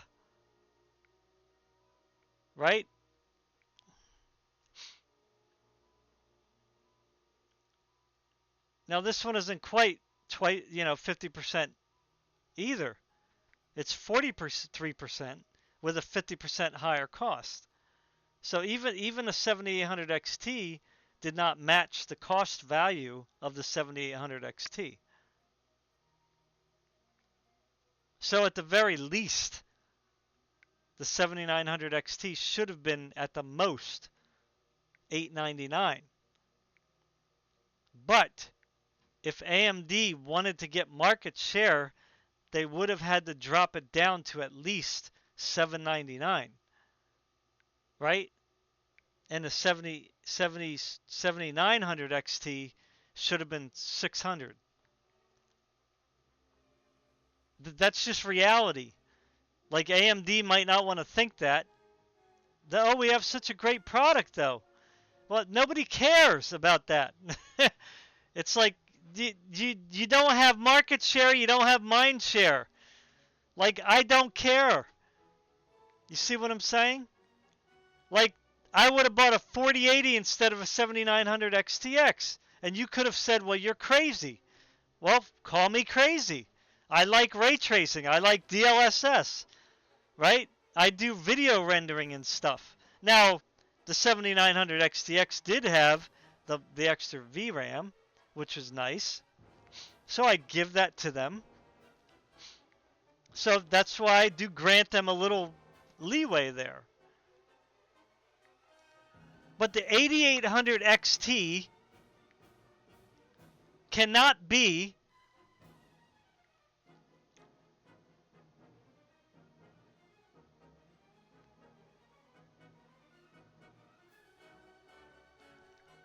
set up like the next generation AMD GPUs cannot be priced like these were, right?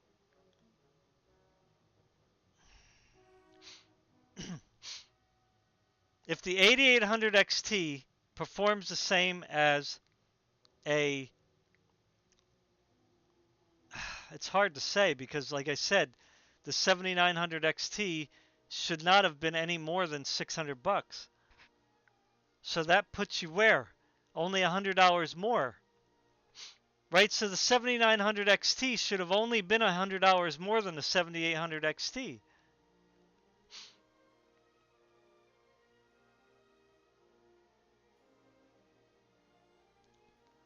In my opinion.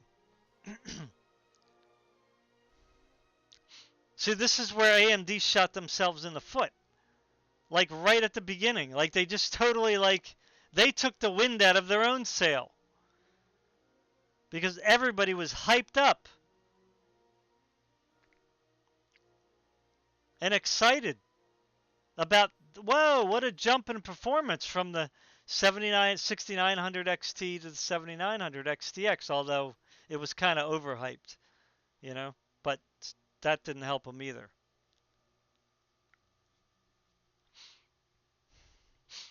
So it's really hard for me to say. Like, I would have to say that AMD's next generation GPUs,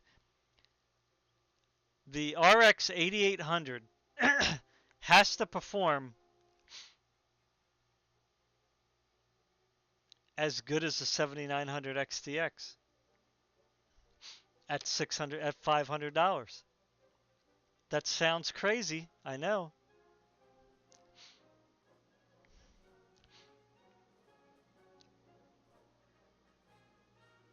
It has to.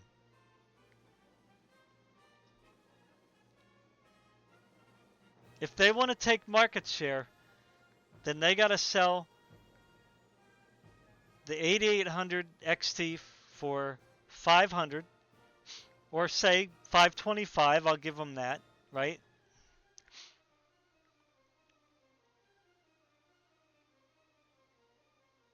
The 7700 XT has to be, I don't know, I would say 350. The 8700 XT has to be 350. And the 8600 XT has to be 250. And the 8600 has to be 200. No more than 200. I would say 150. Right? I know it sounds crazy, but this is just what AMD has to do. You know, I'm sorry I'm making this video about AMD. I wanted to look at everybody, but AMD has a big problem. You know, if they want to grab market share.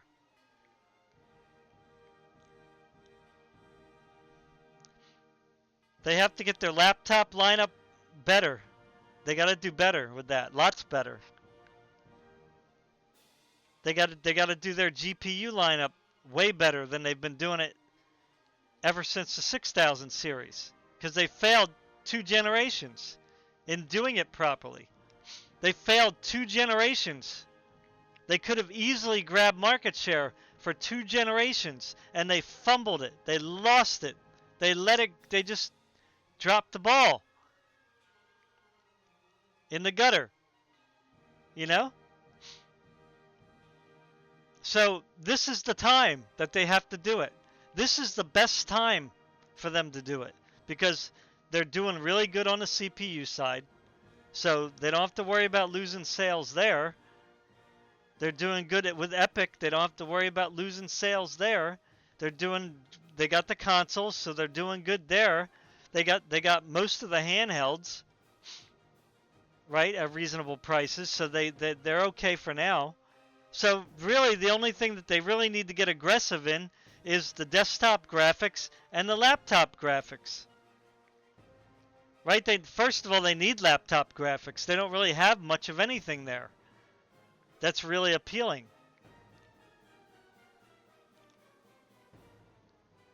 And the desktop graphics, well, they got to be aggressive. They got to undercut Nvidia, and they got to give us a deal that we can't refuse. They got to grab me, an Nvidia customer. Next time I'm ready to buy a graphics card, you need to give me the deal that I can't refuse.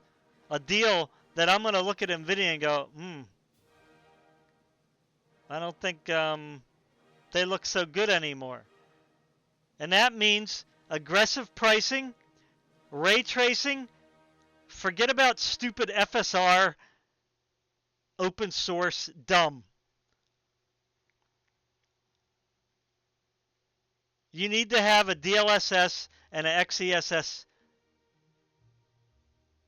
solution. I mean, you can still have FSR, but I don't like it. I'm never going to like it. I didn't like it before. I don't like it now. I don't see how it's going to get. It's never going to beat XESS or DLSS. Never, ever, ever will it. Hardware is always going to beat software for the most part, unless it's something where you have to have software, right? You know? hardware solutions are always better because they're the most efficient and they're the smartest. They do their job the best, right? Software, you're just kind of doing tricks. And you can only take tricks so far, right? Yeah, so I mean, so they're going to have ray tracing, a hardware upscaling solution, and the price.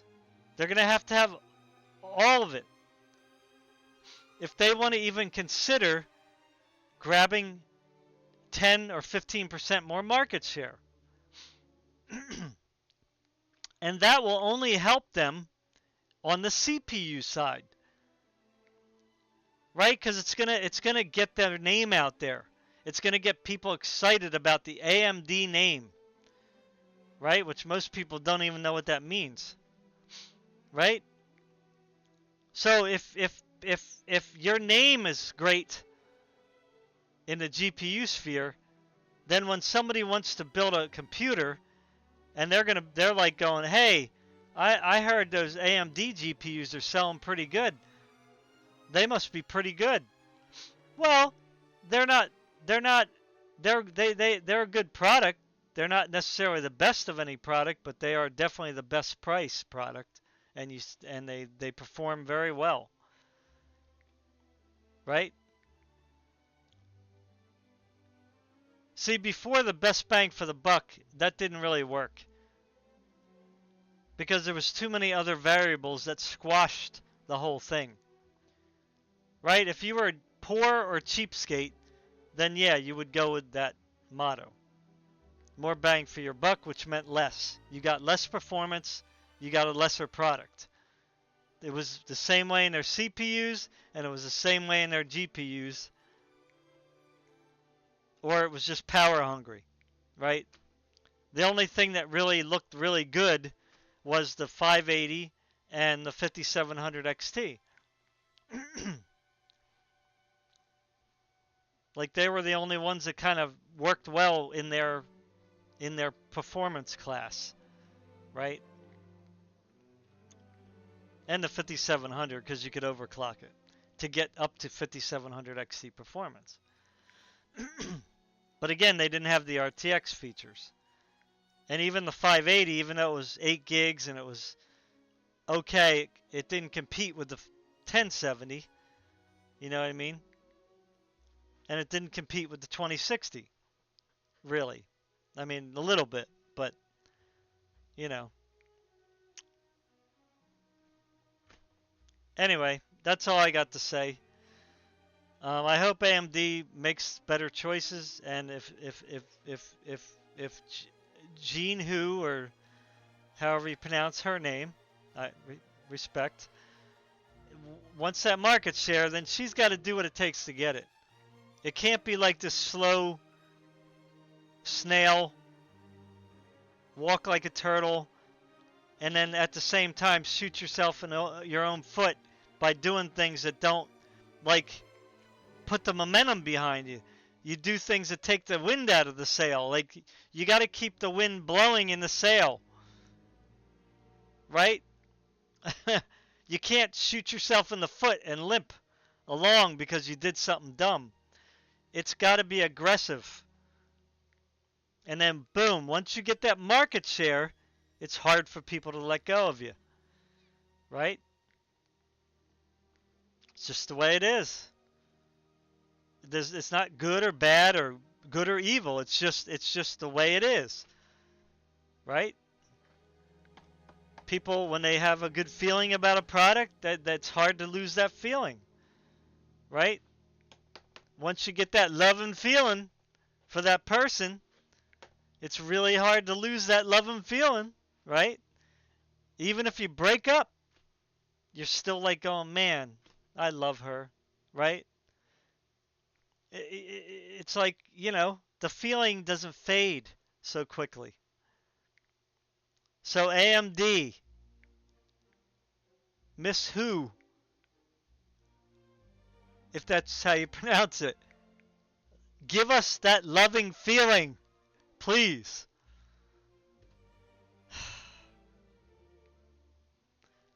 Everybody, you have a great time. a great day, a great life. Be safe, be wise, love life and live it. If you're going through some terrible times in life, it's not the end. Stay strong. Pray if you believe. God is there for you.